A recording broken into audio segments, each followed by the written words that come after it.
En un contexto global donde los desafíos trascienden fronteras, América Latina y el Caribe pueden ser una fuerza de cambio y oportunidades. La región es capaz de dar respuestas en áreas que son críticas para el futuro del planeta. La Semana de Conocimiento del Grupo BID es un espacio de encuentro único, donde construiremos puentes entre la frontera global del conocimiento y la región. Además, exploraremos cómo el conocimiento apoya políticas públicas, replicando éxitos y evitando errores.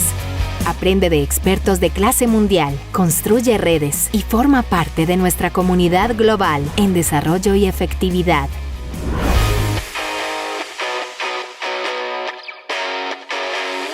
Regístrate ya. Buenos días a todos. Good morning, everyone. Thank you for being with us. Thank you to those of you connected online. And now I will switch it to English. So most of it will be in English. We have a lot of people around the world, over 30,000 people registered and signed up for this event. So those of you who need the interpretation, once again, you can go pick up a headset. The IDB Group's 2023 Knowledge Week. I'm Monica Fonseca, climate activist, journalist, and social entrepreneur. And I'm delighted to kick off the IDB Group's 2023 Knowledge Week. This year, we embrace a hybrid format, extending a warm welcome to both in-person and online participants. Online viewers can access interpretation services through our social channels, while in-person attendees have interpretation equipment available. Additionally, I encourage you to take advantage of the opportunity to earn digital credentials, providing formal recognition of your valuable participation. Then, without further ado, let's begin. This week, we gather to discuss pressing global development challenges through insightful panels, in-depth discussions, and master classes. It promises to inspire and empower us to tackle the challenges of our time. We'll explore pivotal themes shaping our region's future over the next 5 days. And here's the agenda so we can take a look at what's going to happen on Monday. Impactful financing, led by global leaders and experts who will uncover trends and opportunities for addressing development concerns. Tuesday addresses equity and quality, highlighting the importance of evidence and exchange of lessons learned and scaling social investments. Wednesday's spotlight is a sustainable infrastructure, exploring its essential role in driving economic growth, fostering social inclusion, and ensuring environmental sustainability post-COVID-19 recovery. Thursday shifts our focus to climate change and biodiversity, studying evolving public policies aimed at mitigating climate change impacts, of course, and preserving biodiversity. As we come into the final day, Friday underscores the critical role of culture and incentives in cultivating rigorous knowledge to enhancing the effectiveness of our programs and operations. Now, in this momentous opening of the IDB Group's 2023 Knowledge Week, let's shift our focus to President Ilan Gelfin, who will inaugurate this week with his insightful words. Let's listen attentively to the message he has prepared for us. Let me welcome in one country to others, both successful ones as well as unsuccessful examples. Second, we help our partners in the public and private sectors to have access to cutting-edge research and analysis where they confront complex problems. Through our knowledge agenda, we also make a wealth of resources available online to the general public. BID Academy is our repository for these resources, from our studies to our MOOCs. Third, in many cases, the development challenges confronting our region have no ready solution. Our capacity to work together with the countries to find a solution is critical. Our knowledge creation has helped countries avoid costly errors. For instance, by demonstrating that simply delivering computers to schools is not enough to improve learning outcomes. It has helped our countries use resources effectively to support some of the most vulnerable families by designing and evaluating conditional cash transfer programs. Knowledge is a key component of what we do. From sharing knowledge to scale up new and innovative financial instruments, to generating better data on the work of IDBs, to advance common goals. Maybe it's also the key deliverables of what we do. And so, the IDB is fully committed to expanding our role as a knowledge bank. This week, we will showcase our role as a knowledge bank and explore how can we do it better. We will consider how knowledge supports public policies and investments. We will discuss what's working, what's not working, to become more efficient and impactful. And through this event, we are opening our internal discussions to the world. With our amazing lineup of speakers, our goal is to exchange and disseminate knowledge and innovative solutions. Once again, welcome to our Knowledge Week. I'm looking forward to learning alongside all of you.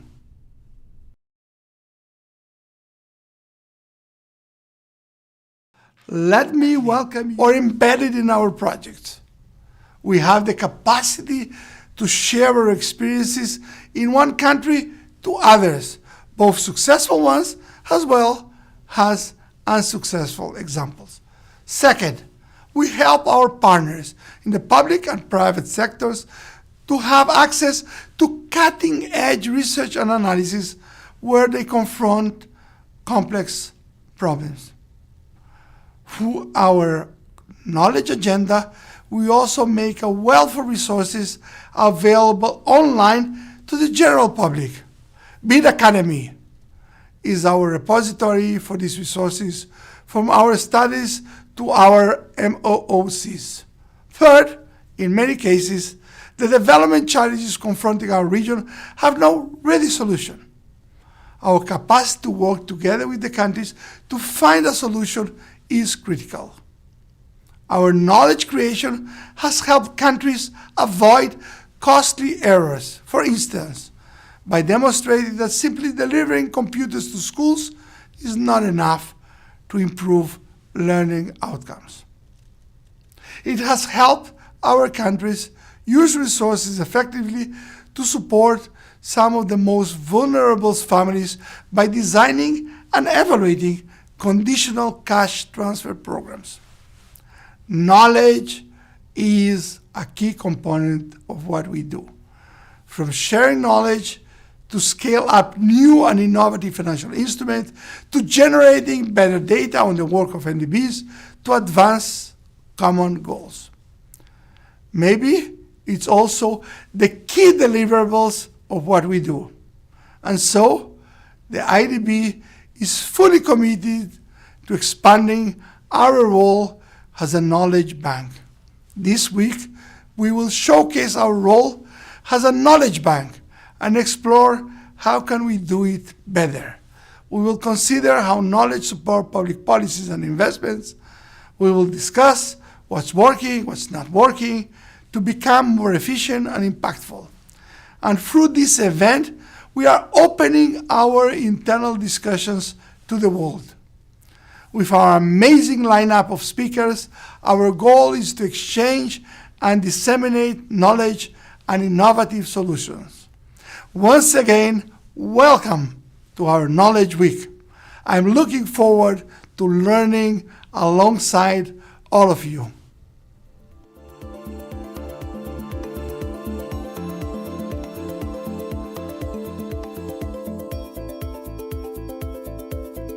In words. Thank you. Yeah. And just as President Ilan said, this year's Knowledge Week is poised to be an extraordinary event filled with learning, networking, and the exchange of groundbreaking ideas. Today's opening session marks a moment of great significance as we delve into a crucial dialogue on development effectiveness. This visionary conversation will encompass experimentation, innovation, and economics. Ladies and gentlemen, it is an honor to introduce a luminary in the field of economics, whose work has not only revolutionized our understanding of global poverty, but has also ushered in innovative solutions across diverse domains. Professor Michael Kremer is a distinguished figure in academia, serving as a university professor and the director of the Development Innovation Lab at University of Chicago. In recognition of his groundbreaking contributions, Professor Kremer was jointly awarded the 2019 Nobel Prize in Economic Science for his pioneering experimental approach to alleviating global poverty. His dedication to innovation transcends conventional boundaries, encompassing pivotal sectors such as education, health, water, finance, and agriculture. Please join me in extending a warm welcome to this year's keynote speaker, the esteemed Nobel Prize laureate, Professor Michael Kremer.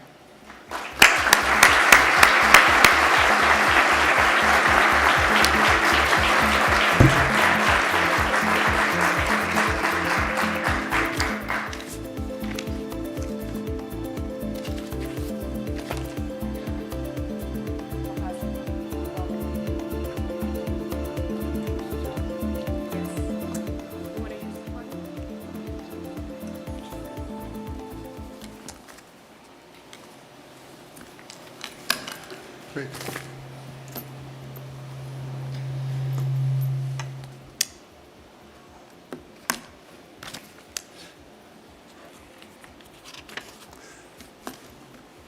Thanks very much for the introduction. I'm delighted to be here as part of Knowledge Week. We've made a lot of progress in the evidence agenda. There's now considerable evidence on the effective programs in a variety of different sectors. I'd like to first argue that evaluation should be seen not just as judging policy at the end of a program cycle, but rather as a tool for innovations akin to beta testing. I'll then discuss institutionalizing innovation.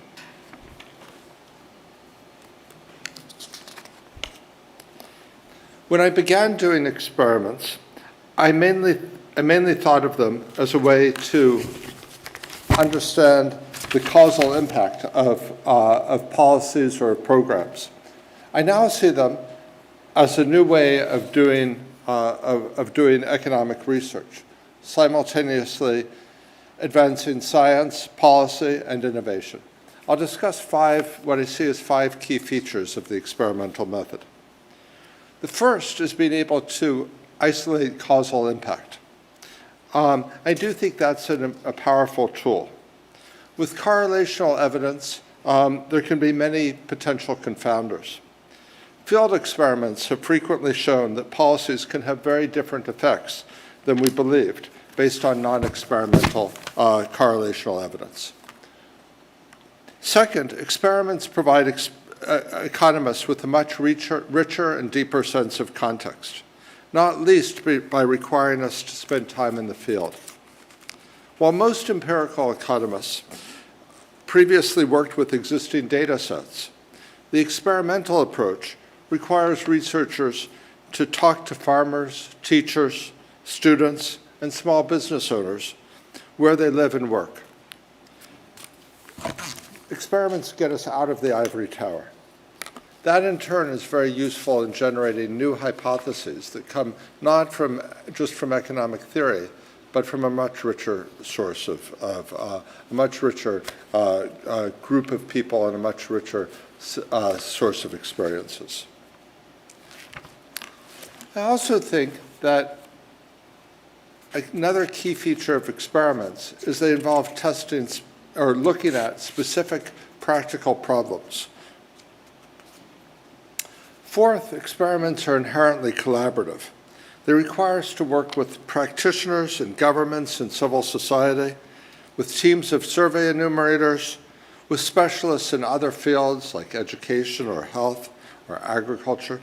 And that allows the ideas and experiences of a much broader set of people to enter academic research. And finally, the modern experimental approach is iterative, both within and across research teams. One experiment might test the impact of a multifaceted program. A second, perhaps with different researchers, might seek to understand which components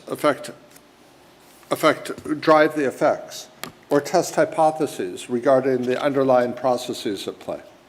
A third might examine if the results could be improved with tweaks to program design, or if similar results hold in a somewhat different context. I think all of these features together, I think they can allow experiments to contribute to greater understanding and to develop generalizations, thus to contribute to science. I think they can also help inform policy. What's the impact of a particular program? Is it cost effective? Is it not cost effective? Is it the most cost effective approach to a solution? But what I'd like to emphasize today is not the benefits of this approach for science or for policy, but rather, I think these 5 features make it particularly well suited to a third purpose, which is innovation. Experiments really create an opportunity for more rapid feedback loops. And I think it can allow science and innovation to move forward together in an iterative process. Just as tech companies use A/B tests, and just as pharmaceutical firms use clinical trials to develop new products, I think we can use the experimental approach to develop innovative policies. Ideally, we have a cycle of innovation. Could start with identifying the issues, and that can happen through discussions with stakeholders and through focus groups, working with government ministries, talking to teachers, to farmers. Second step is to identify candidate solutions, and that can perhaps the most important source of that will be discussions with the stakeholders themselves. But then that can be supplemented with literature reviews, identification of what's been done in other contexts internationally, identification of what's been done in other contexts which might not initially seem similar, might be in another sector, for example, but bear important structural similarities. Then once a set of candidate solutions is identified, the policymakers can decide, well, which are some things that we actually want to examine? Maybe it's a set of 3 or 4 different ideas. We can then use the experimental method to test these ideas, to refine solutions, ideally not just to do this in, yes, this worked, or no, this didn't work, but in a way that measures a variety of outcomes along the causal chain, in a way designed to understand about why it's working, about how tweaks might improve the innovation, so there can be refinement of the innovation over time. And then, when an approach, sometimes that will mean just going ahead and scaling things up. Sometimes that will mean, well, this didn't work, but we did see some positive outcomes, and we have a hypothesis of why it wasn't as effective as it might have been, and we're going to try tweaking this and continuing with this step of testing and refinement. Sometimes it might suggest, hey, there's something very fundamental. There's going on that we didn't understand before, and we need to go back to the drawing board. But eventually, there'll be a stage of scale-up. Now, importantly, that's not the end of the process. That's just the beginning of a new cycle. If you think about tech companies, about Microsoft or Google or Amazon, they're running hundreds of A/B tests all the time. They're constantly trying new things to try to make their products better. I think we need that same, maybe that's not the perfect analogy, but I think we need to improve the level of effort that of of efforts to constantly improve for public sector and philanthropic work as well. Let me give an example. It's a well-known example. I'm sure everybody in this room is familiar with it. But if we think about something like Progressor, conditional cash transfers, this was a case, this was not just a program evaluation. No, this was an innovative policy that was developed by Santiago Levy and by others in the Mexican government. But this was a government program, but they also brought the sensibilities of a researcher to it, because that was Santiago Levy's background. He arranged for an evaluation to be done. That was done, obviously there was a ton of Mexican government participation in designing the program and thinking about how the evaluation would be done. They also brought in outside researchers, partly for credibility reasons, partly presumably for other reasons. They produced results. The program, partly thanks to those results, the program survived for, although with various modifications, for quite a long time, largely because of the, actually we'll never know exactly how much, but I think in part due to the evaluations, the program not only was useful for Mexico, but it helped inform, it was really a regional and indeed even a global public good, informing policy across the entire region. It also led to a cycle of further refinement and improvements. There were many, many other attempts to modify the program, altering the timing of payments, altering the method of payments, for example, electronic benefits, looking at targeting unconditional versus unconditional grants, looking at explicitly labeling this in various ways. And the program has continued to improve. Again, this is an example where programs had a lot of use of the experimental method, but there are many other programs where we've barely begun to scratch the surface. I think what we need to do going forward is to move from the many cases we now have where evaluations have been used successfully and have contributed both to better scientific understanding, to better policy, but also to develop it to this process of innovation. But try to, this may sound a bit paradoxical, but I guess it's not that paradoxical. It's institutionalizing the process of experimentation and innovation. And I'd like to talk about a few steps that could be done to do that. So this is I'll start off with something, an institution which I helped create and where I've got experience and have done some analysis, which is Development Innovation Ventures at USAID. And by the way, if people are interested in it, this is an open, tiered, evidence-based social innovation fund, and I'll unpack that in a minute. But for people who are interested, if they're interested in applying, there's information on the website, and we welcome applications. Okay, so let me unpack that phrase a bit. This approach is designed to be open across sectors, across countries, open across scaling methods, so open to both commercial scaling, so we are open to and support many social entrepreneurs, but also open to public sector scaling. So there's policy entrepreneurs and researchers who apply. We balance that openness with a tiered approach to funding.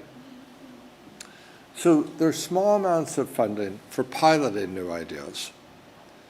There's somewhat larger amounts for rigorous testing of ideas, but the large-scale funding is reserved to those innovations that have been found to be impactful and cost-effective as part of that testing, whether it's through development innovations or ventures or outside.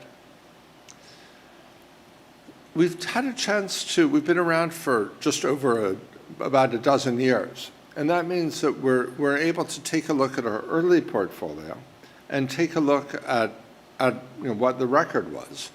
and look at questions like which innovations scale, try to get some sense of whether this is a good investment overall, and think about implications for the design of social innovation funds, and I should say more broadly about efforts to try to institutionalize this process of experimentation and innovation.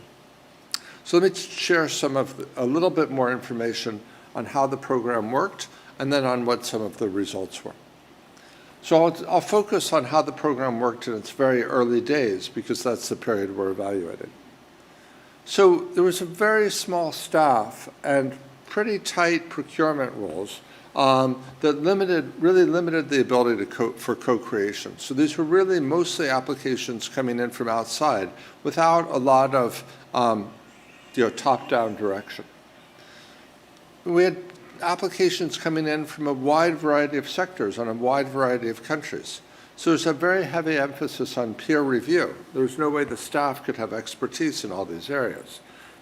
These would be sent out to a combination of different types of reviewers, development economics researchers, but also USAID staff who are familiar with the sector. If there's a solar proposal, we'd send it to USAID staff working on solar energy.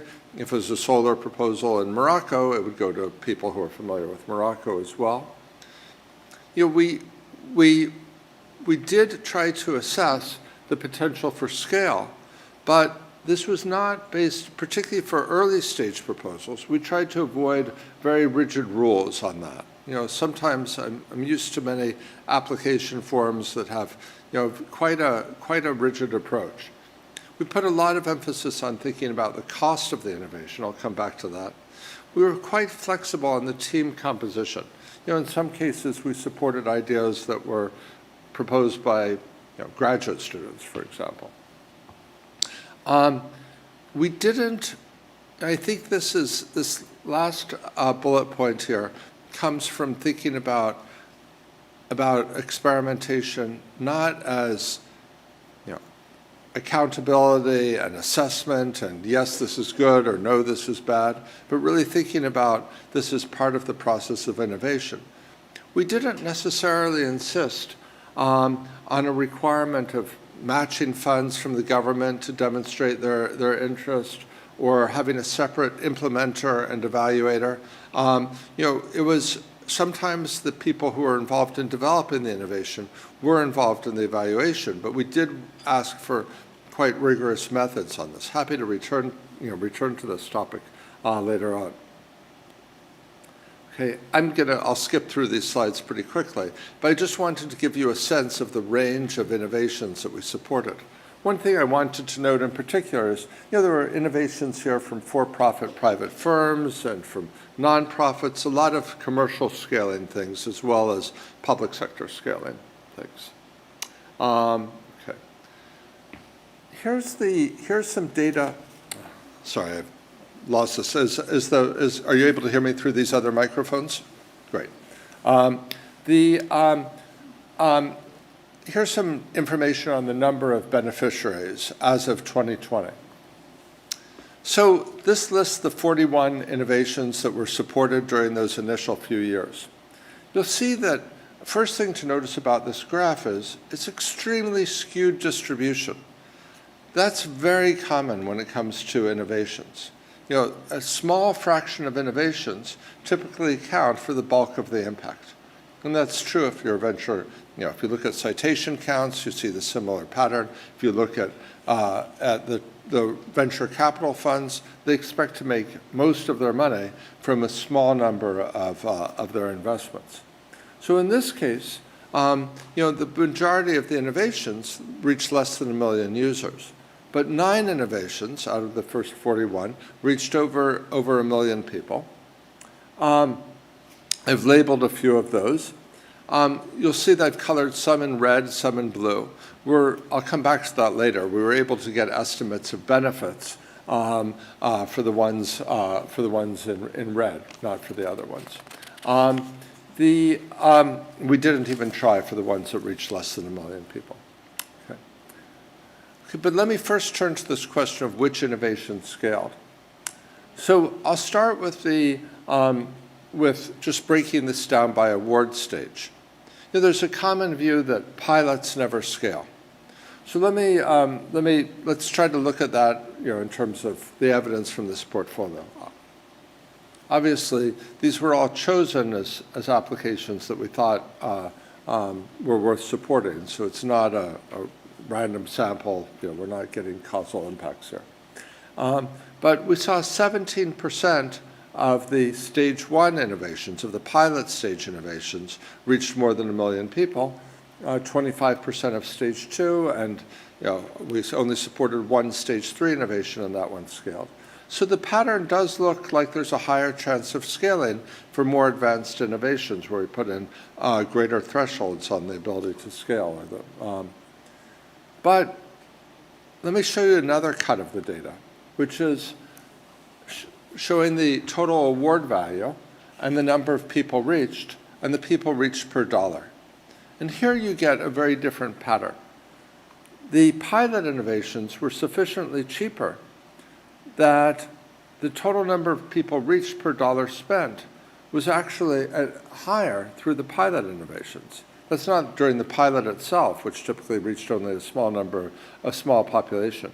That was during the process, that was subsequent as some of these innovations, a minority of them, only 17% of them, transitioned to scale in the sense of reaching more than 1 million users. I don't want to play up this difference so much and say, well, we should only fund pilots. Obviously, we have a sample size of 1 when it comes to the innovations that are transitioning to scale. But rather, the point is, I think we shouldn't exclude those. I think they play a very important role. It's one lesson I would take from this. Okay, what were the other predictors of reaching scale? Well, the first was cost. This at some level wasn't a surprise to me. We went in with the hypothesis that cost would be a very important factor for scaling in low and middle income countries. And indeed, there was a much higher rate of scaling among these were all categorized based on the data available at the application stage. There was a 40% chance of scaling if the unit cost was less than $3, much less than 10% if it was more than that. Here's a corollary, which I don't think we were thinking of at the time, but we noticed as we analyzed the data. A lot of innovators, a lot of social entrepreneurs think about scaling through direct consumer sales. But we find that that's not actually the easiest way to scale.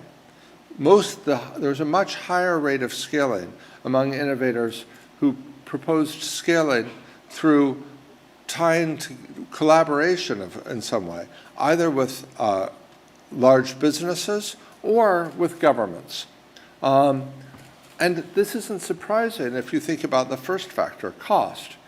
When costs are when you're talking about a very inexpensive product, then customer acquisition costs are going to loom large relative to many of the other costs. So working with a partner that already has established reach can have a tremendous impact. And I think that's worth highlighting here because obviously the Inter-American Development Bank works primarily with governments which do have this reach. Then the final finding, and obviously as a researcher, perhaps I'm not a neutral party on this, was whether there was an RCT or a researcher involvement. Those are very highly correlated, so it's hard to tell them apart. But that factor also seemed very highly tied with scaling. So it doesn't look, there's sometimes a feeling that research slows things down, that it gets in the way. Instead, we found, more than, almost a 50% scaling rate among things that already had an RCT when they came to us, and, much more like 10% among those that didn't.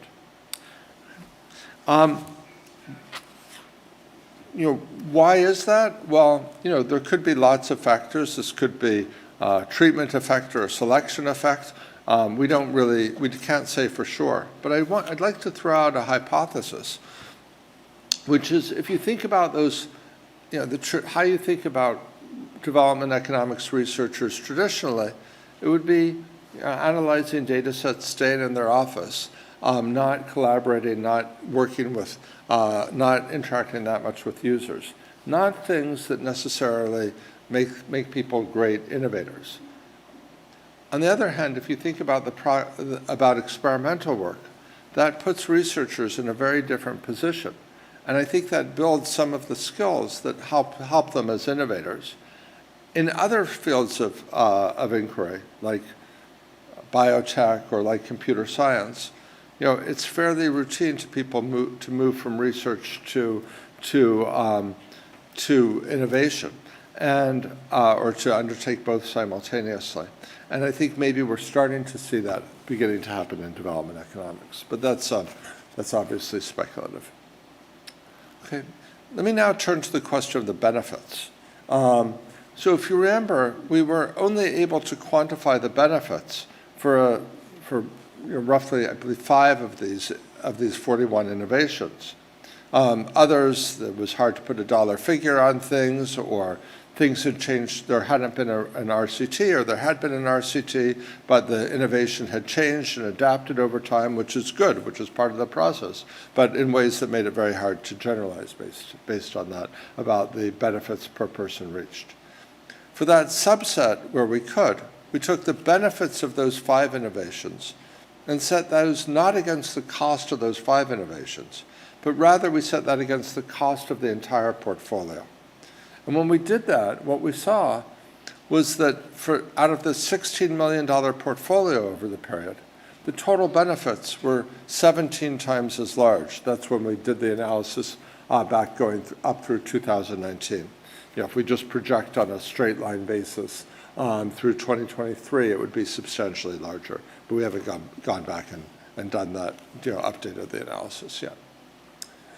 So this is an indication that I think the experimental approach can indeed be a very useful tool for innovation, and that there can be very high social returns to this approach to institutionalizing innovation.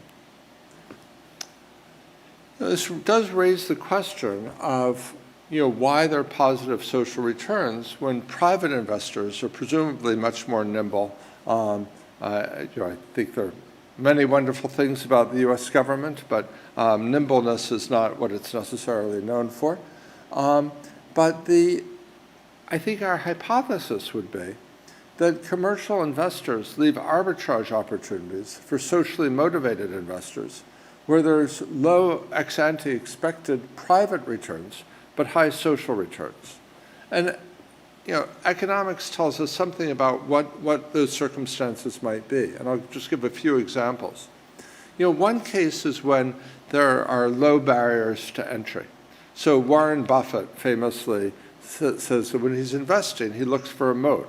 He wants the company he's investing in to get an advantage and then to be protected against further competition. Well, if you're a private investor, that makes complete sense. If you're a public or socially minded investor and you're invested in, say, a new approach to solar energy, well, if other firms might copy that approach, that's not necessarily, that's not good for your private returns, but it might be very good for the social returns. Another case is when the potential customer for the innovation is the government, or if the innovation is itself a change to a government policy. It's going to be very hard to get big private returns to an innovation like that. So commercial investors won't go there, but the public returns might be very high. Let me see if I can attempt to go backwards a little bit. Okay, I think I'm managing.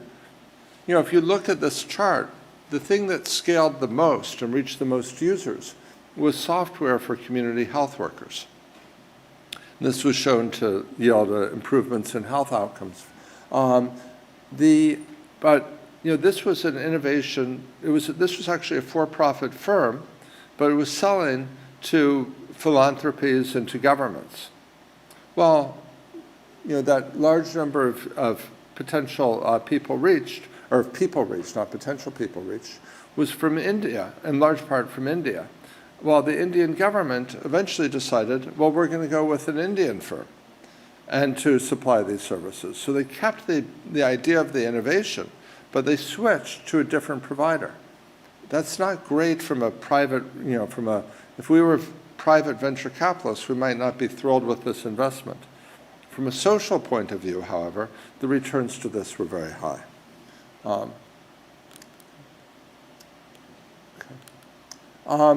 And then the final case would be when the consumer doesn't obtain the full value of the product. For example, an innovation that reduces carbon emissions, say in agriculture. Farmers might not pay very much for better animal feed that reduces methane production from livestock, but that generates benefits for society. Okay. Let me, I think if you think about things in these terms, it gives some guidance as to where the experimental method or public support for the experimental method might be, and for innovation might be most valuable. There are many things. If you look at the upper right-hand quadrant, there are many, many innovations that are driven by the private sector because they generate private profits and they generate social benefits. And that's wonderful, and that should be encouraged. And that's, a first-order lesson for economic policy. There are obviously some innovations in the upper left that might generate private profits but not be socially valuable. There's a lot of innovations in the lower left quadrant that just don't work at all and don't generate either commercial benefits or social benefits. But I think if you look at the lower right quadrant, those are areas that would be neglected by private sector investors but could be socially valuable. And that's, two types of innovations there. One, which is innovations which perhaps will never yield private profits, and the other, where there might be some private profits if it works out, but it's just too risky for the private sector to invest ex ante, and some support for that could play a role. Okay. I think this has implications for the design of these funds, but let me leave that for questions. So let me come back to the broader theme. Because we had data on this approach to institutionalizing innovation, I spent a long time talking about open, tiered, evidence-based social innovation funds. The example I talked about was open both to things designed to scale through the private sector and things designed to scale through the public sector. You'll notice that a lot of the things that scaled were not, were indeed through the public sector in some way. And if I think about, U.S. government was interested in being open to both types of innovation, but there's a bunch of different organizations out there, a bunch of different funders out there, a bunch of different institutions, each of which has their own mission. And they're naturally going to have preferences about how things are designed. So another type of innovation I'd like to discuss is government innovation units. I think this is very related, but they're rather than being open across sectors and across scaling methods, they're still open across sectors, but they might be limited to one country if it's a government that's supporting them, and they'd be limited to public sector innovations. A good example of that would be Chile's Office of Experimental Policy. So this was set up initially as part of the budget and finance process, and it's run, but it supports innovations across a range of government policy, from policies on tax administration to policies on caring for orphans. But it brings in both internal researchers from the Chilean government and external researchers, either from within Chile or internationally. And they work together to evaluate government policies in Chile.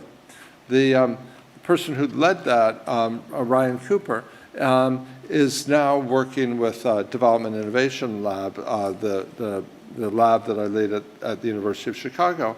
And we've been in touch with a number of governments across the region which are interested in trying similar approaches. One other aspect, I should say, of Chile's program is that they have a fund available to help support some of these innovations so people can apply for that. Peru has similar setting up an impact evaluation fund. I believe just a few days ago they passed a law that will establish funding for this. Hope I've got that right. I haven't consulted my notes. So those are examples that are run out of some central government agency, like a Ministry of Finance or a President's office. Another approach is also somewhat more focused, which is ministry-led sectoral innovation units. So Peru also has the Minedo Lab, which works within education and has yielded a wealth of rich insights over time and has influenced policy. And we're working with them as well. There's also potential roles at the subnational level when certain policymakers at the subnational level are interested in exploring things. So in Fortaleza, we're talking to them about setting up a Desigua lab to look at issues of equity. We've been working, as I noted, we've been working both on individual evaluations with a number of countries in the region, but also on these institutional partnerships.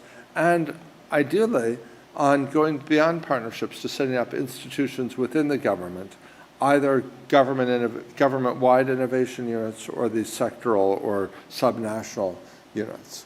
I think there's an important role for those as well. I also think that there'll be cases when certain stakeholders are interested in a sector, but perhaps open to crossing countries or thinking about an entire region. So, for example, the Agricultural Technology Adoption Initiative was focused on agricultural technology. Many World Bank trust funds are set up this way, focusing on particular sectors or particular issues. I'm leading a group, a commission on innovation for climate change, food security, and agriculture, which will be looking at both adaptation and mitigation innovations.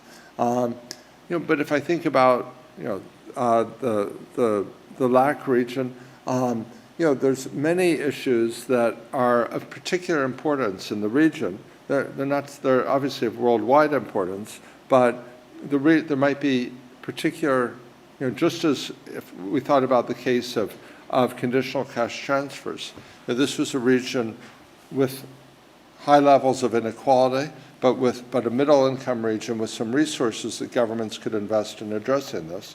And conditional cash transfers, while it's used in other parts of the world, spread rapidly within the region. Well, you could imagine that there are commonalities and issues and other issues as well, whether that's certain health problems like Zika, or whether that's other issues that are important like crime, and it might be worth thinking about regional initiatives on those as well. Okay, I think there's been a lot of progress in the experimentation and evaluation and knowledge area.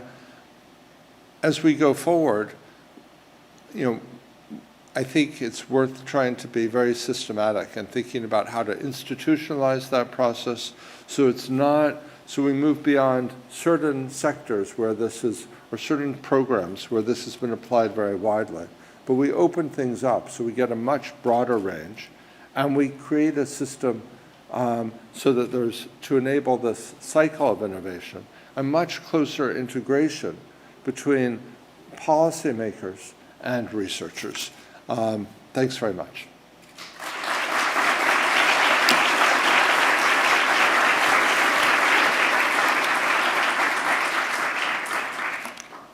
Thank you very much, Professor.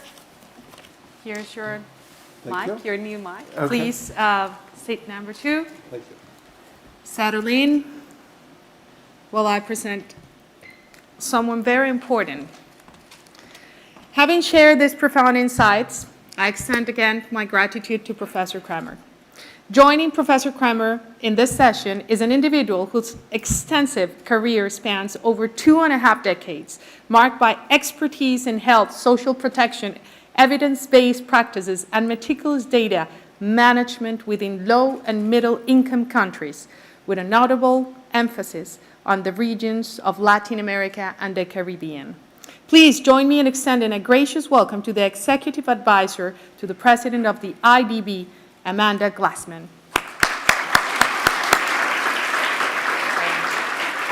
Thanks, everyone, and thanks, Michael. I think sometimes we think it's an oxymoron to say we're going to institutionalize innovation. But what does innovation really mean? It means doing things better, doing them more cost-effectively than the status quo. And I think your examples really speak volumes.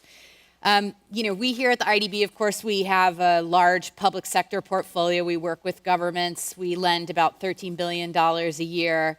And then we work in the private sector through our development finance institution and our lab for about half that amount. That said, I think what your discussion around what the role of the public sector is and what the private sector is, and that social benefit is really at the core of all of our work. So thanks for really getting that spot on. I wanted to ask you for your advice, because we don't want to talk about only money in our headlines anymore. We want to talk about results. I love the way you talk about the portfolio of the development innovation ventures. Sometimes we find it hard to compare a labor market program with an infrastructure program. What would you advise us to do as we look to support our clients with knowledge and our own decision making? So you mentioned the portfolio point. I think, as I noted, one thing that I think is important is to not expect every innovation that you support or every experiment to necessarily yield tremendous results. Part of if you're sincerely trying to innovate, you're going to have some things that turn out not to work, or you'll have other things that work but are for other in a small scale, but are difficult to scale up. But I think one important thing to note is if you get a few successes, that becomes very valuable. Another thing that I mentioned in the talk and would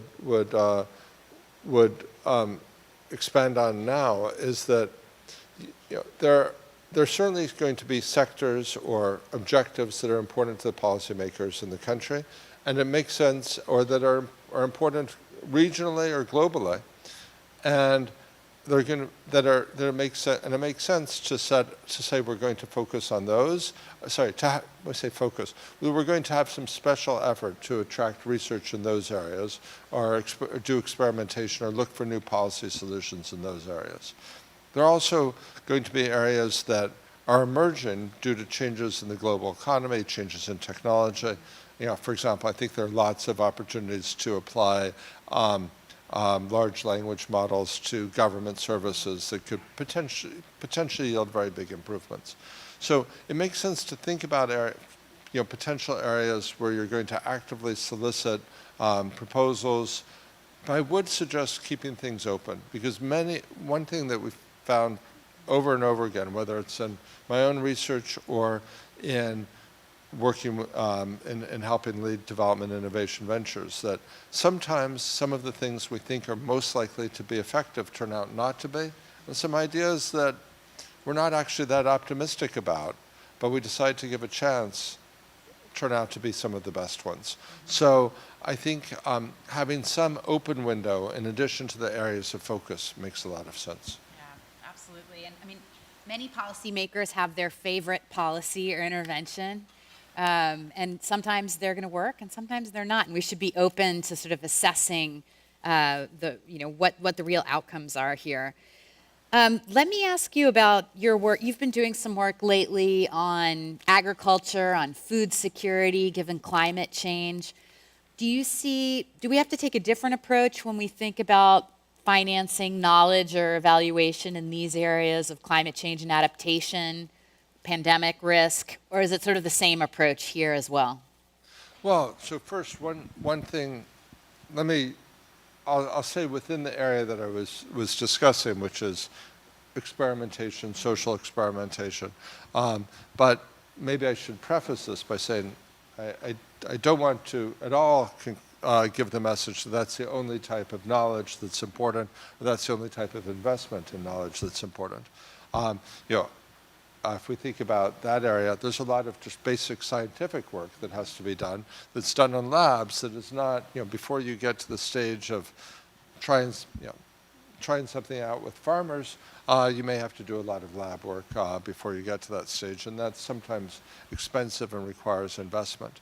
There's also other types of knowledge. There'll be macroeconomic implications of climate change, for example, and we need to think about those. But within, but I also think that there are important areas where some of these same principles apply. So, and that's true both on the adaptation side and on the mitigation side. So, one area that I would highlight, I think this may be useful because it shows how various elements would come together. There's a lot, if we think about who's most vulnerable to climate change, one group obviously is island nations that are under real threat, and they are justifiably, people are aware of, increasingly aware of that. But there's another group, which is smallholder farmers, whose livelihoods depend on agriculture, which is very subject to the weather. And they're going to be subject to changing weather patterns, changing pest patterns.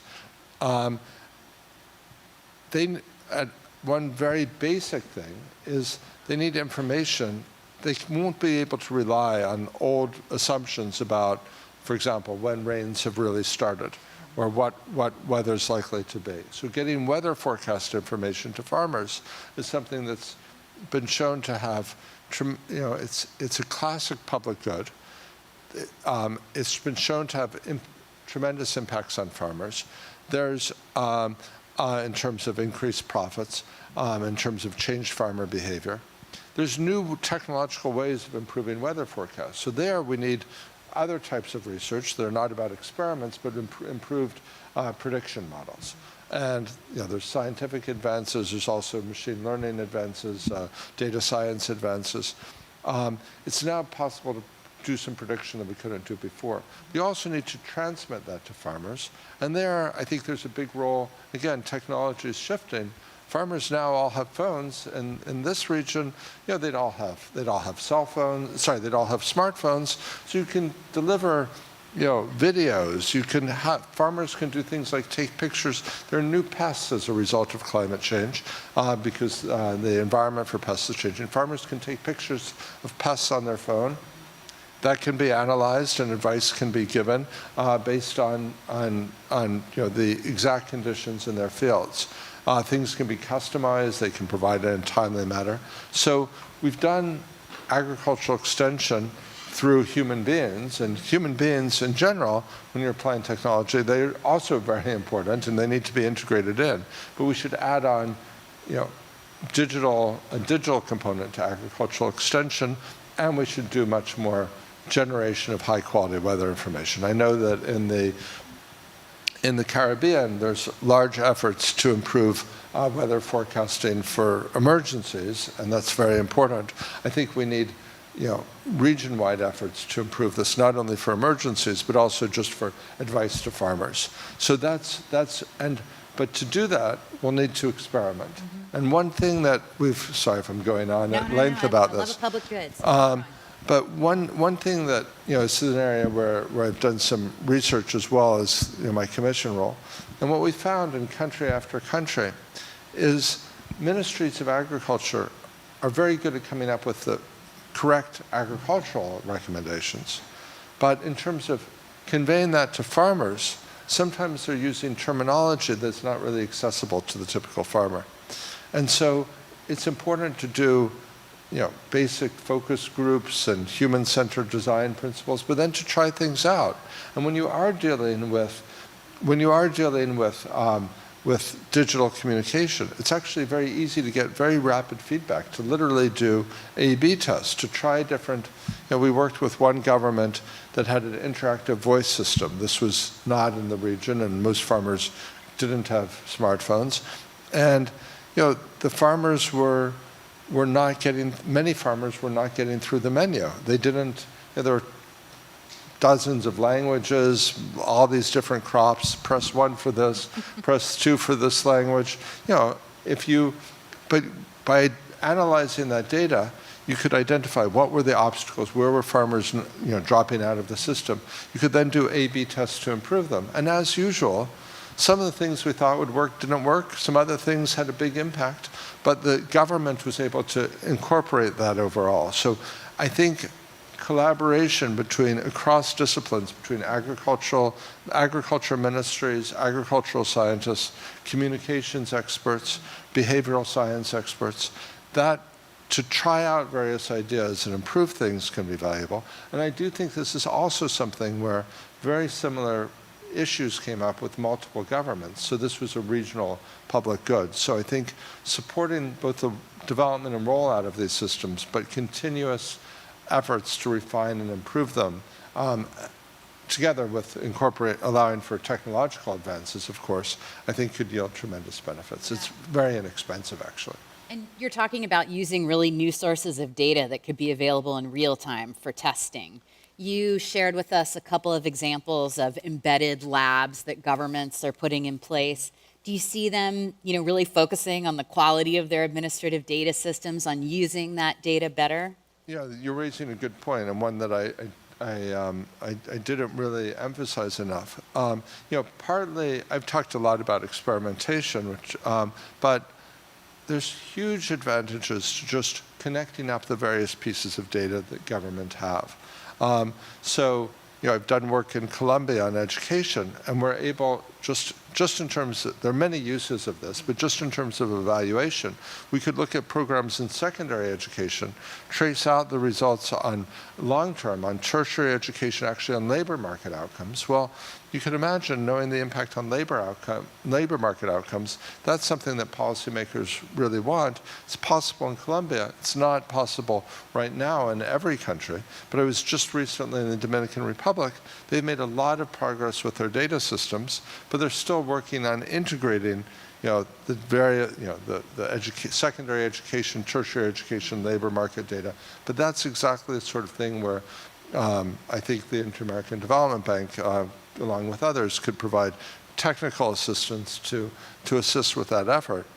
And I'll note that in addition to being the use to which I mentioned, this can be very helpful in direct application of government programs. I think this is another sort of frontier area which you were asking about before.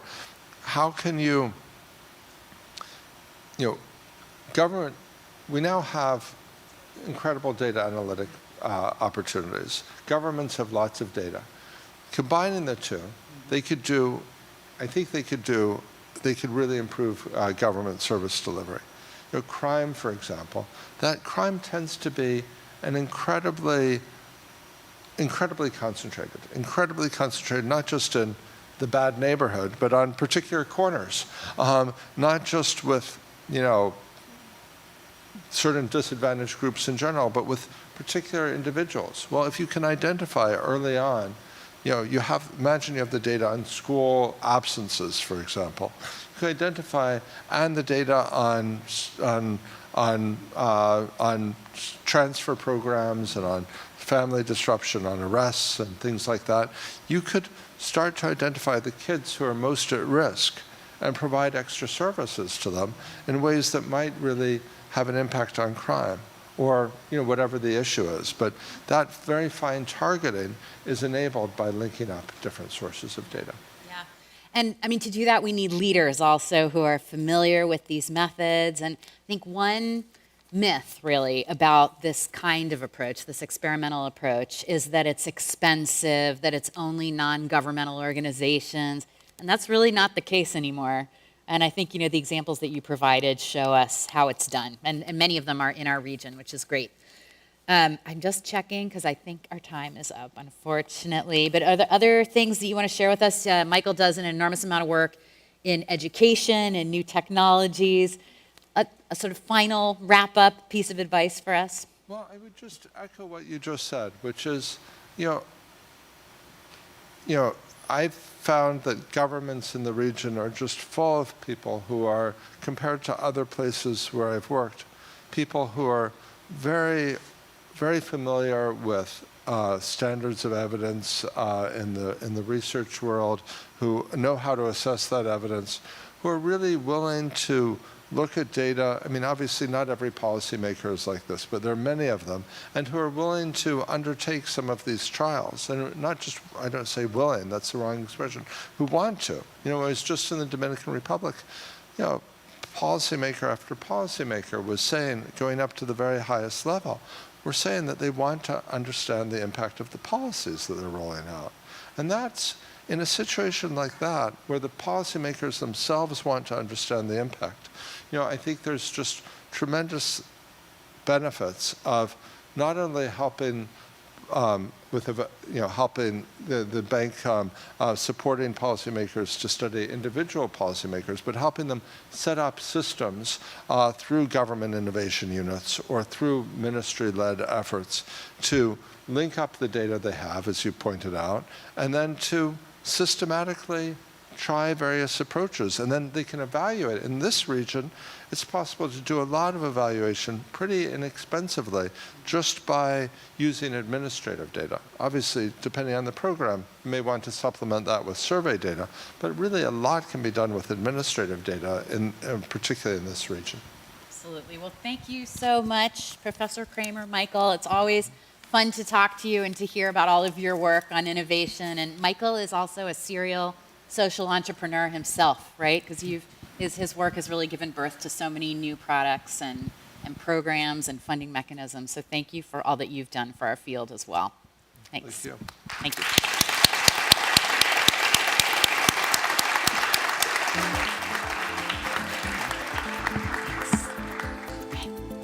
And of course, thank you, Executive Advisor Amanda Glassman, Thank you. for this wonderful and powerful conversation. Thank you, Nobel Prize.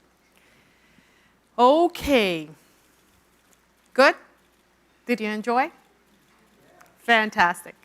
I like that yeah over there. So this dialogue serves as a powerful reminder of the potential inherent in knowledge, urging us to drive tangible change, shape policies, and transform communities. Before we move forward with today's agenda, let's make a brief intermission for some refreshments. We will reconvene promptly at 11 a.m. For those joining online, I'll see you at 11 a.m. as well. Yes, sir. Yes. Thank you very much.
Welcome back, everyone.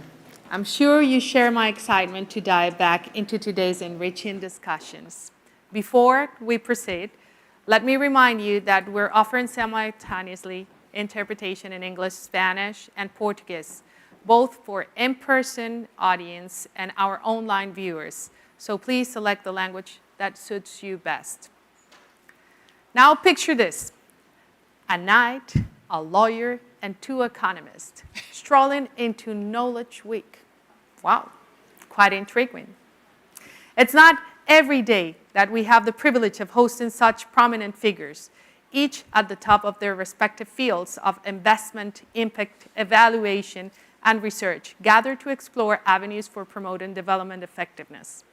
Please join me in giving a warm welcome to our distinguished guest, Sir Roland Cohen, President of the Global Steering Group for Impact Investments. I want to know if we have Sir Roland already. He's going to be connected with us. And Marie Gardner, Executive Director for the International Initiative for Impact Evaluation, known as 3. Carolina Trivelli, Senior Researcher at the Institute of Peruvian Studies. And steering our discussion, our moderator, Alexandre Meira da Rosa, General Manager of Strategic Planning and Development Effectiveness at the IDB. Let's show our appreciation for our guests.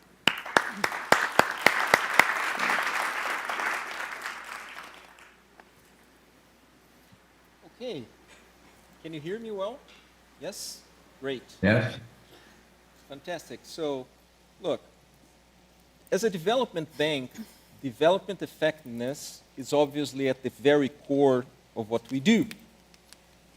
But as we also know as operators in our day-to-day lives, that getting to results is not always a straight line, right? So here, the idea of this panel today is to discuss with you how things like engagement with clients, knowledge generation, and cost-effective allocation of resources might help us in achieve greater development effectiveness. And for that, we have a high-level panel here representing the private sector, academia, think tanks, and also government experience to discuss with us issues like these key elements I just mentioned. And I'd like to start to use the best, to make best use of our time with Sir Ronald, who is joining us from Israel. And Sir Ronald, I want to thank you again for your commitment to join us in these difficult times for the region, to talk a little bit on impact investment and strategies on how impact investment can align capital with development goals and also help in allocation of resources in an effective manner towards to development effectiveness. So, Sir Ronald, what is new in the impact investment industry? And your work you have written and talked a lot about that. What are strategies or instruments in views that you see new in that industry that you could share with us and help to build this vision for a strategy for MDBs? Thank you, Alexandra, and it's wonderful to be here with you, with Marie, with Carolina, and all of you in the audience and online to talk about this very important subject. The novelty in financial markets, Alexander, is the arrival of pay-for-success financial instruments. The initial invention of the social impact bond, with which I was privileged to be involved in 2010, has led today to a $1.25 trillion sector of sustainability-linked bonds and loans. And these are basically bonds or loans where the interest payable by a borrowing company falls if the company achieves certain preset environmental or social targets. So for a pharmaceutical company, it might be the penetration of its drugs in vulnerable populations. For a company which is involved in electricity generation, it might be the reduction in its carbon emissions. This change away from just optimizing risk return to optimizing risk return and impact is a very significant change for all of us in this conversation today. The reason is we've always had the ambition to achieve outcomes. And you were talking yourself, Alexandra, about being able to shorten the line to actually achieving outcomes. And the evidence that we see now in the United Kingdom, where there have been 90 outcomes partnerships so far, is that it costs half as much to deliver services through a pay-for-outcomes partnership as it does by simply paying for it. And it also, very importantly, opens the door to the generation of data as the delivery organizations seek to hit their targets. They generate a huge amount of data about what works and what doesn't work.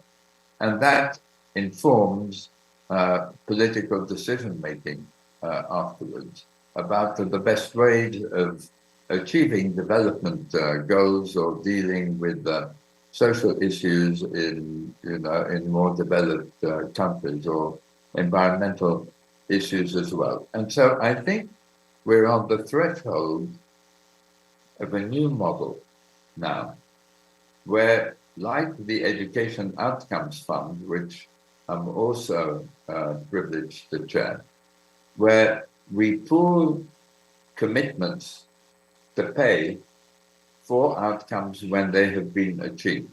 So, say in the area of education, the Education Outcomes Fund aspires to raise $1 billion of commitments and capital from local governments from national governments in Africa and the Middle East, as well as philanthropic and other donors, to pay for the outcomes through contracts that they sign with the delivery organizations, which are themselves funded by impact funds, which provide them with the investment capital to achieve their goals. So we have two programs now, one in Ghana, one in Sierra Leone, about $50 million of outcomes payments, targeting about 300,000 children. And you can see the results coming through. And I believe that this is a very significant innovation in the field. I'll stop there and very happy to go into greater detail in the course of our conversation. Thank you very much, Sir Ronald, for your perspectives on what we call in the industry here among the MDBs, the results-based lending, and the potential that it offers as well in the impact investing industry. But I also want to shift gears a little bit to government. In your experience, Carolina, you as a former minister in Peru had the chance to be not only a policymaker, but I would say a driving force behind the use of evidence and of the importance of development effectiveness in government actions. And I, in my own experience here at the bank, and I'm sure that my colleagues will follow, is that despite the fact that we recognize very much the importance of clients' ownership, the challenge is to make sure that they understand the relevance of development effectiveness for their own policies and benefit, right? So in your experience, what are the elements, the key elements, to enable the involvement of different stakeholders, because at the end of the day, that's what we're talking about, right, in government, into this development effectiveness agenda? Thank you, Alexandre. Thank you to the bank for the invitation. My pleasure to be here. I think one of the key issues to really move to achieving development effectiveness is to ensure to the public servant, to the politician leading a ministry or a public agency, is to understand that what matters is the final result, and that also if you do your work perfectly, you will not be able to achieve it alone. So you need the others.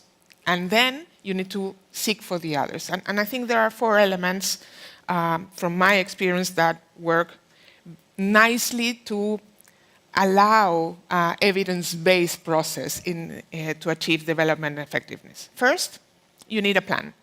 And usually, we get this very thorough diagnostics where everybody finally convinced in what is the initial situation. We get a very nice view of the final result we want to achieve, but we don't pay much attention on what's in the middle, how we move from where we are to where we want to be. And having that sort of theory of change with a very diverse participation, it takes forever. It's very time-consuming. It's very difficult because you get into the discussions about who will do what and why you're not doing what you should be doing. But that's key. If you don't have that middle segment well-developed, well understood, and with a solid agreement. And that means dealing with actors, understanding their relationships. And that's tough because you don't have the time. So, but that's something very needed. Second, you need leadership, as you were saying. You need a champion that builds the narrative and that calls everybody to get involved in this middle between the diagnostic and the outcome. But that champion, the main role for that champion is to build a coalition with the other actors, to involve the private sector, the academia from your country in that same objective. Because if you don't have a coalition, when you are removed from your position, then all the process goes to zero. So you need really not only the leadership to promote engaging in one action, but building a coalition. The third element is you need very good instruments. And that's why we need good programs, good interventions, the right investments, payment for results, different types of ways of achieving things. But we usually spend too much time thinking about how to make perfect this instrument. And the second question is how we make this instrument work with this second instrument. Because for poverty alleviation, social exclusion, people need several things to happen at the same time if you really want to change the feasible options to engage in a sustained and sustainable way out of that condition. So instruments, yes, we need the best instruments, but what we need to have is sets of instruments, bundle of interventions that go all together and that we know how to make them work together. And that's pretty difficult.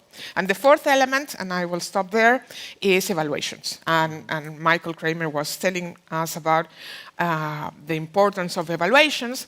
But I would say that we need impact evaluations for sure, and I will end with that, but we need also other types of evaluations. Design evaluations, performance evaluations, ongoing evaluations throughout implementing innovations, through scaling pilots. And those are different types of evaluations, but we need to have them, all of these different evaluations, and all the time, throughout the whole process of any intervention we have. I will finish with this.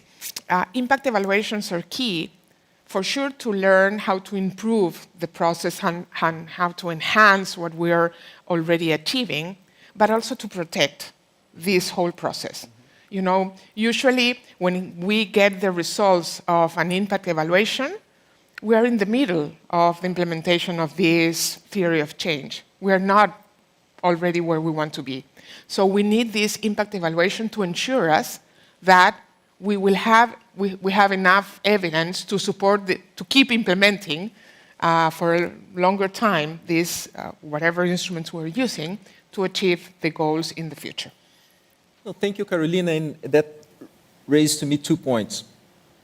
The first, with the risk of being self-centered, I would say that when I hear the 4 key points you raised, right? Having a plan, leadership, knowledge, and etc. I see the importance that institutions like IDB and other MDBs and think tanks as well can play into supporting that leadership, being that intertemporal bridge across governments on important policies, generating knowledge and distribute. That's what we're doing here today in a certain sense, right? And the second point, I think that the importance of knowledge is a great segue actually to the conversation that we want to have with Marie. Marie's work, both in academia and think tank, and she was just telling me here at the IDB as well. She's a former IDBer, therefore forever an IDBer, is to connect and facilitate and foster the use of knowledge in evidence-based decisions for greater development effectiveness. And lately, for some time now, Marie is heading the 3IE initiative. So I will start by asking Marie that you give us a brief overview of what 3IE is and what are your key objectives. And later tell us if you know institutions that manage to prioritize, institutionalize the creation and use of knowledge in project generation, monitoring, and evaluation. Great, thank you. And thanks to IDB for this invitation. Excellent opportunity to be here as a forever IDBer, as you said. And so, yes, just a quick, very brief intro to 3IE. And it's basically that we are an international NGO dedicated to improving lives in lower middle-income countries, basically by ensuring that decision makers have access to, but also use appropriate, rigorous, and also relevant evidence to inform decisions, inform programs. And during our 15 years, this is our 15th anniversary this year, and during our 15 years of existence, we have done this, you know, in the early days by really contributing to an expanding body of evidence to draw on. So there's much more now than when we started 15 years ago. But also by developing innovations and tools, such as some of you may have heard about our evidence gap maps that were developed by 3IE, producing systematic reviews that draw the body of evidence around impact evaluations on specific topics, and our development evidence portal that now have over 12,000 impact evaluations that are searchable online. And making this body of evidence really accessible and sort of readily digested and ready for decision makers. But we've seen an increasing need to focus on sort of the uptake and also the appropriate use of evidence, however. We don't see this existing evidence sufficiently used. And so there are many barriers to using existing evidence, even when accessible. And so we started a sort of a stock taking of seeing what are institutions like IDB, like FCDO, etc., what are they doing in terms of addressing these barriers. And so we developed iteratively a framework that we're calling TRIPS. It's developed sort of, based on seeing what these organizations are doing, and it stands for, TRIPS stands for training, resources, incentives, processes, and signals. Hopefully can go back into some of what the evaluation of these measures are showing, but typically they work as a whole. And what we're finding is that a holistic approach is required, and you need to sort of really pull on all these levers to ensure appropriate use of evidence. And so a bit back to your questions, Alexander, I think we've seen that a number of organizations are trying a number of things around these different levers. And so, for example, just this week, training, this Knowledge Week in IDB is an example of that. USAID had a learning month, I think it was in May, on resources. For example, recently the NORAD and the Norwegian Aid Cooperation and the Ministry of Foreign Affairs in Norway actually decided in their national budget for 2023 that it was in fact allowed and expected that you should use evidence to inform aid, and that evaluations were actually okay to use as part of your budget.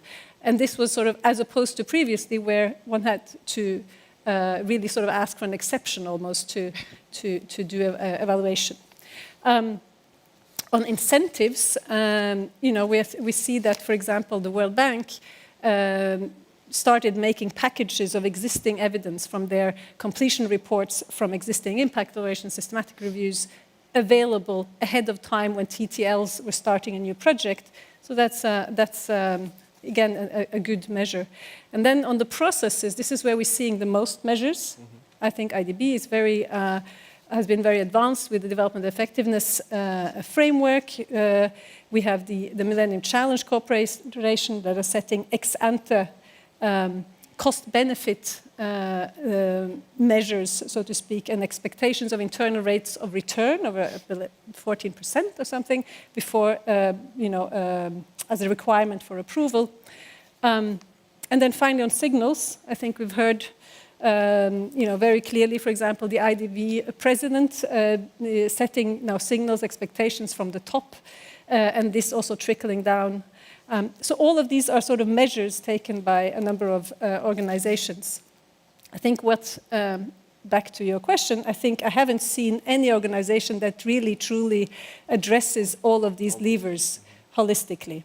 I think maybe just to say that the closest that and I know this organization slightly less well, at least not from the inside, is the Millennium Challenge Corporation that really has done what you talked about, Carolina, where really ensuring that different types of, that you understand the whole project cycle, what are the touch points through that cycle that require evidence, which different types of evidence are those. And then also putting funds aside, 1.5% of their budget is set aside for research and evaluation. And then they're also basically making all of their projects are being evaluated, 40% of them impact evaluations, all of it made public, data made transparently available, scrutinizable. And then, very importantly, MCC has been able to sustain sort of an internal culture and also provide signals from leadership that using evidence throughout is important for development effectiveness. This has been very important. For example, Alicia Phillips Mandeville, Vice President of the Department of Policy and Evaluation at MCC, has very much been signaling this and will actually be joining President Goldfein on Friday, as well as 3IE and a few other organizations, signing a commitment to evidence.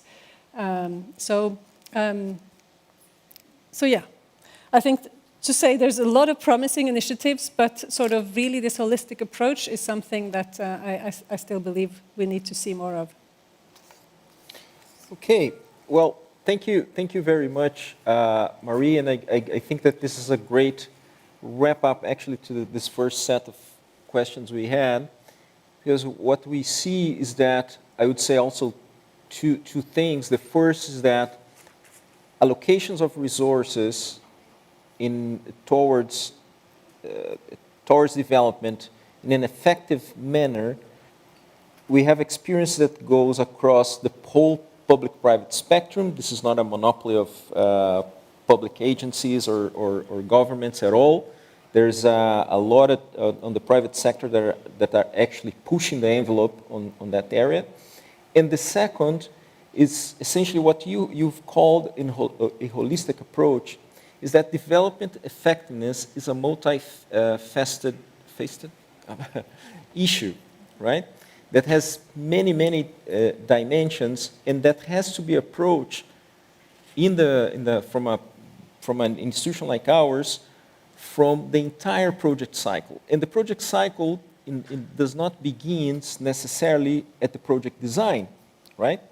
The project cycle begins also at project selection, at the dialogue with the countries, at selecting those areas and projects where we have a highest probability of having a higher impact at the end of the cycle. But entails, again, as Marie put it very well, the need to generate knowledge and evaluations throughout every single part of the cycle, and a commitment that takes the entire organization. Right? That's why we're starting at SPD a campaign that development effectiveness is everybody's business, right? It's not only SPD or a number of people, or DSP in the case of IDB Invest issue. It's an issue that touches everyone in every part of our work. With that, maybe Maria, taking the benefits that you are, the floor is still yours. What are the barriers that you see? You said that you have not seen any institution that have tackled that entirely, right?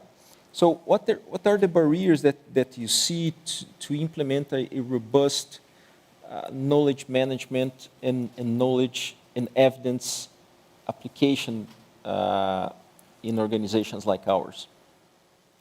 Yeah, so and in some previous hats I've had as well, I've had the opportunity to carry out evaluations of both the World Bank's approach to learning and NORAD's approach to learning, and I'm familiar with other evaluations done over the last 8 years, and I think they're still relevant because there's evidence to show that institutional change takes on average 11 years. So I think eight years is fine.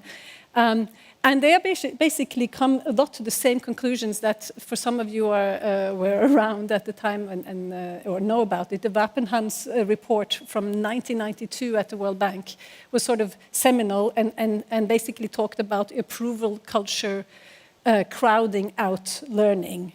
And that is something that still comes out in several of these recent evaluations.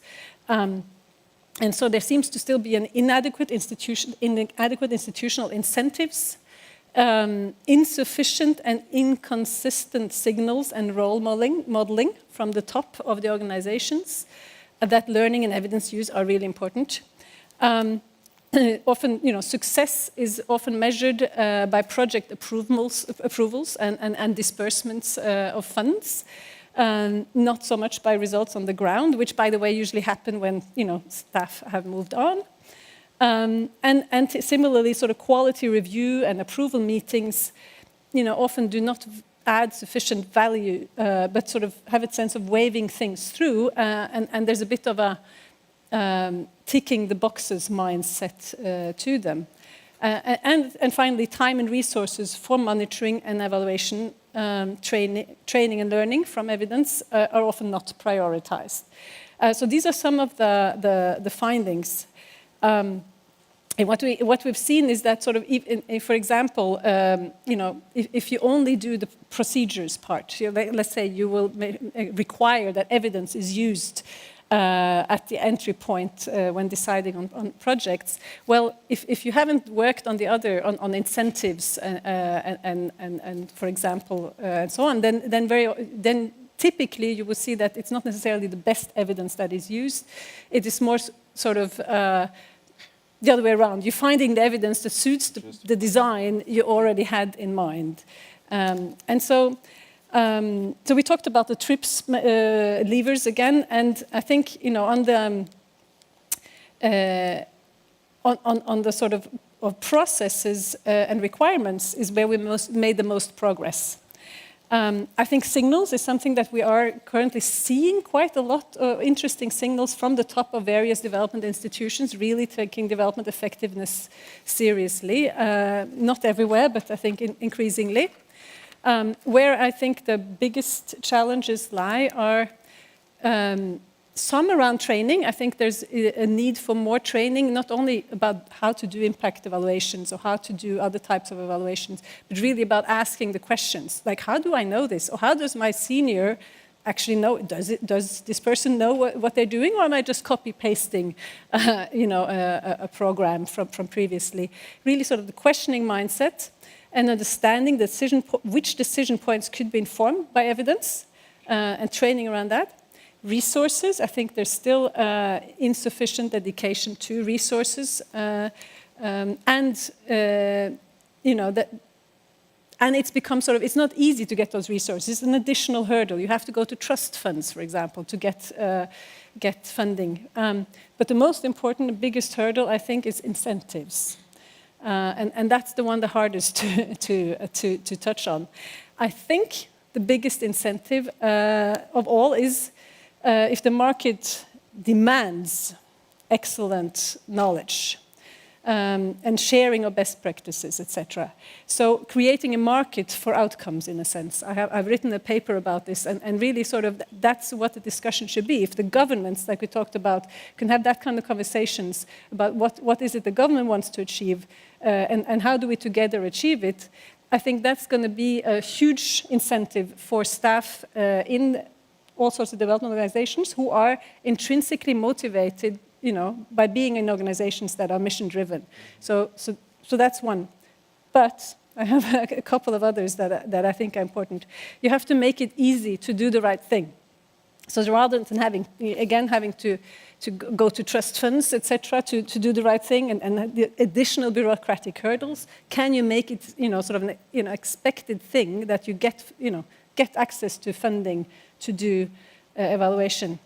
Can you make it easier to access existing evidence? A little, again, PR for 3IE. We have this development evidence portal. It is the largest of its kind in the world. It has over 12,000 impact evaluations. It's searchable. It has systematic reviews in there, and so on. But making these kind of tools available, and so on, and then make it easier to free up time potentially for project leads, for managers. And that's partly by looking at the bureaucratic processes of which add value and which are just box ticking. Again, I think it's important. Make it also easier and safe to share lessons. Adapt, pilot, take risks. I think we've heard from several and earlier this morning as well that's not this, that's important to take risks, but is that incentivized sufficiently in our organizations? And then reward staff for learning and knowledge sharing, sort of in promotions, performance reviews, etc. And don't penalize when projects fail, but just penalize if they keep doing, not learning the same lessons. I have a few more lessons, but I'll stop there because I know you. Could I come in here, Alexander? So Ronald, go ahead. Yeah, I want to pick up on this question of incentives that Marie highlighted, because I think that is the most important part of our conversation today. For me, making evidence accessible and evaluating impacts are bits of an engine. They're not an engine in themselves. They don't provide the incentives for it. They don't provide an incentive for people to achieve impacts or to do so in the best possible way. They provide very valuable components of an engine. And the engine is results-based funding. Mm-hmm. When you have results-based funding, it is based on evidence and it is based on evaluation. But you have very big incentives that unite the private sector, the public sector, the academics in the world, and social organizations. They each have a different incentive. The outcomes payer, and Marie, you referred to creating a market for outcomes. To have a market for outcomes, you need to have somebody who's buying them, not just somebody who's achieving them, right?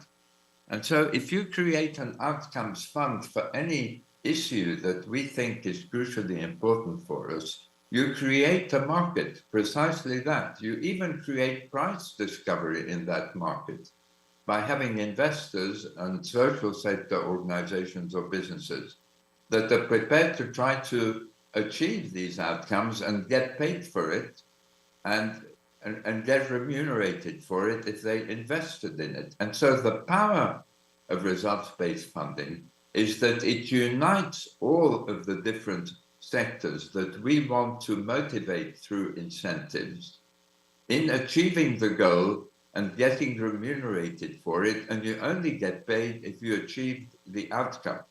That is a huge discipline for the organizations delivering the services. So government is incentivized because it does it at half the cost of traditional fee for service.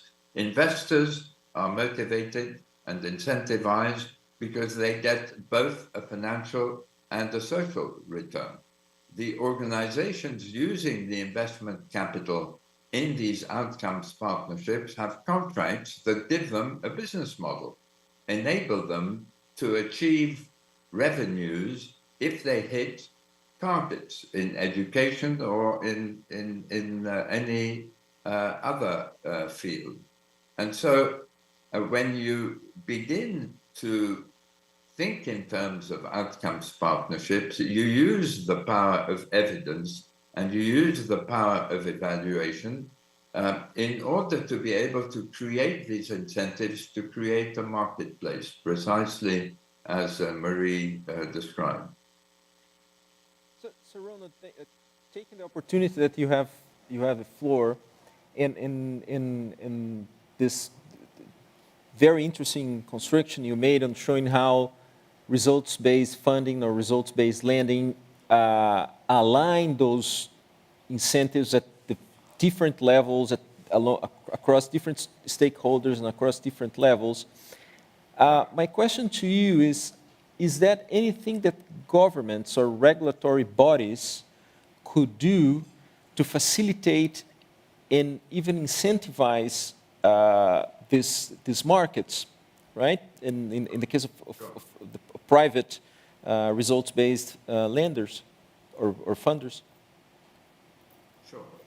I mean, what we found very interesting of the Education Outcomes Fund is that in both Ghana and Sierra Leone, the government said we are prepared to put 15% of the money up for the Outcomes Fund, okay? And they can house the teams that are working on the ground. The evidence that is being generated is open source. They have access to it, so they're very strongly incentivized to get involved. And the Ghanaian government actually said, if you're not going to do this, we're going to do it anyway, because we believe this is the way forward. Now, the biggest thing today that is an obstacle, Alexander, isn't raising the investment capital. I mean, you know that from your own experience as a bank. There's lots of capital in different pots today that would like to achieve impact and a financial return. The difficulty is in putting the outcomes funding together. And that's where government has to play a role if we want to accelerate the increased effectiveness of development. We need governments to say, look, we have entities like US AID and others in the world that are capable of providing grant capital. That grant capital will go in commitments to outcomes funds, because those outcomes funds would prepare tariffs for educating or dealing with the health issues or whatever other social issue we try to tackle with specific populations. We may want to pay more for a young woman that gets educated than a young man, for somebody from a village than somebody from the city, from somebody who's disabled than somebody who's able-bodied. We can provide incentives, again, picking up Marie's point, for the organizations delivering the services to do so in the most effective way socially, not just the low-hanging fruit. When you have that expertise and you can sign contracts, it's easy for banks like UBS and impact venture organizations like Bridges Ventures to put together funds that fund these organizations seeking to receive the outcomes payments. So if in this conversation we can create a mechanism where governments are incentivized, begin to understand this, and we can go into the reasons why it hasn't happened faster, because there isn't yet the institutional readiness within government to change to these different ways of commissioning. So we have to incentivize government to go to these new ways of thinking despite the inertia in the existing system.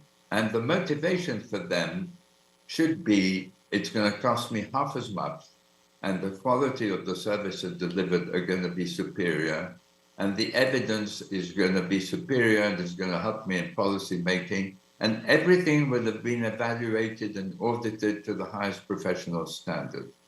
How we track this depends on which government is going to take a bold step forward and which issue is going to be a high priority for that government. I'll close just by making a simple opportunity obvious to us all. At the G7, the recent G7, Japan launched a global impact investment health initiative. Let us focus on diabetes and malnutrition. Let us create outcomes funds to pay for improvements in the prevention of diabetes and malnutrition. They affect hundreds of millions of people across the world. Diabetes, about 800 million people, malnutrition, 150 million children. And let us try to get our governments to make allocations to these outcomes funds, supported by international philanthropists and so on. And let us tackle these themes at scale, because we will prove that it is a better way to deliver. It opens the door to innovation instead of prescribing what needs to be done. It costs less and it delivers better outcomes. Excellent. So Ronald, thank you for those points. And now maybe as we are talking about what governments could do, I'd like to explore more Carolina's experience in your life in government, right? And in what were the lessons you've learned in the obstacles you face, right? In trying to implement a development effectiveness focused policies, let's say, right? In what are the, I think I'm losing my mic here. In what would be the recommendations you'd have for policymakers trying to in the region, especially trying to engage in yeah, well, there's direction? always a tension between what the more politically oriented champions have what the more technical staff members want. So there's a tension there, and we need to acknowledge that. But I summarize this in around 6 insights I learned through my past through the public sector. First, the goal, the results must be doable. Because you go and tell the president, we are thinking about implementing this program, and this will reach 100,000 early childhood children. You say, wow, 100,000, that's nothing. I can not do that. Say, no, we need to do it for 100,000 to prove that it can go to scale. They say, well, okay, let's do it. But there's a tension. The policy leader will want big numbers in short terms, and that doesn't work. That's not feasible. So there's a big trap there, and you need to deal with that. Second, it's better if it's not your idea. It's not something that you, as leader of one topic, issue, sector, discover. It's something that someone else already did, and you are bringing to your country, to your sector. We did CUNAMAS, Caridad is here, an early childhood development program, and we got the idea from Jamaican experience. They did it in Jamaica. We're bringing and adapting that experience that was highly successful there to the public sector, to the Peruvian context, and to the characteristics of our sector, development and social inclusion. And that was very relevant to protect the program. It's not something that a great mind created within MIDIS, but we're bringing lessons from abroad. And that is a big tension, because if you have political intentions, you want the idea to be yours. But if you're a technician, it's a lot more safer to bring the idea from somewhere else. Third insight, well, evidence, use evidence, and the more international evidence is out there to support your initiative, the better. But you need to have access, and that accessibility is not always that easy for public servants. Fourth, we need to understand that for several public servants, evaluations are a big threat. Because if the evaluation comes out saying that something went wrong, that means that you did wrong, that you misused public money, that you'll be in trouble. So we need to deal with that tension, because if we don't change the mindset of what's the role of evaluation, saying that the good thing about finding that something was going wrong is that we will stop spending money in something that is not really bringing any results. So, but that has to be a mindset change in the public sector sphere. Sixth, you need to have interlinked work and coordination. And that sounds pretty easy. Let's agree on how we're going to do it, and let's do it. And you usually get nice agreements at the ministerial level or at the program leader levels. But then what you really need to have is instruments and incentives to allow the planning and budgeting officer from one sector to work in coordination with the planning and budget officer of another sector or of a different governmental level. And that is very difficult. We have very little experience on instruments that really achieve that. And that is the key to have good implementations. And the last one, insight I would like to share, is that evaluations are key, impact evaluations are key, but they need to be external, done by an independent body, and hopefully funded also by, not by the government. Because if it's also the Ministry of Finance that is pulling money to pay for the evaluation, then there's always the suspicious, is within your government, they are being nicer, this is not quite good. So it's tough, because it's easier to move money from the public budget for the evaluation than having the money from the outside, but the impact of that evaluation results will be a lot better and a lot more protective of the process if it's paid independently too. Excellent, Carolina. As we approach the last mile of our panel, what we saw in this last round of questions were an interesting discussion on how institutions, both on the public side and the private side, can institutionalize development effectiveness, right? And the challenge that we have, the many challenges that we have in doing so. But in Carolina's last intervention, she was telling about the importance of coordination, of intra-government coordination for those objectives to be achieved, right? To have effectiveness as a top priority.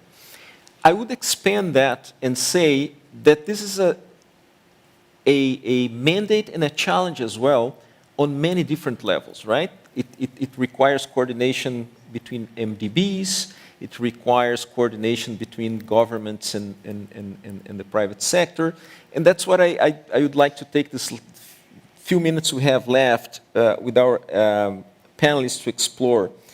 And then I'll pick on your brains, Sir Ronald, and what are the opportunities do you see for impact investors and development organizations like ours to collaborate more effectively to maximize our joint impact?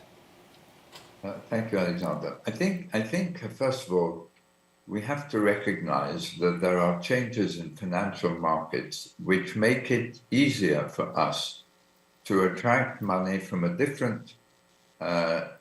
from investors who have a different set of considerations in their decision-making that include both profit and impact. So moving in the impact into the impact area through results-based funding, in particular, in my view, is capable of attracting a lot more funding than we have today within the development sector. Right, like $1.25 trillion of sustainability-linked bonds and loans, dwarfs the $150 billion a year spent by development organizations. It requires different skills, which I think a bank like IDB, working with outcomes funds like the Education Outcomes Funds and perhaps a Diabetes Outcomes Fund and the Malnutrition Outcomes Fund, whatever other a Green Transition Outcome Fund, if we can work together to establish these outcomes funds and begin to fund the organizations that can achieve the targets through investment that is based on being paid if the outcomes are achieved, we will shift to a new and more effective model, quite simply. The challenges in the way are, one, governments aren't used to commissioning for outcomes. They're used to putting people in competition for fee-for-service. Commissioning for outcomes, you have to trust people who are going to prepare tariffs within your government that are going to be right and pay according to them. You need a budgetary cycle which enables you to make commitments now for payments over 5, 6, 7, or 10 years instead of just an annual budget. And you need initiatives that lock in the program so that if there is a change of government, the program doesn't stop. And that's another big advantage of outcomes-based funding. The contracts are for 5, 7, 10 years. If we can work together to achieve that, we will help shift the paradigm now to achieve more effectiveness in development. Thank you, Sir Ronald, and I couldn't agree more with your points. Carolina, I would like to hear your reflections on that. also on how we can coordinate among organizations. But what, as a policymaker, what was the value added that MDBs had for the clients, right? So how we can coordinate better with the clients as well. Yeah, Alexandre, my experience was very particular because I was in charge of creating a ministry. So I began from scratch. You know, some social programs working here and there, coming together to build, to be working together within one new sector within the government was a major challenge, but it was also a great opportunity to test how our relationship with for example, IDB was really key to help that process. And I think the lesson learned from that experience is that you need an involvement throughout the process, not only coming with the right instrument in one moment or with the right loan for evaluation or for implementation or for technical assistance, but going together with the government through all the process. And that is long, is tedious at some moments, but that is what provides really a solid relationship that allows to take the better advantage of what Development Bank can offer. In the case of IDB and MIDIS, this was maybe unique case because, you know, MIDIS, the Ministry of Development and Social Inclusion, didn't have any offices at the beginning. And we went to a lot of meetings in the IDB offices, so we call those offices the BDs. So just to ensure that it was a very strong relationship. But the key issue was that what you really need is full support throughout the process, and to really answer the needs that arise at each different moment in the creation of a program, the implementation of an intervention, the design of a new type of program, and that support has to be on time. You don't want to have the Development Bank bringing the best expert in the world 6 months later than when you really need it, because you don't have the time to wait for that. You will make decisions before, and then it won't help. So being there is the only way to really ensure that you can answer on time. And also show, as we need access to good evidence, the policymaker needs to have access to a toolbox that the development banks offer all the time, and knowing that toolbox is key. For example, we use a PBL as a way to ensure that if me or my team was not leading the sector 5 years or 3 years after, the Ministry of Economics and Finance will have all the incentives to ensure that the results that we said in our moment were achieved to obtain the money from the PBL.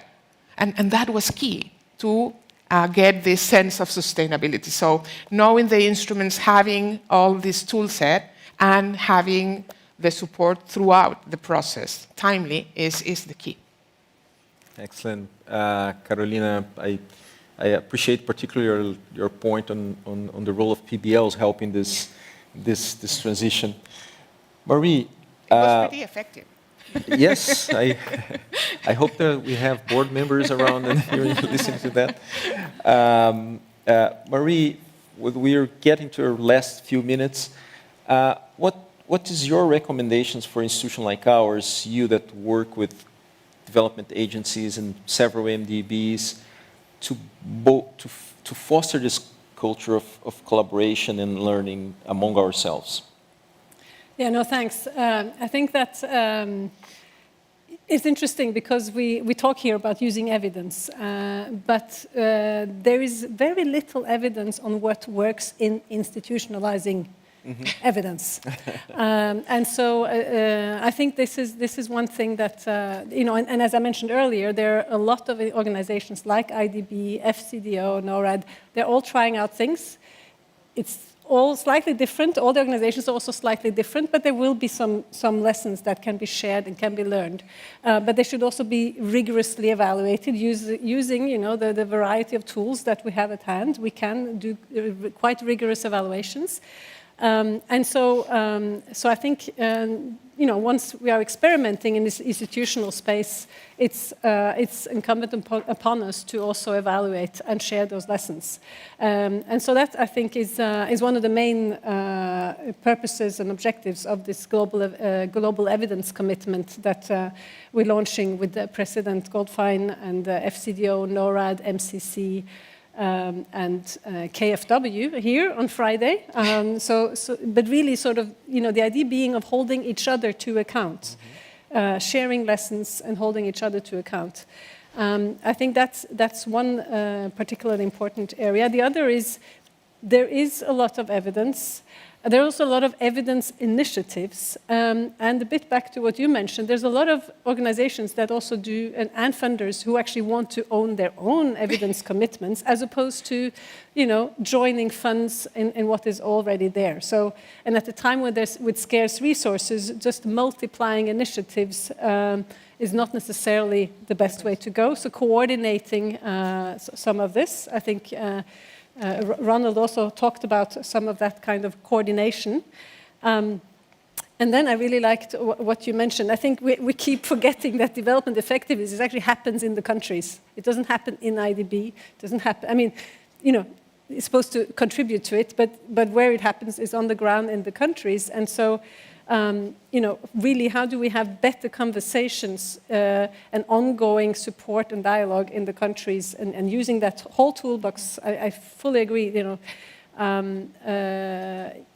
do we do that better and adapt and learn as we go? Make it easy for team leaders to adapt. Making that the easy and default, rather than sort of having to go to huge reorganizational bureaucratic steps, etc. And so I think that and really having, finding a way, building up the countries to hold the institutions to account.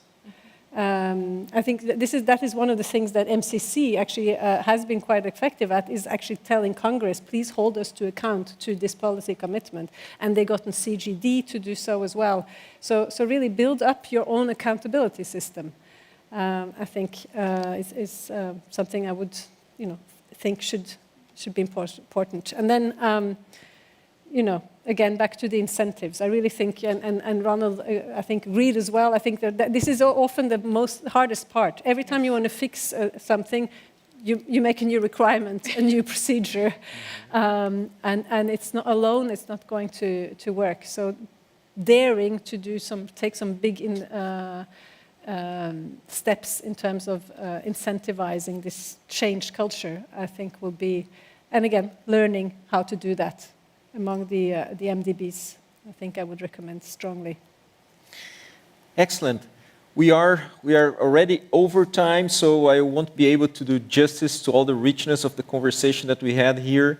I just want to, but was extremely valuable, certainly for us, in the moment that we are revisiting our development effectiveness framework, in the moment where we are putting impact as front and center to our new institutional strategy. And for that, I want to thank Carolina, Marie, and Sir Ronald very, very much for your participation. Thank you very much, and thank you for being with us. Thank you.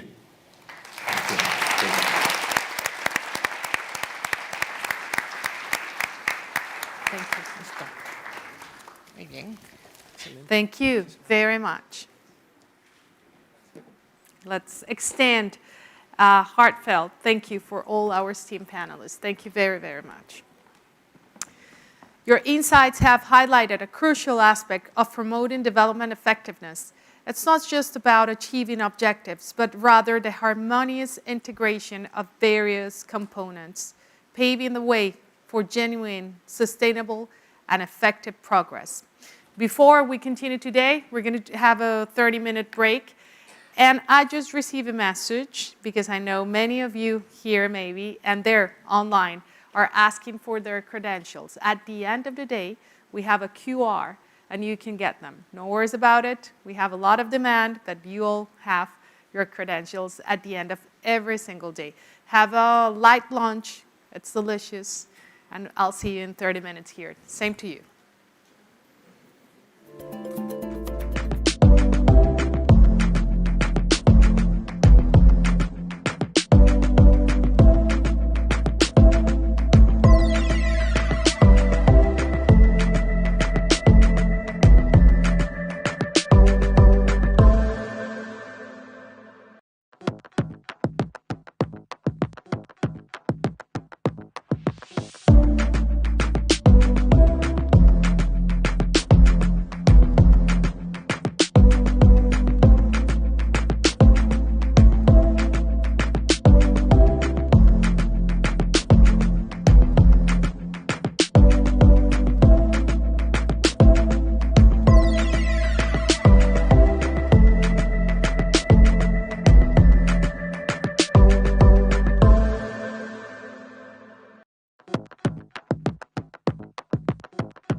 welcome back.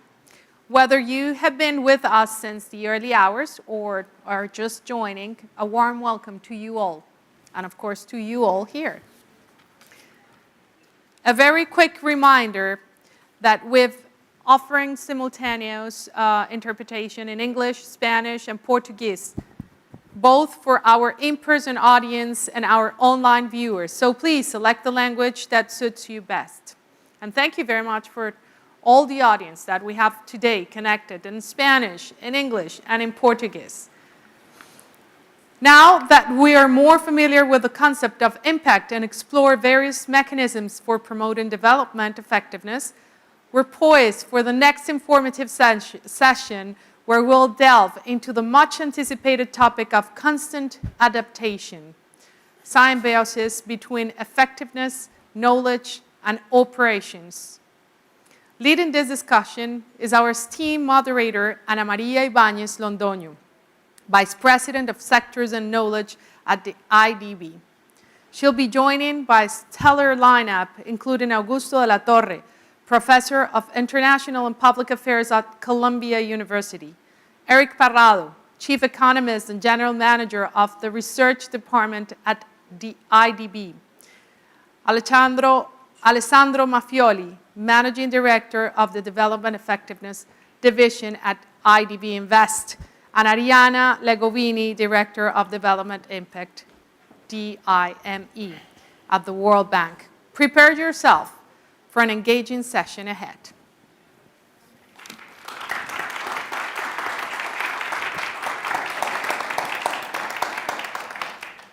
Thank you, Monica, and thank you to all of you here.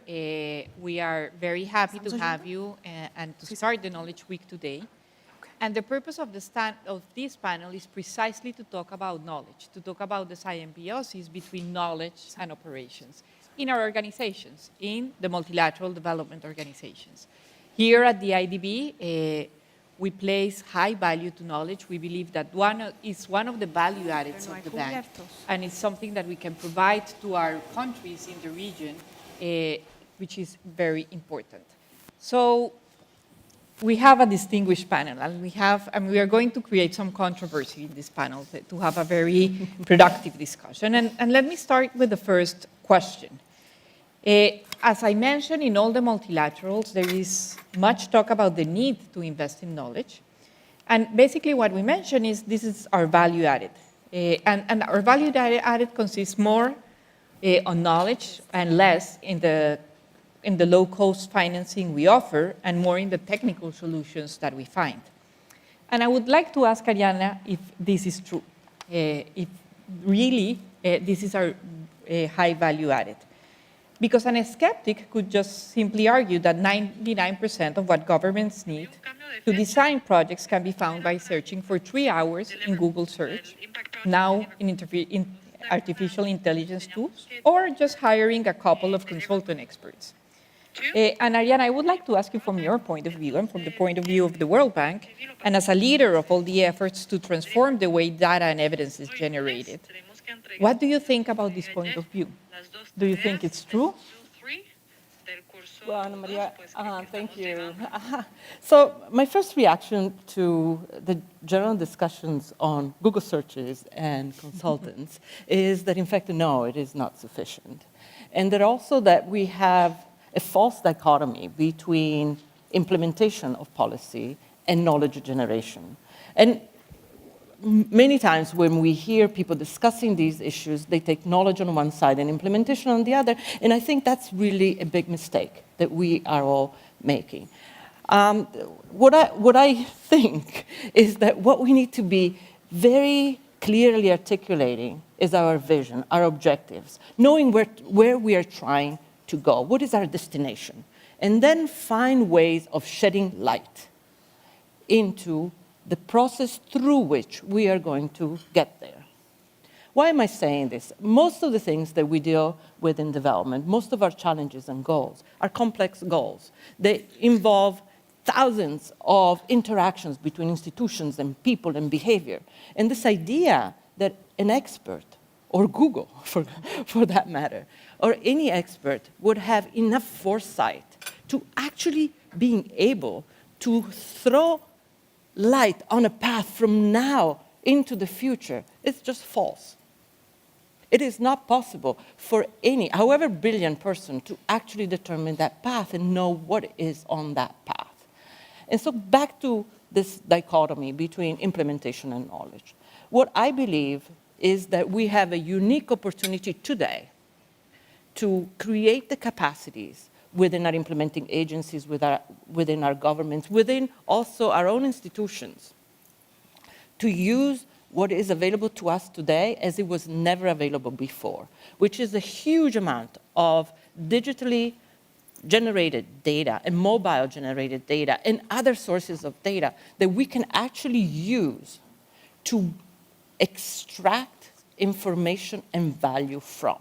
So some people say we need to invest in data, but I actually think the real scarcity today is the capacity to extract value from data, and then use a very different attitude that we have ever had, what I called kind of the obsolete way of doing development economics, which is basically go by our guts, our theories, and define the path forward, to a disruptive technology for development economics. And disruptive technology is a technology that is cheaper and more effective. And what is that disruptive technology?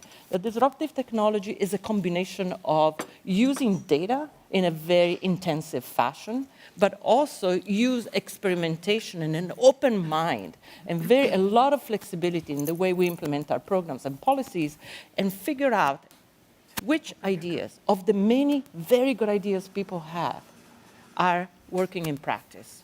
So it is really a complete change in attitudes and behaviors and culture to open up different ways of implementing programs, recognizing that we do not know everything that we need to know, that Google doesn't know, and that all the evidence that we have out there is super important to clarify in our mind and open up this idea that we can hypothesize, that we can think about how to, but that we do not dismiss idea ex ante. We actually allow ideas to survive until such time that we have an opportunity to test them rigorously and actually figure out what our way forward is. Ariana, thank you. You mentioned several things that are important. First, this false dichotomy between implementation and what we're doing with knowledge. The second one, which I think is very important, is that data is evidence, but it's not knowledge. So we need people really to distill that knowledge, to systematize it, to compile it, and to have conceptual frameworks and to test it. I want to open the discussion for you as well, if you want, Alessandro, Eric, or Augusto. If you have any follow-up to Ariana's, please feel free to jump in. Good. Probably I can start. And oftentimes when you have some symptoms and you're feeling some sickness, you go to Google and check where you have something. But again, governments cannot do that. Or probably they can do that and try to do some search in Google and trying to find some answers, hopefully from the IDB or the World Bank. But this is not serious in terms of long-term views or long-term goals. And that's why we are devoted and committed to countries in terms of our development. We have a lot of interaction with countries at the country level, with our country representative, with our country economies, with our regional economic advisors, and we have the local knowledge to combine the policy work with the research. ¿Cómo vas, querido José? At the same time, we have the expertise of sectoral experts and sectoral economic advisors that can give us some recommendation regarding what are the policy questions, what are the requests of governments and the private sector, and then we can think about the research. So I think it's important to understand that we have Google, that we have AI, but that's not enough because there is no clear commitment. I used to be a consultant, and probably you can find good consultants in the world, but this is just a one-shot task, and it's not long-term and it's not medium-term. And that's why the difference between a multilateral with knowledge regarding countries and private sector, I think, is going to be key for the future. Thank you, Eric. I want to move now about knowledge. All our institutions are investing in knowledge, and basically we do it in two ways. One way involves building bridges, and building bridges between the frontier knowledge that is out there, not in the multilateral development banks, but out there, and bringing it to the regions where we work, so that it can help us really solve the problems and the development challenges that the countries are facing. We also invest in knowledge creation, which is what we are talking at the moment. And basically what we want to do is to close the knowledge gaps that we have. And we have very specific questions on development and the countries in which we work that are not necessarily being answered in the outside world, to say it in one way. So regarding knowledge breaches, and I would like to ask to you, Augusto, Augusto is connected right now, something about that. The skeptics claim that this consists only of subsidized consultations. They overlook really the added value that we provide in problem identification and providing the most appropriate experts. And in your experience, Augusto, do we indeed add value in building knowledge bridges? And when I mention knowledge bridges, again, is to bring the experts and the knowledge frontier from the external institutions to the regions where we work. Well, thank you. I hope that you can hear me well and that the technology is working well. Can you hear me? Yes, we can hear you well. Good. So let me start by being controversial. I think that our institutions pay a lot of lip service to knowledge, but actually they don't put the resources, the energy, and the money where the mouth is. I've seen, in fact, a certain tendency for a deterioration in the quality, in the quantity, in the availability of the knowledge bank compared to what we preach. And I honestly want to speak a little bit to that possibility, including to the question you asked about whether consultants are enough. So let me start by saying first, I think we need to do much more intellectual work in understanding the heterogeneity of knowledge. We use knowledge as if it was a homogeneous concept, but the fact is that there are very different categories of knowledge.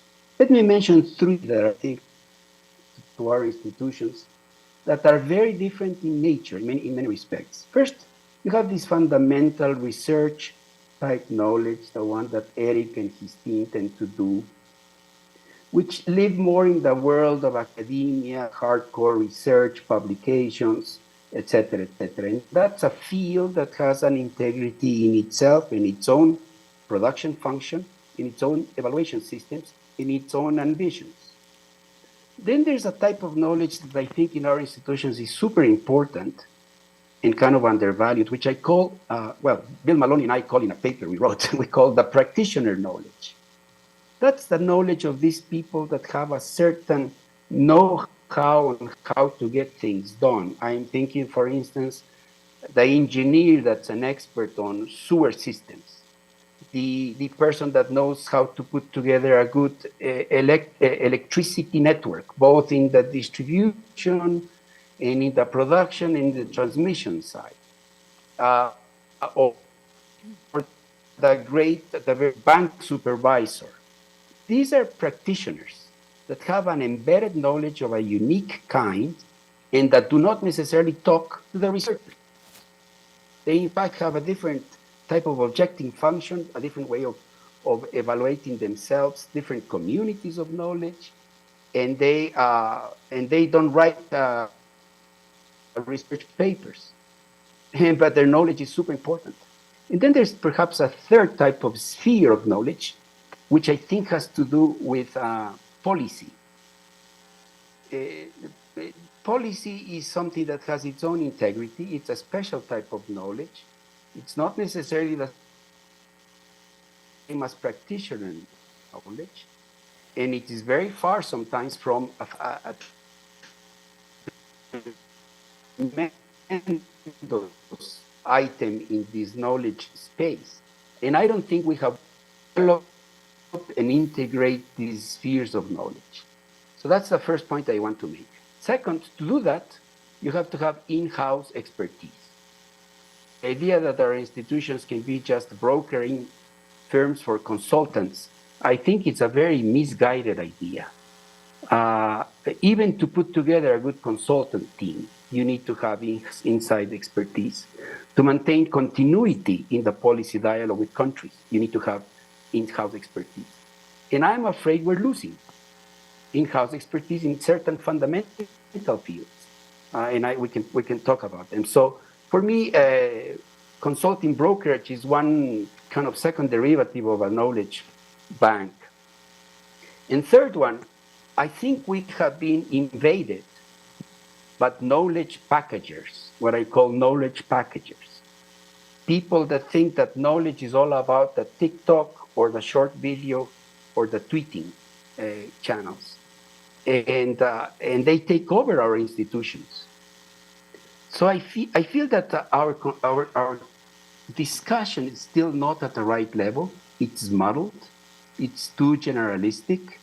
And in the process, I think we are actually losing terrain in this knowledge field. I noticed, for instance, take for instance the global practices in the World Bank. Global practices in the World Bank are a little bit lost. They want to have deep sector knowledge, but they don't know what to do with a great practitioner. They don't know how to fit a practitioner with a loan operation. They tend to be dismissive of fundamental knowledge in the research department.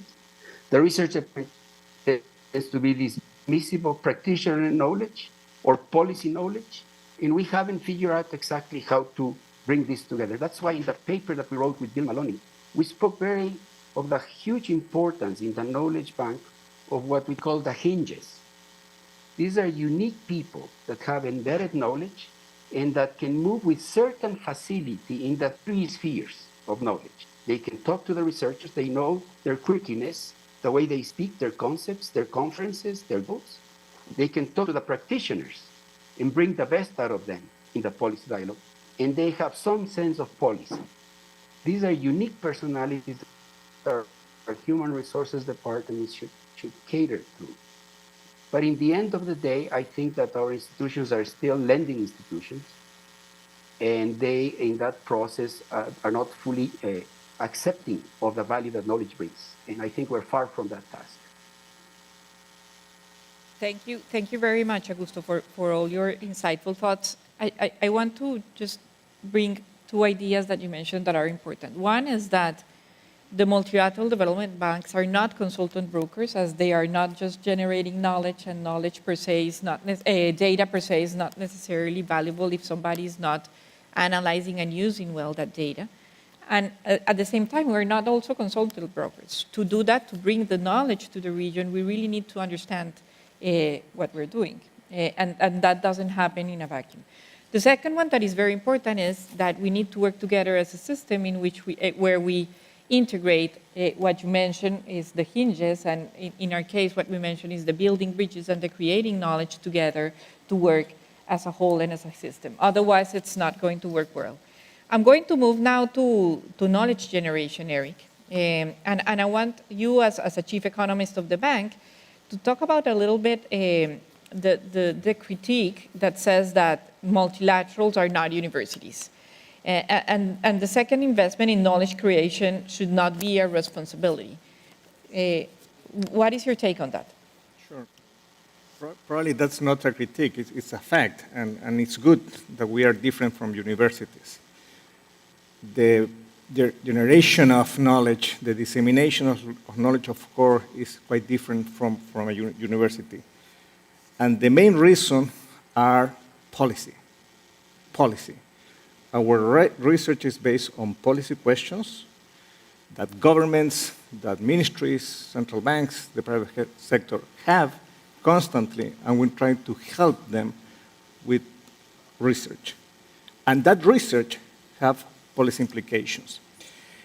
And it's very important, for instance, when we hire people and we go to the academic job market, we tell them the objective in the Inter-American Development Bank is different from an econ department. It's quite different. Sometimes they think the tax of being a professor in an econ department is teaching.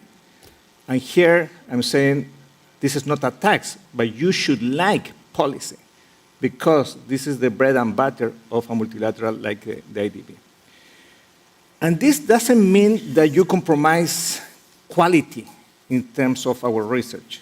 It means that you can do research with a policy question, with a policy problem. And let me give you an example in terms of that we are not sacrificing the quality and quantity of research. Between this year and the following year, we're expecting 8 publications in the top 5 economic journals. 8. This is a tremendous achievement and probably comparable to the quantity and quality of publications of many top 20 econ departments in the US. So at the same time that we are producing this research based on policy and with policy implications, we are also producing top-level research. And that's the thing, and that's the objective that we have at the Inter-American Development Bank. So in some way, we're pushing the frontiers to produce this research, but with the most pressing research questions coming from policy problems. Thank you, Erika. I leave with also 2 messages that are important. We are different from universities, and that's a fact.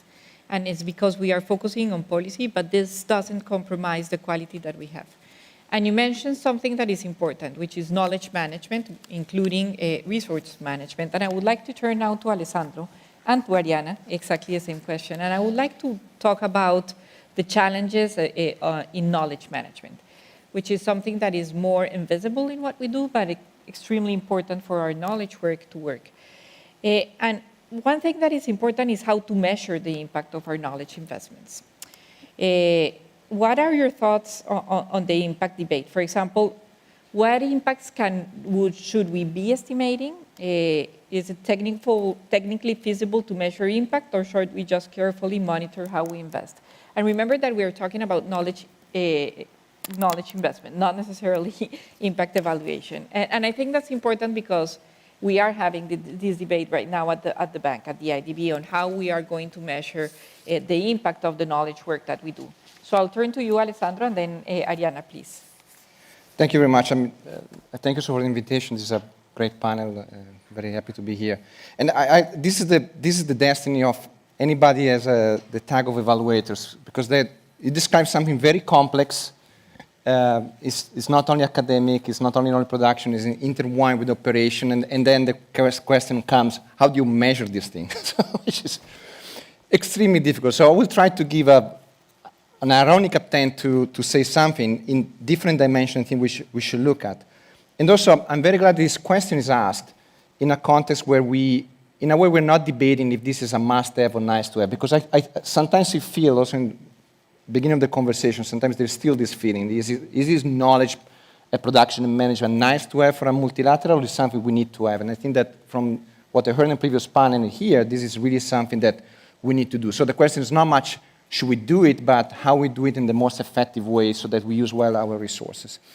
So I will start from what Eric says. So what is the objective of producing knowledge in an NDB? The objective is the same as our mandate to produce benefit, social, economic, and environmental benefit for the people we serve in the region.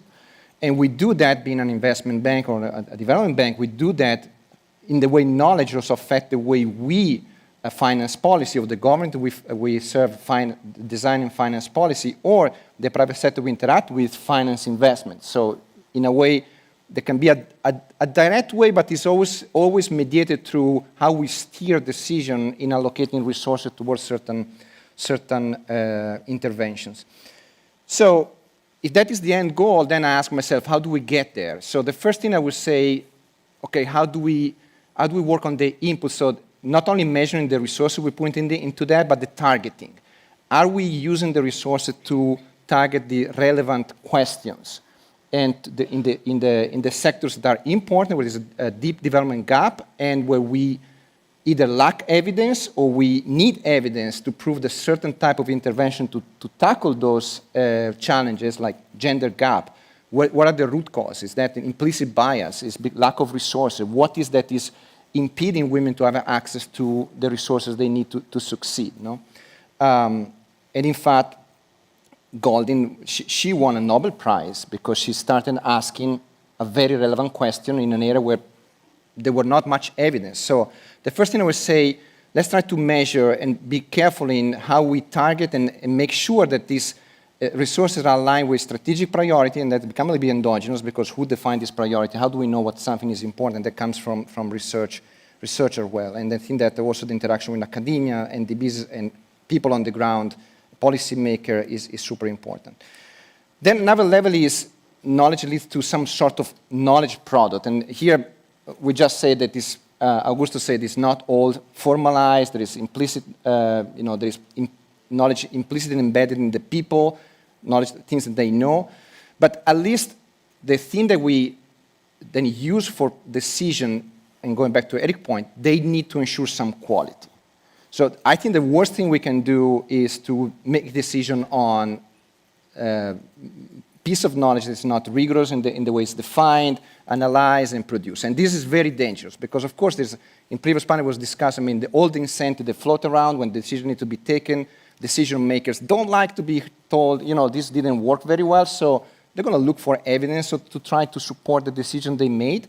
So it is very important for me also to safeguard the integrity of the knowledge we produce and the way we use it to have some external validation, expert validation. So I do like the fact that some of our piece of knowledge is published, peer-reviewed, and scrutinized from that point of view. I think that is healthy, because in a way, if they're going to use that for decision is important. So another measure you can use is a typical, I was once asked to evaluate the impact of research funding by certain countries. You can use bibliometric measure, how this contribute to certain number of citations, how contribute to close knowledge gap, the role that a piece of research, a researcher or a research group play in contributing to that, to the knowledge through this kind of indicators, building networks of researcher, inclusive network researcher.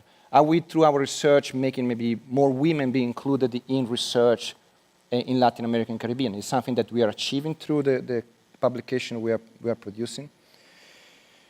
And then, so these are kind of the output level of the research. And then we get to the holy grail of the question, so are we having influence on decision? Are we shaping the way we design investment intervention? And that is something that, again, it is challenging, because we need to look at, if you want to be very trivial, we can look, okay, is this research cited, used, mentioned in policy documents that would at least be easy to look for it.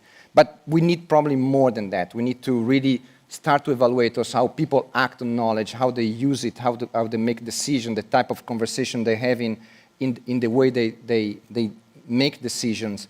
And again, be very careful that this can be used for just to validate, and that concerns me a lot.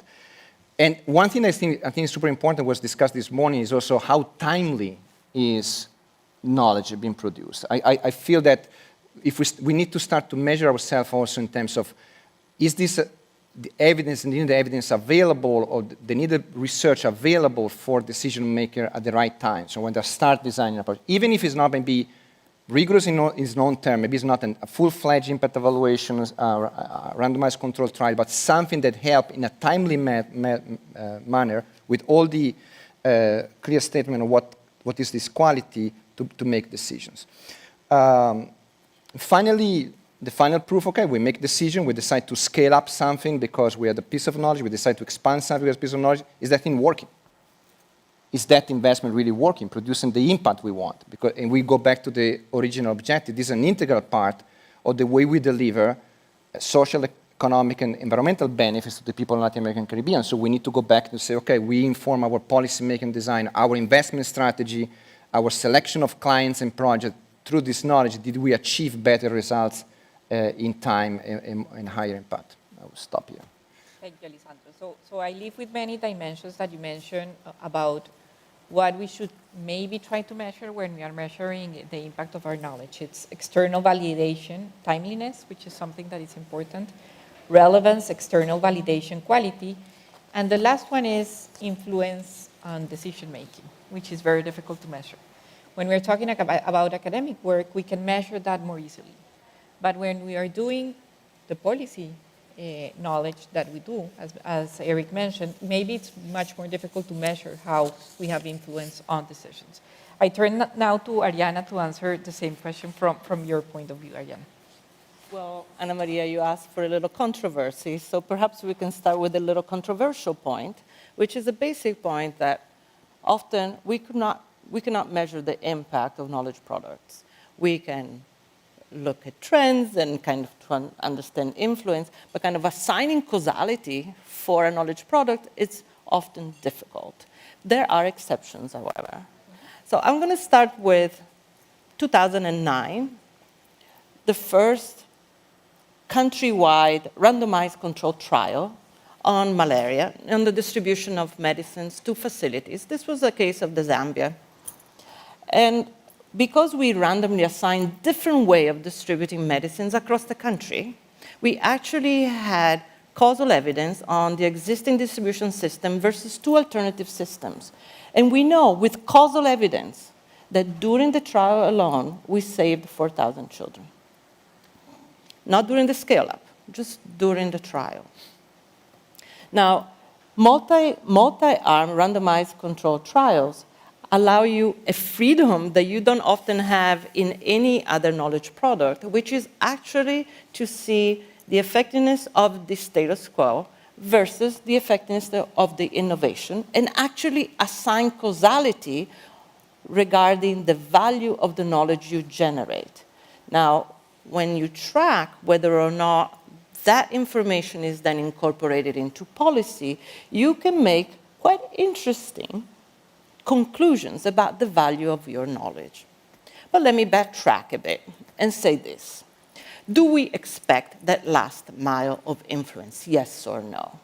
And I would posit, again, for the sake of controversy, that in most cases, that last mile is poorly developed. The last mile, I mean, do we actually consider carefully how the evidence generated by our knowledge will actually be incorporated into policy? And the answer most often is no.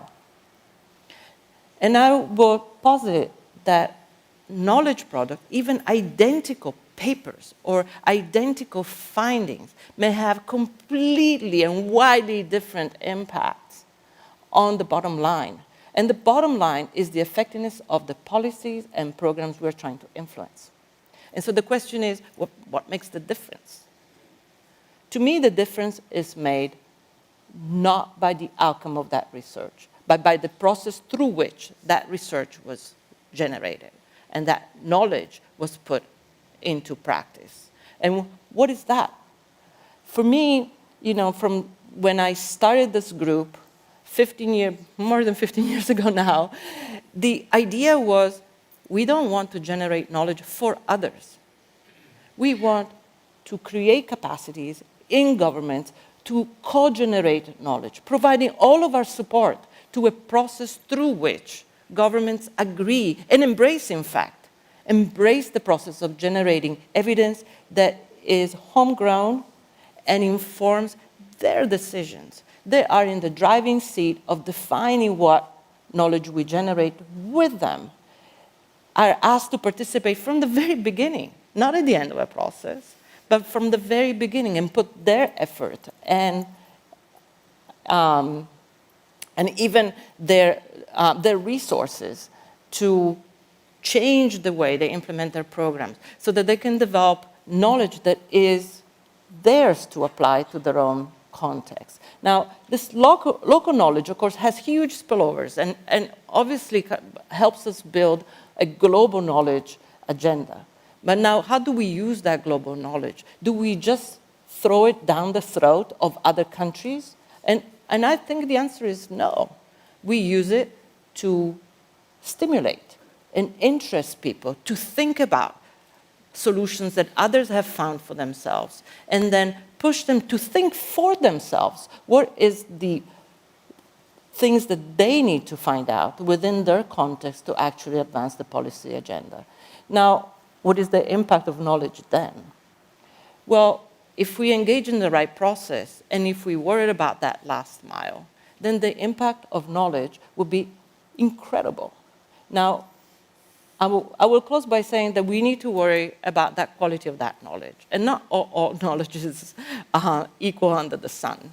So, for example, we have invested enormously in everything that has to do with transparency and accountability in knowledge generation. And in fact, at DIME, we have developed protocols for reproducibility of our own research, because when we come up with a solution that tells the government to use that distribution system of pharmaceuticals, we better know with the highest of our comfort that we are actually going to save many more children.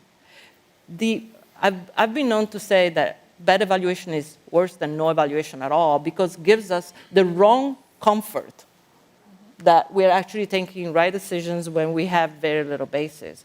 And so when we look at the impact of knowledge, not only we have to make sure that it's credible, but that we put all of our effort to ensure that every piece of advice we provide to governments actually stand on its own feet. So no, I don't believe that any evaluation or any type of research is equivalent. That we need to worry about the process, we need to worry about the quality, and need to really make sure that the advice we give is well-founded, because knowledge, this word knowledge, is actually very difficult.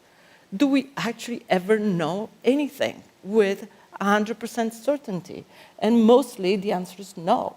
So we have to make our best effort to build on that knowledge through scientific inquiry and do our best. Our best is all we can be accountable for. Thank you, Ariana. You mentioned very important points, and I would like to build on one, which is the importance of the process of knowledge generation. And there it's where I think our value added is so important, no? Because the process through which we generate knowledge is through dialogues with the countries, building technical capacity within the countries, and discussing with the countries what can be the best investments that we can do, the best policies, and helping them regulate, design policies and regulations. So that's a very important piece of our work that is more difficult to measure, or almost impossible to measure, but where we provide an important value added. And that's going to be very difficult to measure, no? And so in establishing causality there, I agree with you, it's practically impossible. So you're putting the point on something that is very important. I'm going to ask another question about knowledge management, and Eric, you mentioned that, and I would like to touch upon that because it's very important. It's human resources. Because throughout this discussion, what has been becoming evident is that we cannot do knowledge without human resources, and that human resources is really what brings to the table the knowledge, not everything what we have discussed so far. So how do we recruit professionals to do knowledge generations? Of course, we need to have professionals that have experience and train them to make them experts in project design and implementation in those areas. And Augusto rightly mentioned that that is very important as well for what we do. And there is a lot of knowledge in this type of work as well. But is really this sufficient for a knowledge bank? Or do we really need to have people that are closest to the knowledge frontier and whose contribution would advance cutting-edge knowledge, which is something additional that we are discussing? Or are we just going to have the first type of staff and just outsource the knowledge, the frontier knowledge that we need? This is a question to all the panelists, because I think this is a very important question, but then I will start with Eric, Augusto, Alessandro, and then Ariana, okay? Perfect. Thank you, Ana Maria, for that question, because it's really, really important. And if we're going to talk about human resources, probably I can talk about my own experience when I was hired by the IDB. When the headhunter called me, and I'm going to say this publicly for the first time, he told me that he was looking for a chief economist. And I said, you know what? I really love research, but also like policy. And I'm not sure if I'm the right fit for that position. And he said, no, you know what? We're looking for that guy. We are looking for that person who can combine research and policy at the same time. Okay, if this is the case, I can apply. So I got the job. And the thing is that I'm telling that experience because in my previous life, I used to be the chairman of the Banking Regulatory Agency in Chile. And we have many tasks to do, many information, a lot of data. And we have a very, very unique data that was unique in the world. 6 disaggregated data on credit markets, deposits, payments, and so on. It was the first country to have that type of data. Then other countries came after us. The thing in that data, it says something very simple, that women are better paying than men all the time, in all type of credits. But despite that, interest rates charged to women were much higher than men. How come? And I said, is this a simple bias, or this is a discrimination case? So I arrived to the IDB with this idea, and then what we did is that we hire actors and actresses with the same socioeconomic characteristics to apply for a credit. This is in Chile. And we found out that there is discrimination against women in credit markets. And not because they are paying interest rates, that was different, but because of access. 18% of women don't have access to credit markets with the same risk as men. If you take the math regarding the impact on loans on women, it was about $12 billion, which is huge for Chile. And if you can do this exercise for other countries, probably you're going to find the same. And this motivates us with the social sector to create the Gender and Diversity Lab here, when we do call for papers every quarter to try to find the right assessments and the right policy recommendations. So this is like, I like, Ariana, what you say in terms of the process. This is a process, and there is commitment. This is long-term. It's not just one shot. So there is a strong commitment to merge policy and research at the same time, and we have several examples on that. And regarding hiring, we take it super seriously. We have a program which is called Research Fellows, and probably there are some research fellows here in our audience, or they are in internet connecting to us. And we are trying to find the best economists in our region to invite them to work for us for 1.5 years, 2 years. And then we train them to prepare for a PhD in economics. And these guys now are in all Latin America, working for the best universities and also working for governments.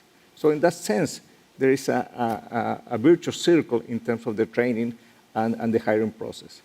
And in addition to that, for our economists, we go to the job market every year to find the right people to work for us.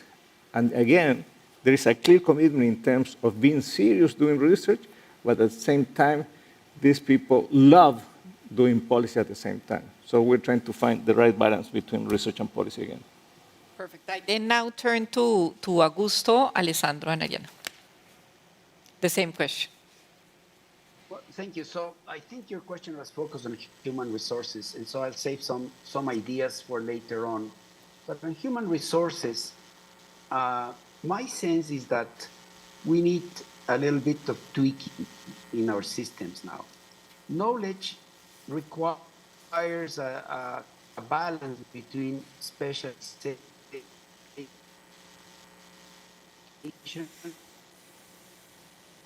and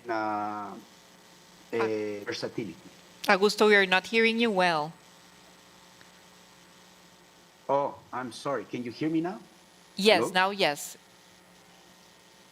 Okay, let's hope. Tell me if it doesn't work, because I don't want to waste your time. So what I was saying is that our human resource policies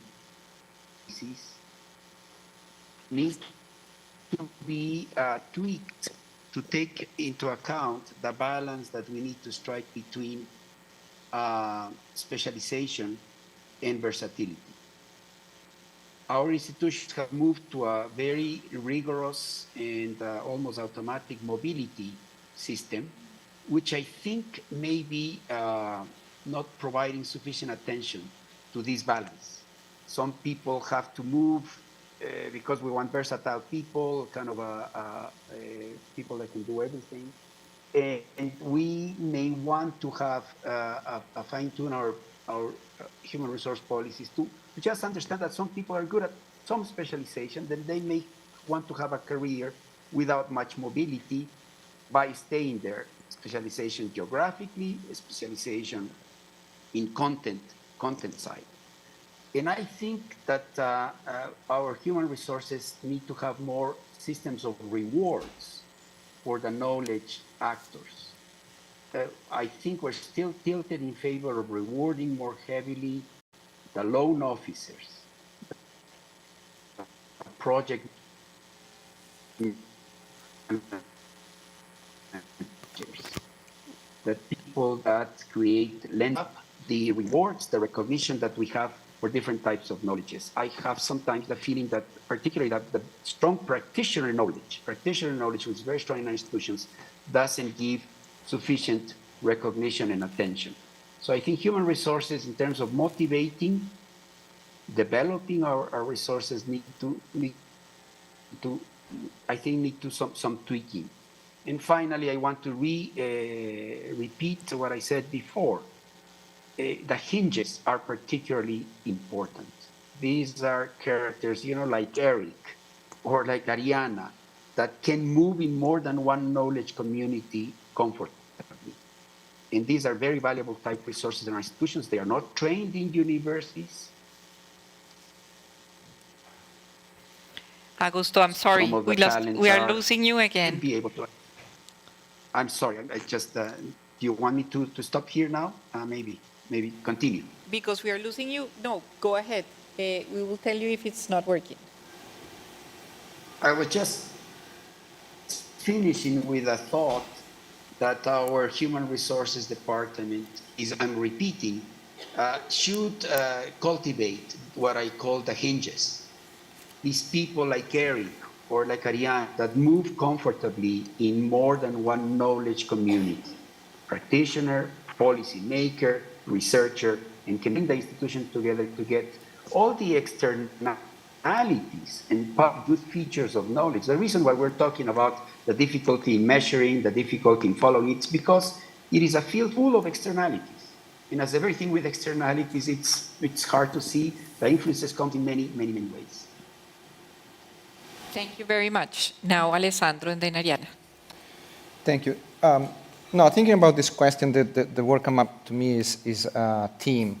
So I work at the IDB Invest, which is a private sector arm of the IDB group. So what we do is extremely complex because we are working with private sector clients, structuring at times sophisticated financial transaction to support their investment so they can have an impact on social and economic and environmental benefits for the people. So that requires to set up that type of investment and to learn from it. It's required being able to address a complexity that one person alone cannot deal with. So for me, it's always been important when I think about my team, which is the environmental effectiveness team, is the team that is supposed to support us, the learning from the operational experience of the organization. I need a variety of profile. And all of them needs to be able to deal with knowledge production, absorption, and dissemination to clients, and in a way also being able to talk the language of who is structuring transactions. So And so you can have part of my team maybe are more with a, let's say, a research background, can really perform impact evaluation by themselves in partnership maybe also with the research department. We did that in the past. Other, they understand how to do it and they can do it, but they also can help in better having a conversation with an investment officer that have more a financial background, have more the understanding of what is also the challenge of the clients in certain elements. So I think for me, the point there is to not creating categories of, unique categories. This is the knowledge person that help us to deal with the frontier. This is the other person. This is the operational one. But try to identify profiles that can, in a way, open the dialogue and work with both. And at times when we need it, maybe sometimes some of them that are really much more focused on the research side, or maybe a little bit more focused on the operational side, and then them working together. That for me is the formula. It's like building a team. You need somebody to be a goalkeeper, midfielder, and defender. But all of them need to more or less know how to defend and score a goal. So I think that is the balance we're looking in terms of building our team. And this, I think, is difficult. It's more difficult than hiring people in academia or hiring people in an investment bank, because the type of profile you're looking for, either specialized or mixed, is more complex. Ariana. I feel development economics was the forlorn science for a long time. And the first time I opened a position for a research economist, I got, with experience, with experiments in the field, I got 3 applications. Today, I get 3,000 applications. We compete on the academic market. We get the top candidates. And it is an embarrassment of riches. People, researchers who have been done the impossible during their PhDs, literally. I mean, today, these young people move mountains during their PhDs. I don't even know how they do it. And we get people coming into our institutions who are the best of the best. They're bright, they're creative, they're technically superior, they're amazing. I would say they come in and they can make a difference. They need to be brought into that process that they may not be familiar with. But they are specialized, high-quality resources. And we need to recognize that they're very specialized, and we should use them for what they can contribute best. To me, today, my team is not a team of just PhD economists. This is how it was born, how Time was born, with a lot of PhD economists who were trying to be a jack of all trades because we needed to get stuff done. But today, I have a team of data analysts, data scientists, even software engineers. I have program managers and field coordinators and a whole specialized set of services delivering these field experiments on the ground. Why? Because it makes sense. It does. Research has to move out of piecemeal, where one researcher does it all. That person cannot do a good job. There is no way. It is, again, level of complexity in delivery. It's very kind of operational in nature. You wouldn't want an operation to be run by one person do it all. So, but I want to point to a couple of things.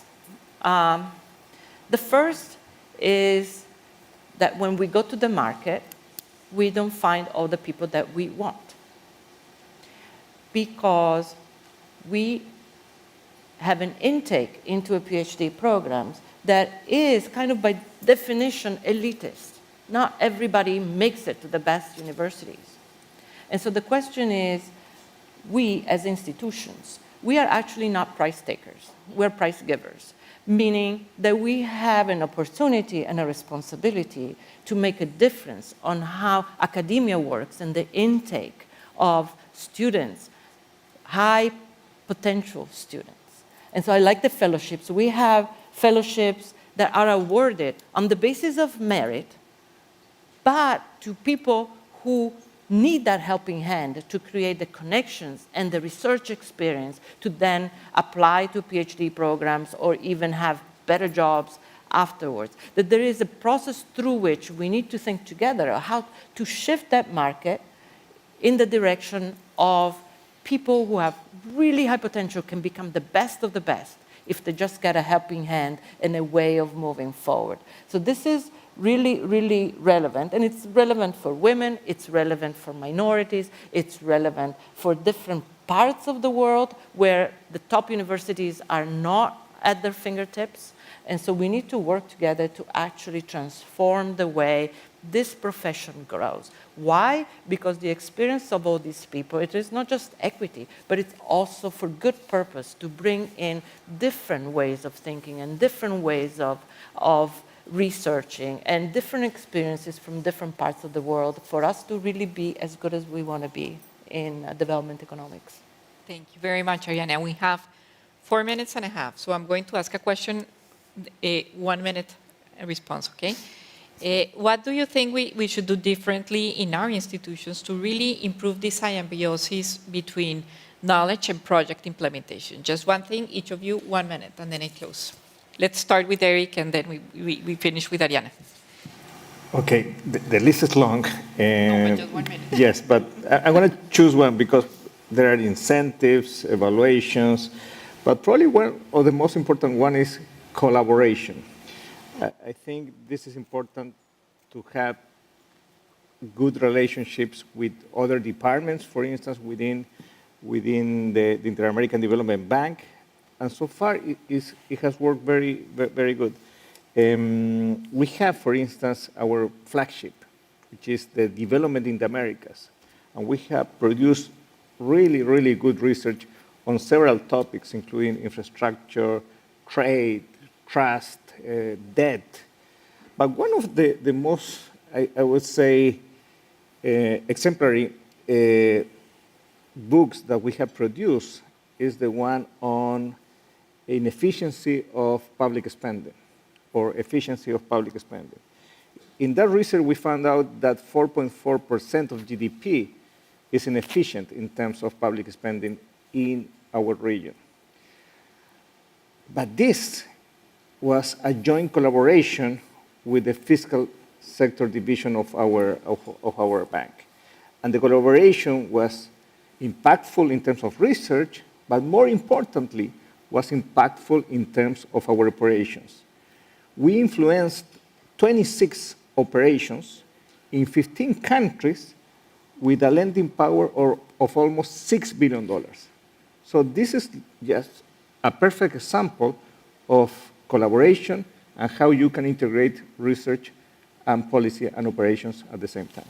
Thank you, Eric. Sorry to cut you off, but we have just little time. Alessandro? So I would say, first, I think there's still some work to do on the culture of learning. This was said before. I think that one thing we need to establish is that it's okay to fail, but it's not okay to not learn from what goes wrong. That is something I think that is how we created this incentive for people taking risk, but really be committed to, we're going to learn from our operational experience, we're going to use this learning to do things better and to help others, decision-maker, policy-maker, investor, doing things better. Second, I would like the point of I think it's related to the process. How do we make this knowledge available in a timely manner for decision makers? How do we make sure that this evidence or somebody who knows about the evidence is present when the decisions are made to complement those decisions and help? Obviously, cooperation, I think, among DFI and DBs to build more external validity of the evidence we have, make sure that we work together. We intervene in countries with simultaneous intervention. They're very related. We don't know anything about the simultaneous effect or the joint effect of this intervention working together. I think that is something we should do better. Thank you, Augusto. And then I want Ariana to close, and then I give some brief remarks. Two thoughts. One, at a macro level, impact may turn into influence. One way to assess whether we're part of the knowledge creation and dissemination and discussion is to ask ourselves, is the IDB part of the big discussions in the region on trade, on taxation, on pensions, on education reform? on inflation targeting. Well, that's important for us to think carefully. So influence in the big debates is important, in my opinion. Second, portfolio approach. Knowledge is one of the services that our institution provides together with investment operations, policy operations, technical assistance, etc.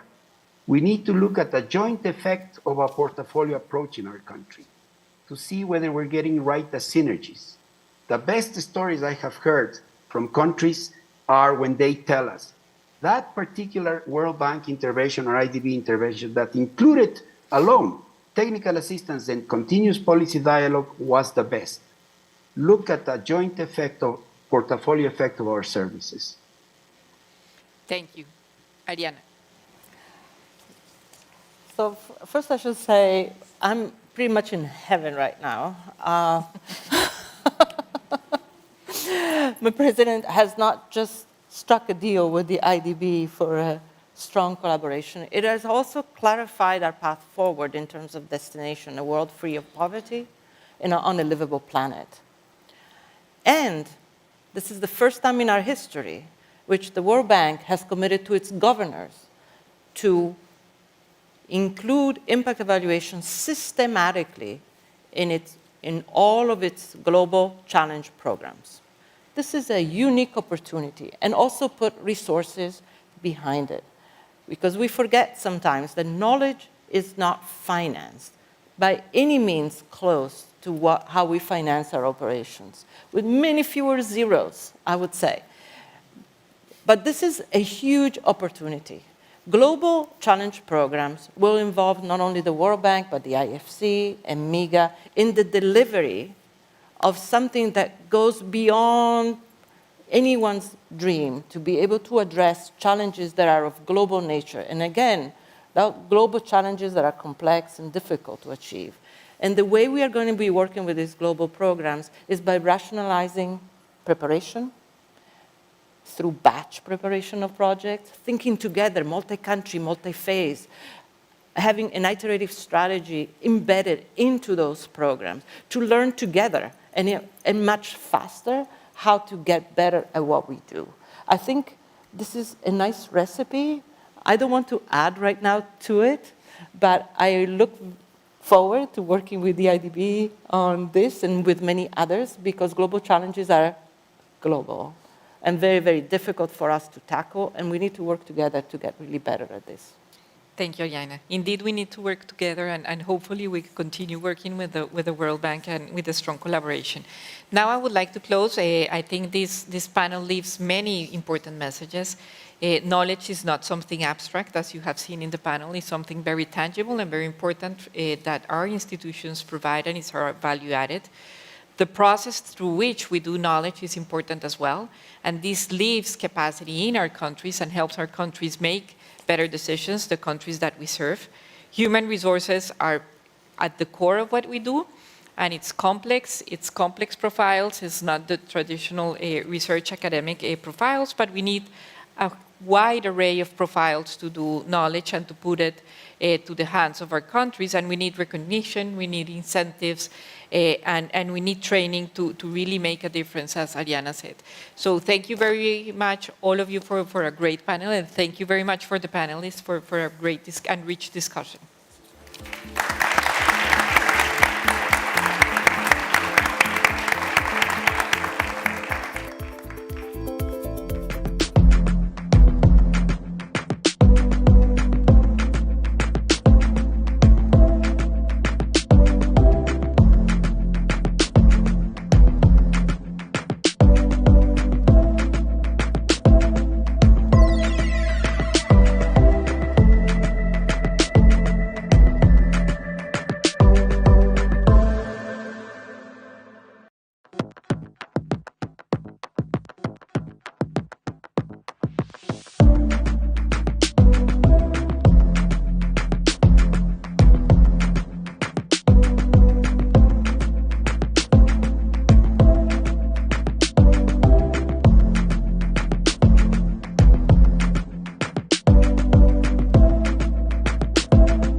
Welcome back, everyone. We had an incredible, productive early afternoon, and trust me, the best is yet to come.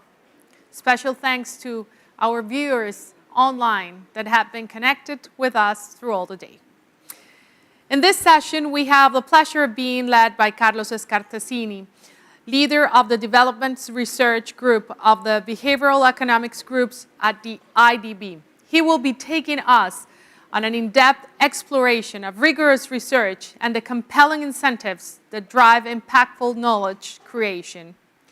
Joining him on this informative panel are experts: Annie Duflo, Executive Director for Innovations for Poverty Action at the International Growth Center; Nila Saldana, Y-Rise Executive Director at Yale University; and Claudia Martinez, Economics-led Specialist at the IDB. Ladies and gentlemen, please join me in extending a warm welcome to this formidable team of experts.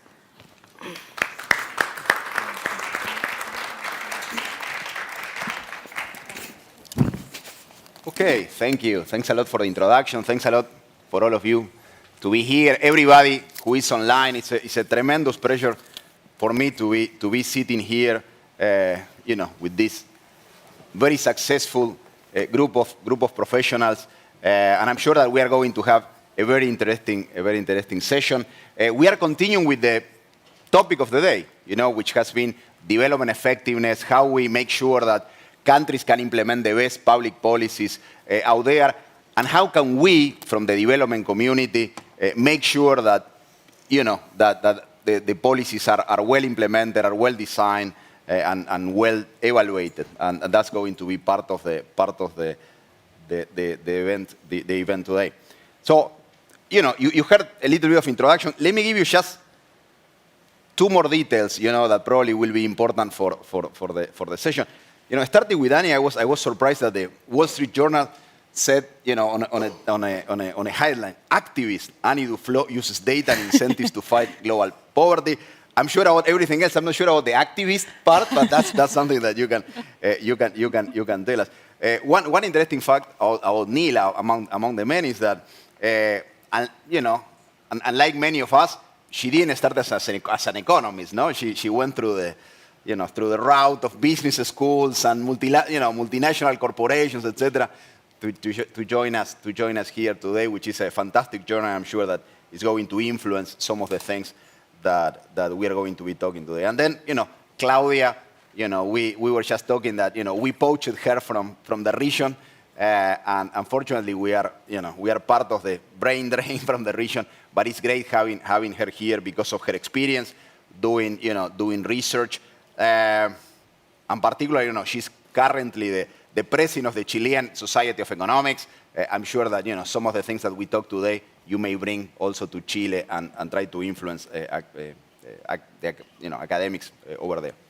So let's start. Let's start with the first question, which is going to be, why are impact evaluations important? We heard Professor Kremer. I will not get into that, so I will go to the first question, which is, and I'm going to go with Nila. Again, she was in the business world. She has a PhD in marketing. Okay, but now she's directing Y-Rise at Yale, trying to scale up impact evaluation. So the first question is, why are impact evaluations important? But also through your journeys, how did you get to care about this? Coming from the I will not, comment on that, but from the private sector, let's call it that way. Yeah, well, I think I have one of the weirdest CVs in development. I say I'm unemployable because I started out in sales and marketing in the private sector with Nestle and Unilever, and then now, head up a center on innovation and scale at Yale. So, what's the link between that? But I will say, so we've heard all of the reason I got into a PhD actually was many of the reasons we've heard today about impact evaluations I had worked for about 8 years out of business school, and I was very frustrated by the lack of rigor and evidence in marketing. Marketing is a very ambiguous, it's one of those that in the last panel the professor spoke about, sort of practitioner knowledge. It's one of those things where there's a lot of tacit knowledge and experience, and I thought this can't be it. The sum of our knowledge can't just be what I've experienced or what I've heard anecdotally from someone else. There must be something more to this, how we can systematically unpack the drivers of consumer behavior. And that's how I sort of got interested in a PhD in marketing. And the basis for that was sort of uncovering those insights. The basis for that is running experiments. And that's sort of the common link between all my work, which is when you take something that's very abstract and you want to make something systematic out of it, then you've got to put it to the test, right? Otherwise, you're just talking, my opinion, your opinion. There's no real way we can arrive at any decision or even move forward and synthesize it. So I just want to say one extra thing that I learned, which I think is the process of doing those impact evaluations or running experiments. So we've heard why impact evaluations are important. I will say it forces a certain discipline of thinking. You are forced to make hypotheses. You can't say, oh, we'll see what happens. You're forced to put those hypotheses to the test. You're forced to come up with a very uncomfortable thing when your hypotheses don't quite turn out the way that you did.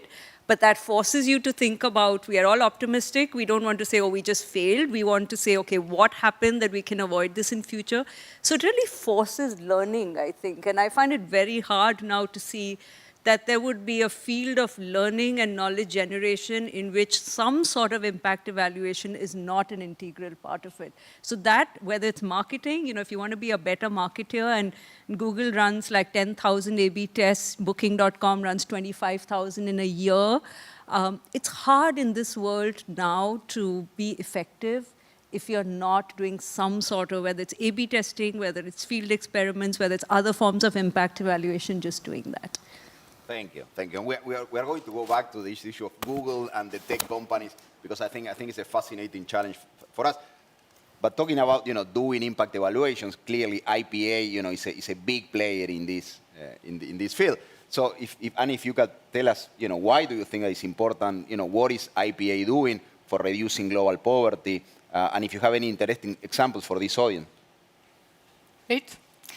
Yeah, I think of 3 ways to simplify that impact evaluations can lead to change and impact.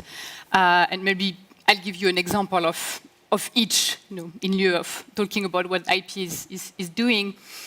So the first way is when evidence from an impact evaluation leads to the scale-up or the adoption of an evidence-based program.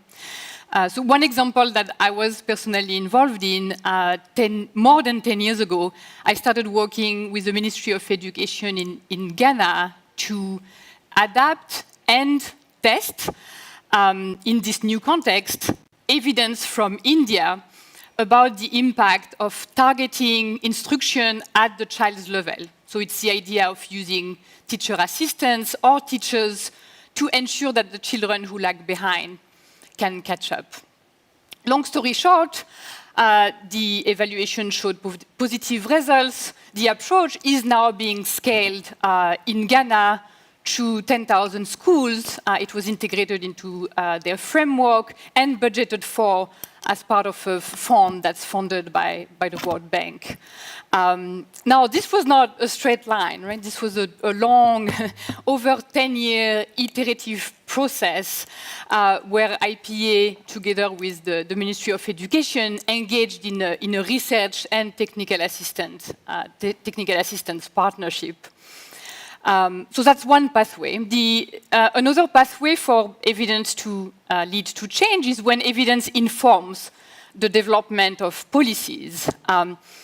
In Kenya, for example, the IPA team has been part of a number of education forums together with Ministry of Education officials. And because we knew that the development of a teacher education policy was a priority for the government, we use these forums to share rigorous evidence about this topic, and we shared 5 elements which were shown to lead to improved learning outcomes. And these elements, some of them at least, have been incorporated into the draft policy that's now being presented to the cabinet. Now, of course, it remains to be seen whether this will lead to actual impacts on the ground, but policy change is, of course, a really important process. And the third pathway for impact from evidence is when evidence informs global debates and informs our understanding of people and of poverty. And I think a good example that we're probably all familiar with is cash transfers, especially unconditional cash transfers. Right? Evidence really helped debunk myths about cash transfers that, for example, that they're useless and that people will use it to drink.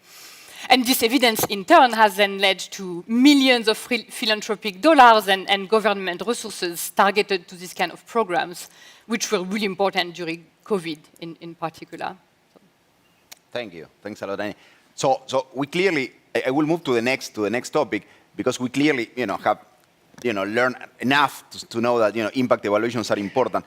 One of the criticisms sometimes that we receive is that, we end up evaluating, what we can evaluate, which is, we go where the light is, instead of trying to really evaluate the things that are important or the policies that are important. So maybe, and I know, and I sometimes make fun of some of my colleagues that, for example, now we have like 25 papers exploiting, the mayoral races in Brazil. Okay, so we are all, trying to find that discontinuity, et cetera, and we write and write, which may be interesting, but I wonder about the allocation of time. So I'm going to go with Claudia, with this not so easy question, is that how should we think about how to, select the projects that we need to evaluate? So I think it's a tough balance between what is interesting and what can be done. And interesting comes from, I think, 2 dimensions. One is the technical question, the academic question, or the paper that you might want to publish. But it's also interesting comes from the policy point of view. What is the government interested? What are the last mile issues that need to be solved? What is, maybe there's something that has been done in other contexts, and maybe in this context might work or might not work. So I think both angles are important. At the same time, I think we shouldn't be evaluating, doing randomized controlled trials of everything. I think sometimes the projects are not mature enough to be beneficiary, or that will benefit from an impact evaluation. And that balance also depends on how expensive it is to do an evaluation. So if you have administrative data, I think the case for doing an impact evaluation is much stronger than if you have to spend millions of dollars collecting data. And I also think that is important, the policy view, how much space do you have to actually implement the changes that the evaluation must shed light on. Excellent. Probably a question that any of you can take, Annie and Nila, is the following. So on the one hand, we don't want to be doing the same evaluation every time.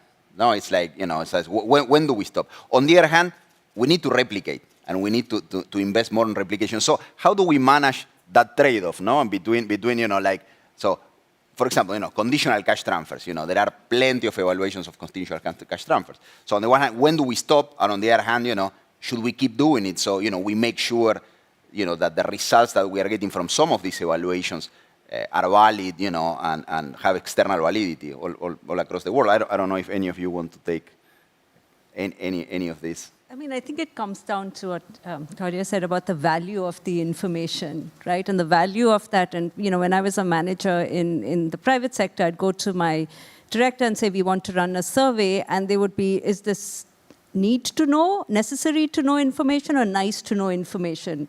How would this information be used to make the decision? And I think first that's the frame that we have to put, right? How would we use this information to make the decision? Now, what we might just say is a replication, and I think this is actually research with IDB, which showed that local policymakers actually prioritize the local, right? They prioritize external validity over internal validity, whereas researchers prioritize method and sample. If we take that finding, then replications become quite important, not just because, we're replicating the same. They're not that important maybe for the researchers because it's like we've established the method and the sample, but they're really important to drive the decision sometimes because policymakers want evidence that this works in their context. They might also be useful in cases where elements of context need to be sort of ironed out, right? It's really important. But it comes down to what is the value of that, right? If I'm just doing a replication for something quite small, where if I didn't do it, there wouldn't be so much of of an issue, then yes, maybe that's not that valid. But if it's a large program, if it is something that the policymaker would only move forward on with that kind of evidence, if it's clear that if I do this, that action would be taken, then it becomes much more valuable. So I don't know if there is a 0-100 of replications are not valuable or replications are valuable, and I'm talking only in the policy context. There's an enormous sort of scientific value to replications as well that I'm not even touching on. I'm just talking about it's been done in 5 countries, and now should it be done in the country that you want to do it in. So I think it depends on the value of the information. It depends on the cost benefit. What is the cost of the replication and what are you going to get out of it? But also on factors like, will it help to take action? Will it help the policymaker take some action? Anything? I would add that replications are not always pure replications, right? So you usually answer new questions or disentangle questions that were being asked in the initial study where you could not necessarily come to conclusions.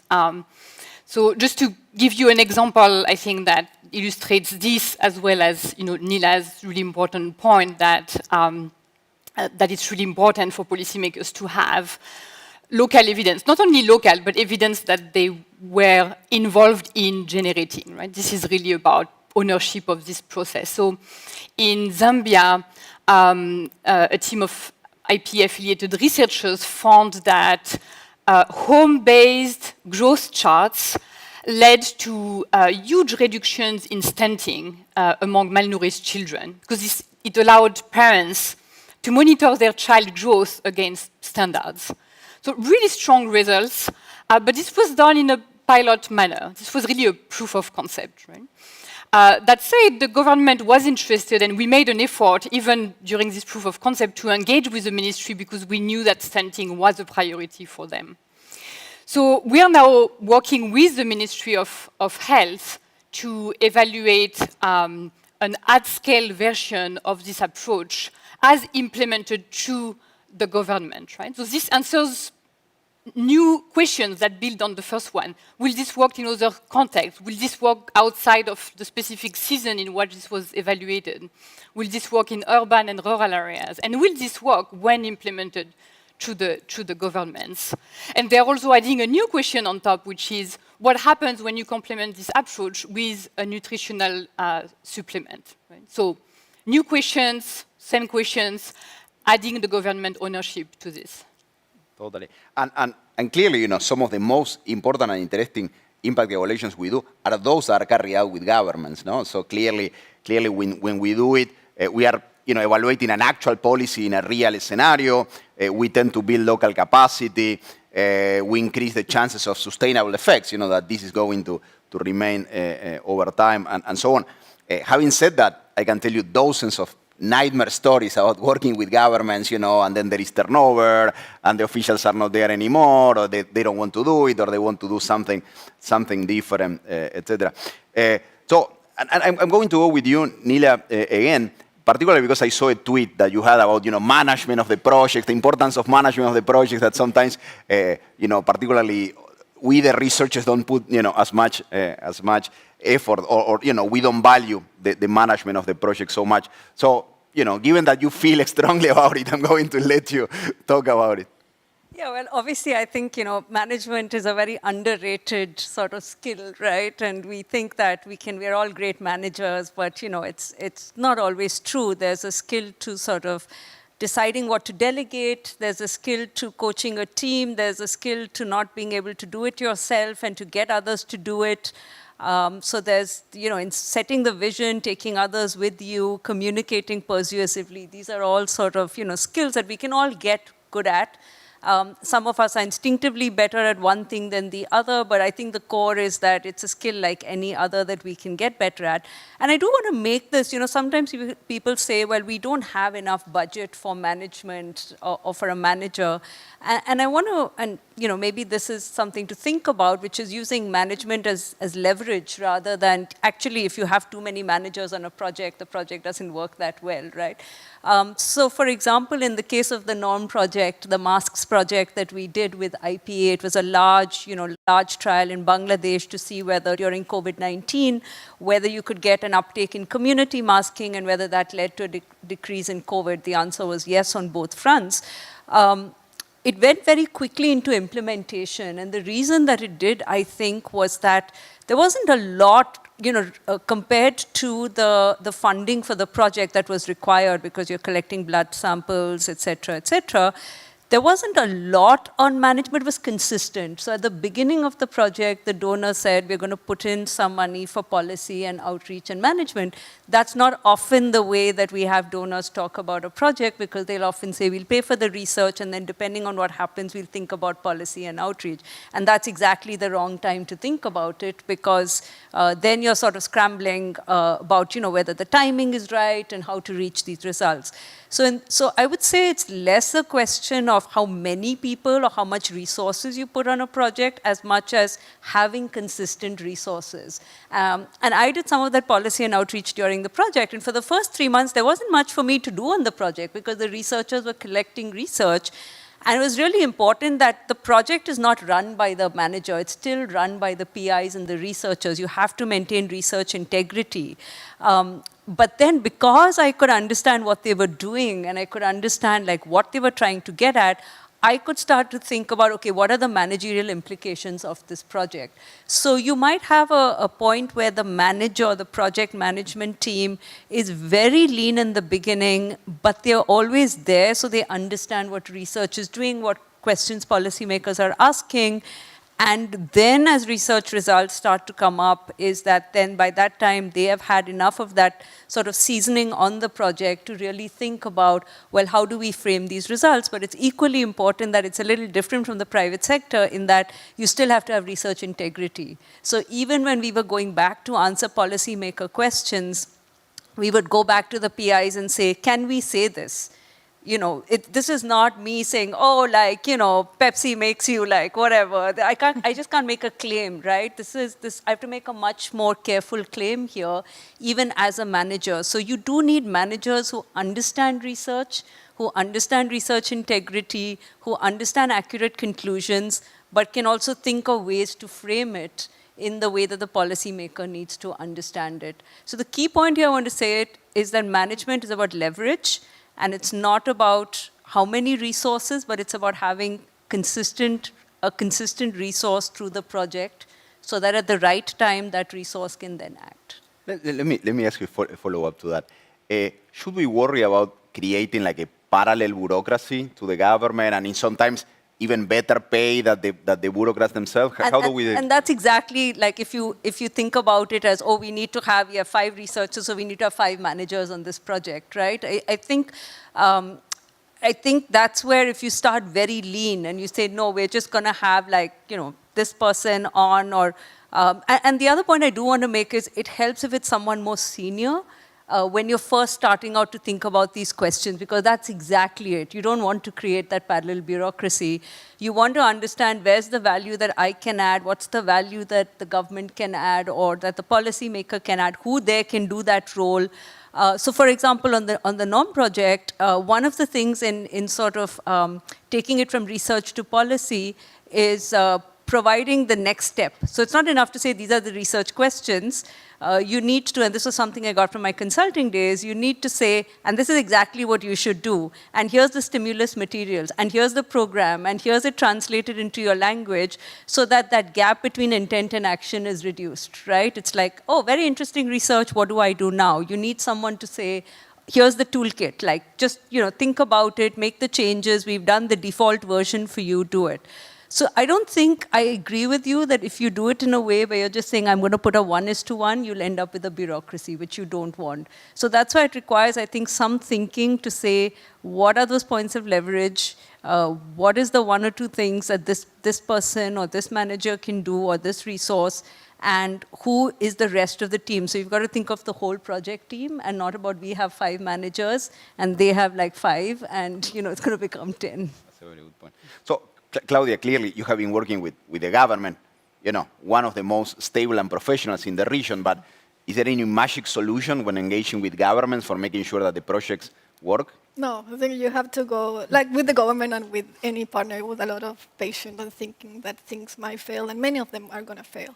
But I think what I've learned is that first, the government officials are doing many things, so you can't go and do too many things with them at the same time. So one evaluation at the time at most, not try to do too many things or make too many treatment arms in the same experiment.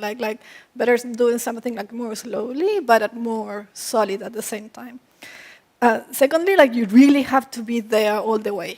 You have to be in every meeting. You have to meet with them many times, and this might take years. So it's very costly. I think having a great team, as Mina was saying, it is very important, because if you as a PI have more than one project, it's difficult to be in all the meetings. So you need some people that might help you, and they have to understand the whole project, and they have to act as a bridge such that they will come up with questions and you can answer, and you can go to the most important meetings and not the other ones, because otherwise it becomes too difficult.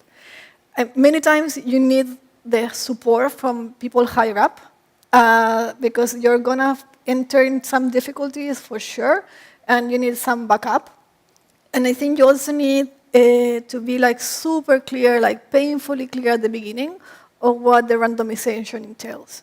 Because at the beginning they might say, I'm open, I want to randomize, but when you go to the point that they have to leave someone out of the intervention, that's when things might not work. So I think you have to be super clear about it, and provide examples and have the discussion. I mean, it's an interesting discussion and super important discussion whether you can randomize or not, because you can't always randomize. There are ethical issues why you shouldn't randomize at some points.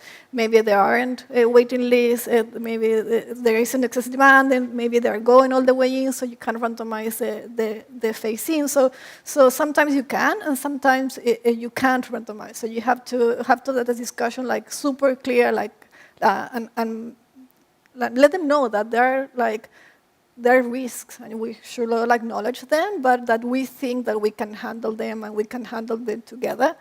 And I think it's the most successful stories that I had is when the team, the implementing team, the government is super interested in the evaluation, and even though we of course have to keep separated the implementation from the evaluation, we act as a team. And that when you manage to do that, it's very useful. And I think this is controversial as well, but in my experience, it's important when the government and also the NGO kind of provide some funding for the evaluation. It doesn't have to be a lot of money. A lot of the time, they're not going to have a lot of money, but they have to get something. It's a way to be invested. If they put money on the table, it's more likely that they're actually going to go all the way through.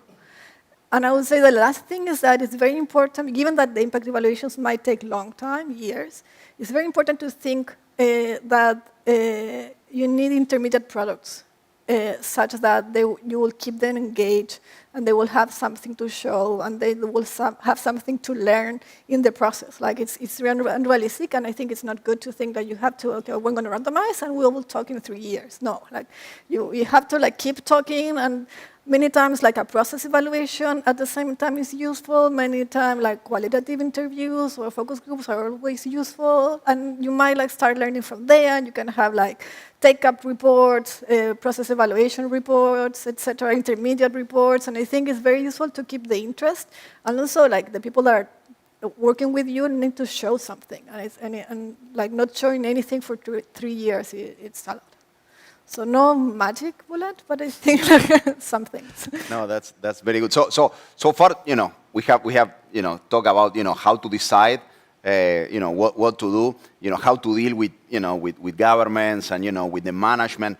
So the question now is how do we scale up? No? So we have these impact evaluations that have an impact, and we have, likely here at the IDB, for example, we have plenty. So the question is, Annie, why do some of these impact evaluations get scaled up and others don't? No? And if you have any good examples of when they do and what is the importance of scaling up these evaluations? So there are probably many more, but I'll try to synthesize maybe in 4 reasons why evaluations may not scale. And these reasons will be intertwined most of the time. First, it might be that there isn't enough evidence, actually, to take something to scale. Maybe we need more evidence about something's cost effectiveness, the right delivery mechanism to take something to scale. What will be the impact at scale on the rest of the community, etc. Right? So it might well be that more evidence is needed. At IPA, we recently combed through all of the evaluations that we did and identified 14 best bets. So that's what we call emerging innovations that have some solid evidence behind it, like the growth charts, right? Great effect. But where more questions need to be answered for really pushing for scale. Right? So that's one reason. The second, and I think often the case, there might be a mismatch between the availability of evidence and the needs and the incentives of decision makers who might need that evidence. And it might be because of the timing and the fashion in which the evidence was shared. It might also be because of the lack of buy-in on the part of decision makers, reinforcing like some of what Claudia talked about. That buy-in is really key.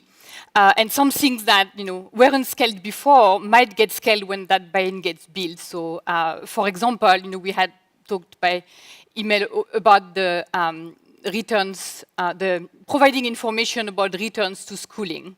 There were a couple of evaluations showing that, in different contexts, showing that when you share with students and parents information about returns to school, they're more likely to attend school. Now, that hadn't yet been scaled. IPA has been working with the Ministry of Education in Peru, together with JPAL, to help build an embedded unit within the Ministry of Education, MINEDULAB, that's in charge of using data and evidence to inform policy. The MINEDULAB led an evaluation of a Peru-adapted version of this approach, where they worked on a pragmatic way to scale that up. So in this case, they did it using videos in high schools with full-day class. The evaluation showed that it was quite effective, and the intervention was scaled, implemented in every high school with full days. And it was then adapted on TV with COVID, when they were worried that kids wouldn't come back to school after COVID. So the second is this alignment between availability of evidence and policymakers' needs and buy-in, and often it's really about building that buy-in.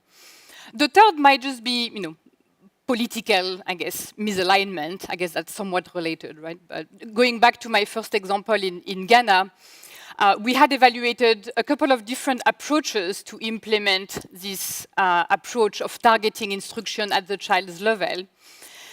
One was using assistance, the other was teacher-led. We found that the assistance-led approach was more effective. But the ministry, and in particular the teachers' union, was really not liking the idea of teacher assistance. Plus, it was implemented through a youth employment program that ended up collapsing because of a corruption scandal. So this is why we then worked to evaluate ways to strengthen the teacher-led approach, and that's what's now being scaled, right? So that could be a third set of reasons. And the fourth is, might be about funding, maybe funders or the Ministry of Finance weren't quite involved. So financial resources, but also technical resources, right? The ability to implement something novel, maybe the lack of an implementing partner that can help with that. But I think I'd finish by saying that more than things not scaling that worked. What's hardest is when we show that something doesn't work. Actually stopping that or descaling something is a lot harder for maybe obvious reasons, but something to really think about. Yeah, no, totally. We have plenty of examples in when we tell governments that this doesn't work and they're still investing on that. So I cannot leave the issue of scaling up without going to you, Nila. Clearly, that's your job. That's what you are trying to do all the time. So if you can give us your views. I think Annie has given some really good sort of reasons that things don't scale up. The political calculus is extremely important, political economy considerations, not just in terms of what governments do, what people's expectations of when government provides a service versus there's this famous example of the contract teachers in Kenya, where when the government provided the service, it didn't work as well as when the NGO did it, right? So who scales it even is the question. So, complexities of scale. And this is what we do at YRISE, right, which is the Yale Research Initiative on Innovation and Scale. We have it in our name, which is to research these complexities of scaling, because something that works at pilot may not necessarily either work as well or may not work at all because of these complexities, which only come in when you run a scaled program, which you won't see. So if you run a program at small scale, it doesn't come under the radar of the political machinery in a way that when you run a program at large scale does. When you run a program, at very small scale, you can have really good implementation fidelity, which really drops, right, in terms of hiring folks. And here I just want to call out, yesterday I was reading something which said, in education at least, there are two kinds of interventions, but I think it's true for everything. There are what you call the complicated sort of interventions or complex interventions where you're relying on implementation fidelity, and these are typically your behavioral interventions, right? When you're relying on coaching, people don't scale well, right? That's the one thing, unfortunately, with human beings. We don't scale well. We're not consistent. The second category, which is the simpler one, is the delivery mechanisms. If you're just trying to, distribute something, a thing, or you're trying to get school meals into a school system, it's much easier than if you're trying to change the way teachers teach a program, right? The second one doesn't scale as well. So it's important to think about implementation fidelity as one of those complications. And then there is, of course, the issues of spillovers, which you might not be that bothered about when you're doing pilots, or it's okay. But suddenly these become really important when you're scaling up. So these are some of the complexities, and I agree with Annie that it's really hard to say when is this a complexity that we can try and overcome because we have so much optimism bias, and when is it something that we pull the plug on? I don't know if there's a good answer to that, but it's really hard to do the latter. It's easier to say, oh, let's try something else this time. So really thinking about these complexities of scale, political economy, of course, external validity, of course, spillovers, implementation. And the fifth one is this the right question even? So if you're looking at, say, training for entrepreneurial productivity, right? There's a certain amount of resources that go there, and that might be a really good program. But if the question is, does this lead to growth of the economy? So what is the program really trying to do? If the program is trying to get very small entrepreneurs out of poverty, that might work really well. If you're saying, I'm going to use this program so that we have an explosion of entrepreneurship so that the economy grows, that might not be the best program, right? So it's really important to think about what the macro effects are if you scale a program. Just because you have it with 1,000 people and now you scale it to 1 million, you're not going to get that 10x effect. You might need to do something else to get that 10x effect. So I think it's looking at these complexities that we need to think about when we're scaling something. And basically the point is they don't always arise when you're pilot testing, and they shouldn't, because pilot testing has a different objective from scaling something up. Thank you. Thanks a lot. So one of the things that we want to do here is at the IDB is improve public policy and change lives. And luckily, we have some examples of impact evaluations that we have scale up and so on. So, for example, Claudia, there is this program, Aprendamos Todos a Leer. That's one of our very successful programs that we have several papers. So it has had an academic impact. It has been scaled up by the IDB and the World Bank in several countries, in Colombia, Panama, Brazil, the IDB, and some of you won an international prize. We designed the effect, the impact evaluation. So it seems that everything came together, no? So what lessons can we draw from that experience?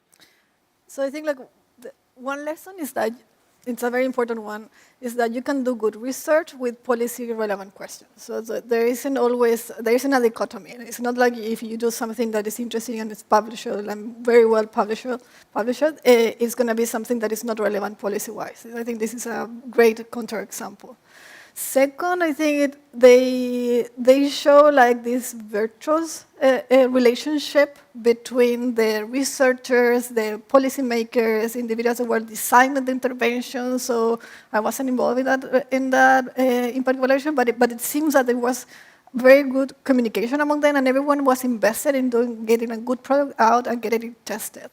And they had flexibility, so they started with one type of remedial education, and then they fine-tuning, and then the second year they did a little bit different, the third year they did a little bit different, and then they went from going from the remedial education to teaching younger kids such that they didn't need to have a remedial education afterwards. So I think it shows that you need to have a lot of flexibility to actually fine-tune the interventions, and I think it's very relevant if you're in the business of innovation. You have to be prepared to fail, and you have to be prepared to have flexibility.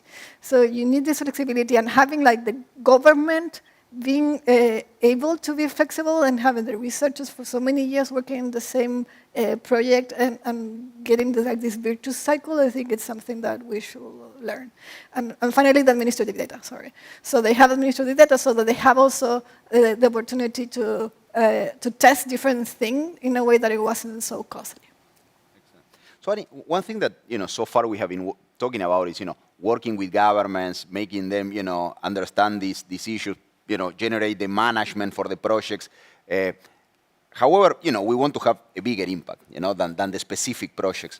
So how do you see the interplay between how do we the impact evaluations we do and how do we communicate to policymakers to have a broader effect? So I don't know, what is the experience of IPA, bringing the evidence to broader set of policymakers than the ones that were involved in the specific impact evaluations? No? Yeah, and I think it's an important question where we need to balance what we've been talking about, but the need to share evidence broadly to a large set of stakeholders who could benefit from this evidence, and at the same time, the importance of generating evidence at the local level with the buy-in of decision makers who are involved in these programs, right? And there is a little bit of tensions there, but I think there are ways to reduce that tension to some extent, right? So we always, our mantra is share evidence to the right people at the right time. So I think that's really what this is about. I mean, of course, writing reports that summarizes bodies of evidence around team is really important. We need those, that's the what. But the how and the with whom is the whole process of sharing that evidence is as important as the content. And so I think engaging with decision makers at all levels, political as well as technical, identifying what are the priorities in this country, what are the right forums for sharing this evidence, and then taking advantage of this to share evidence that might be useful at that specific time. So I gave you the example earlier of the influencing the Kenya policy development process, right? This wouldn't have been possible if we hadn't been building those relationships for years, right? We can't just drop into this process and say, hey, I have a great idea, right? So we had to be there and understand what was going on and who were the right people to talk to. So I think that's one key piece, is sharing evidence to the right people at the right time. And the other piece is, and I think there are ways to engage government. You may not be engaged in a specific evaluation, but are there ways to engage governments from neighboring countries into what's happening in, let's say in Peru, right? Maybe to exchange groups, right? Knowledge groups, in ways that's a little bit more concrete and iterative than just sharing a report, right? And I think that's probably something that institutions like the IDB can help with. The other piece is really about building cultures, embedded cultures of using data and evidence, even beyond impact evaluation. And one model that we found quite promising is this embedded lab model. So I mentioned the Minedu Lab in Peru, but that's the idea of IPA or other organizations working hand in hand with ministries to build embedded capacity within a ministry to use data and evidence in the form of a specialized unit, right? And that unit is then in charge of not only of figuring out what evidence is out there that could serve their needs, but also of strengthening administrative data for their day-to-day use. It could be to monitor programs, as well as it could also be useful for future evaluations. So we've been working on such embedded labs in a number of countries, in Peru, but also in Colombia with the Early Childhood Department, with the Ministry of Women in Peru as well, and other countries in other continents. But so I think that's a promising approach that takes a broader look than just impact evaluations. Sorry, I'm not going to let you breathe here, but we are talking about providing information, no, and how we can change policy. One issue that now, the lines have been blurred very much is this, when we are all, for example, in social media, no, so we are all participating in social media. So the lines have been blurred in terms of what is the opinion of somebody, talking about an impact evaluation versus the opinion of somebody just, shooting from the hip. And so how do we deal with that in terms of, trying to affect policymakers when they are receiving at the same time, our advice, but at the same time they are receiving the advice on the information coming from all type of sources, no, probably not as reputable. So have you thought about that? How do we deal with that environment? Yeah, you're talking to someone who is hardly on social media, so I'm not sure I'm the best person to answer this question. I'd love to hear the panelists. Probably that decision also, tells something about it. It's me personally, but IP is a bit more present. I think what's important for us as an organization is to stick to our voice, to be very clear about what our voice is and what we offer. So what we offer is we share evidence in an as objective way as possible, and then recommendations on how this evidence can be applied. But that's our voice, that's our lane, and people who know of us and learn about us know that, and I think that's helpful. That doesn't mean that this evidence can't be misinterpreted, and we have little control about that, but I think we stick to our voice and we're very clear about what it is. And in the countries where we are, we use our relationships to then help decision makers interpret that evidence. That's what we can do in a limited manner in this new world. Given that you are a behavioral scientist, and now so and most of our treatments in the area are informative. Basically, we are providing information to people in many different ways. At the same time in which we are in the age of misinformation and mistrust, etc. So how do we deal, trying to do our job, providing information to people when there is so much misinformation and mistrust out there? It's a very, very hard question. I think it's one of the biggest questions in behavioral science, right? And it's interesting, as someone who's trained more in the psychology of things and the economics, the way I see it is that there's no such thing as misinformation. There are only different beliefs everyone has, right? So in some ways, the information that I get, it might be completely wrong, not based in facts, but it is what, for me, that is reality. Perception is reality so, and that's the first sort of step in understanding that. Not that we have to say that your reality is the same as mine and we all have, there's no such thing as truth, but understanding that perception is reality is, I think, the number one thing. And it's so hard for us because we know we have the facts on our side, we know we are on this. And it's this kind of sort of fundamental misattribution error, right? When you look at something, it's like, you're stupid. When I look at something, there were circumstances that made me like not trust this information. So I don't know if there's a simple answer to solving this except to get better at some of these sort of psychological biases which all of us fall a prey to.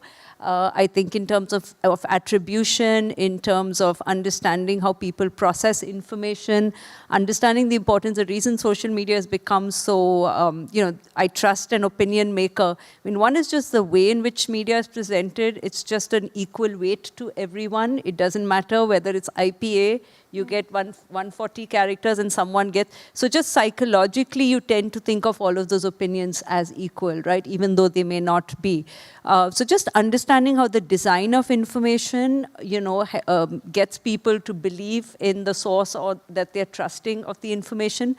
Understanding the power of vividness in communicating that information. The reason that some of that information sticks, even when it's misinformation, is because it's much more vivid. Obviously, negative information is much more vivid than positive information. So the more we understand, like, what is it about this piece of information that's sticking, the more we can now, that doesn't mean, I agree, that doesn't mean our solution should be with, I think the previous panel, we should just all start tweeting and, let's try and do TikTok videos. Because that's, again, the solution, the end to some goal that we want to achieve, which is the goal of attention. So I see it more as, instead of saying, here's a simple fix for that, it's understanding what makes that information so vivid, so trustworthy, to that audience, and then trying to incorporate the same principles in the kind of information that we're giving out.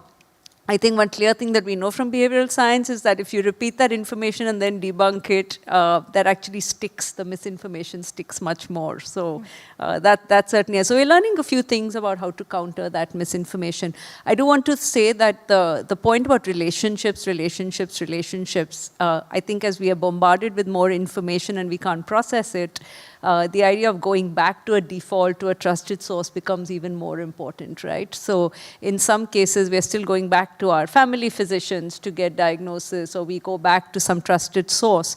I think it's going to become even more important because as human beings, there'll be a point where it's too much information and then I'm just going to default to my trusted source. So if that's us at that moment, then we can seize that moment to be there.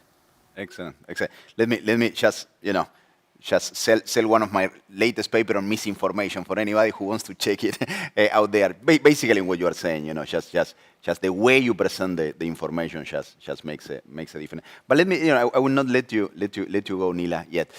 You mentioned before the tech companies, and tech companies are becoming a major player in the field. We go to the job market; they are hiring, 30% of the PhD in economics graduates. They are exploiting data we cannot access. They give us all this envy. There is this, relatively recent John Lee's paper where we use 20 million Lyft rides, and we are sometimes struggling, with 100 observations, and they are managing 20 million observations. So how do you see the impact of the tech industry in the way we do impact evaluations? And is there anything we should learn and anything we should avoid? I don't know about tech companies, but coming to, I read this really interesting study about, and this might actually be relevant during Knowledge Week, about AI and knowledge management at the Boston Consulting Group. So BCG is an elite consulting firm. They actually did this experiment with a professor from Wharton in which they asked 7%, they actually covered 7% of the workforce, and some of them got to work with your regular AI tools, your chat GPTs of the world, for a variety of tasks, analytical, persuasion, you write some marketing copy, vision, write something to get your colleagues to get around with this. So tasks that not necessarily just, so right from analytical to persuasion tasks. And they actually went to the client, so BCG helped to do this this work task, and they actually went to a shoe company and said, is this realistic? Would you ask a consultant to do this? And they said, yes. What they found there on all tasks, the teams that worked with, or the people that worked with AI did significantly better than those without AI on all of those tasks. And analysis, communication, you should read the paper, it's really interesting. And the way that it worked was that the worst performers actually improved their performance much better when working with AI versus there wasn't such a bump for the best performers in the system. So what it did was it elevated the quality of the entire sort of task, entire force of that consulting organization. It was really interesting to me because, we do this, what will AI replace, what will it not replace? And so Ethan Mollick, he's a professor, talks about sort of two models. One is a centaur model, right, where, what centaurs are, right? There's a half human, half horse. Here's what I can do, here's what AI does, I'm going to pass off those tasks. That's one way, and that's the way we should all start using it. The other model is what he calls a cyborg model, which is that here's AI does, and then I review it, and then, I'm going to go back, and then I'm going to ask AI to do this other task, and I'm going to review it, and you don't know what's human, what's... Now, this is not to say there's more papers after that show that there are some limits to this. People get lazier, they trust the system so much that they don't bother to verify information. But it's kind of interesting to think about the integration and what that might entail, and I think tech companies are doing it, versus trying to fight that and say, oh no, let's just try and be better or do that. So it does seem to improve sort of the quality of the workforce, and his thing is just do it, just start. It doesn't matter whether you're doing it effectively or not. As you start to do it, you'll figure out what he calls the jagged edges and how to manage that. I'm not that optimistic, but it's an interesting and provocative thing about, and I think that's the way tech companies have used a lot of these tools, right? And obviously, the biggest difference for me coming from the private sector to the public sector, there are many more constraints. So I don't think you can just take the example and say, oh, tech companies are doing it, we should do it. They have far fewer constraints. They can work in private. They're not accountable to anyone. They can really fail, and no one will really kick them out of a job as long as the end result is good. We have a lot more constraints in the public sector. But this idea of sort of embracing this and trying to figure out and actually testing it to see if it improves productivity or not, maybe that's something we need to do even internally in our organizations. No, I'm glad the organizers, invited me, because I was going to do it, to show it, but, in the end I didn't. I just went to ChatGPT, I put your bios, I put the topic of the conversation, and I said, give me the questions. And I can tell you that the questions were much better than the one I have been asking. So clearly it was a bad idea, for the organizers, to introduce me. But it's a great topic to finish the conversation. This issue of AI clearly is the one thing that we cannot stop talking. Claudia, Annie, any thoughts about how we should embrace AI? What is the next frontier? What should we do? I think we have to work with AI. There is no way not to avoid it. It's like using a calculator. You have to use it. And the question is what are the issues that what are the topics that we can give to AI, and what are the things that we can do? And going back to the impact evaluation, I think we're not that far away from having AI designing a simple randomized controlled trial on sending information through whatever SMS and then analyzing back and writing the report. I think that's not that far away, and I think that's good. It's something that if it can be automated, we can learn a lot. But the more difficult questions, the questions that need implementation on the ground, field work, when you have to talk with the policymakers, define what is intervention, etc. Those are things that AI is not going to be able to do. So I think we still have work to do in the next 10 years. I just have two very interesting, you should check it out, interesting examples of this. One is a project at Wharton called Nudge Cartography.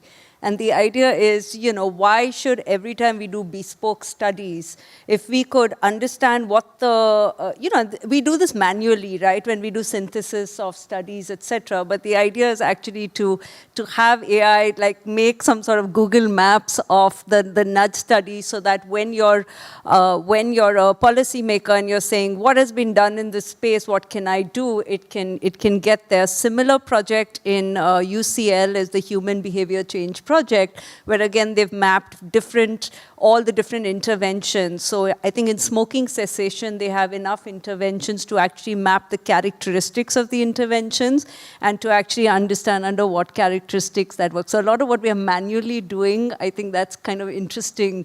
And I wish like the hundreds of RCTs, right? In some ways, it would be interesting to see what the characteristics of those impact evaluations are, the contextual variables. So I think those are two places. I haven't seen, I think the human behavior change project is a little more advanced. The nudge cartography is still in its infancy, but they look like very promising, interesting examples. I'll put it that way. Interesting is a word that can be used both for good as well as not for good. So let's see where that goes. That's very good. So Annie, how are you thinking about AI at IPA?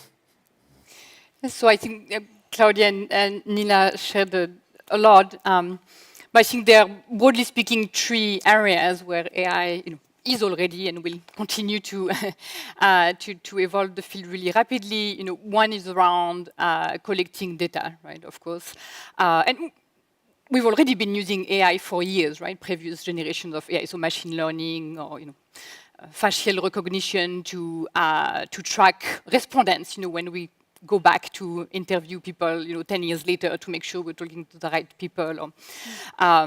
So the field of collecting data is going to change tremendously. In 10 years, are we still going to have live interviewers, like go and interview people in person, in households, in schools? And probably for the most complex type of interviewing, but a lot of this might be replaced by automated interviewing that's being done on the phone, right? And increasingly, we are doing a lot more mixed mode data collection that involves some automation, using sensors, increasingly, being a lot more sophisticated at analyzing administrative data, etc.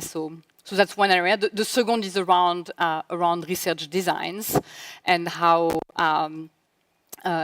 machine learning is already complementing randomized control trials by allowing a lot more nuances in our understanding of what works for whom, for example, right?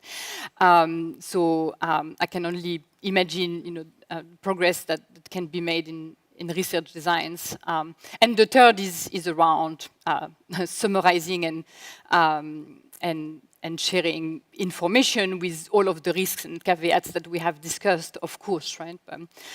Where we need to invest, so the tools will be there and there'll be plenty. Where we need to invest as an organization is in the creative skills, the creativity and the innovation that's needed to leverage the AI as well and as effectively as possible, right? So we need creative minds to guide data scientists to apply tools to the right set of issues.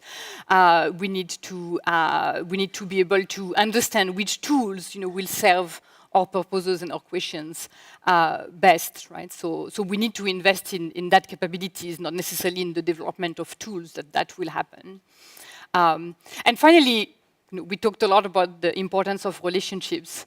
AI is not going to replace the importance of relationships, which I believe is really at the heart of the ability of evidence leading to real impact. So we have to remember that.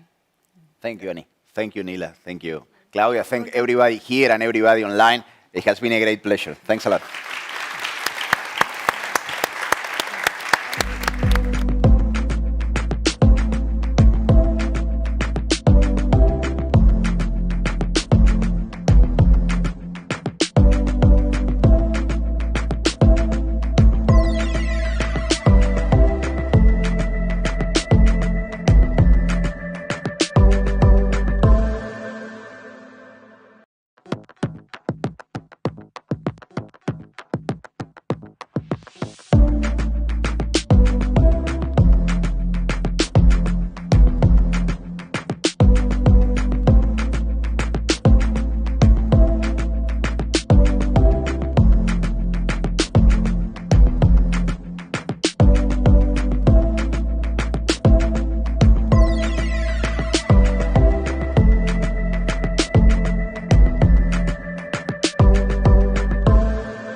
Bienvenidos nuevamente, bienvenidos y bienvenidas.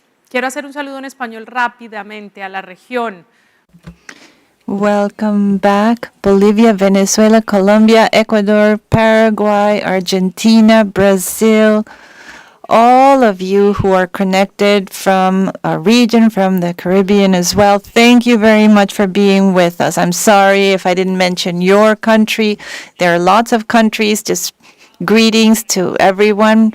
I know it's hard to travel sometimes, but you are with us. We're very happy that you're all with us today.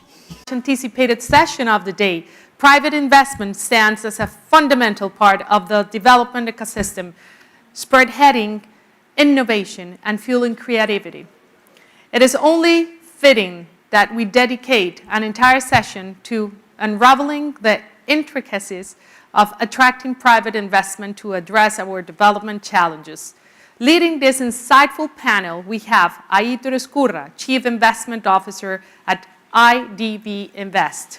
Alongside him, we have a panel of experts, including Fahim Aliboy, Managing Director at JP Morgan Development Finance Institution, Elvira Erlings, Chief Investment Officer, ILX Management BB, Joseph Enriquez, Head of Resources Mobilization at IDB Invest, and Juan Pablo Raffetto, Head of Infrastructure and Project Finances LATAM at MetLife. Let's extend them a warm welcome and resound round of applause.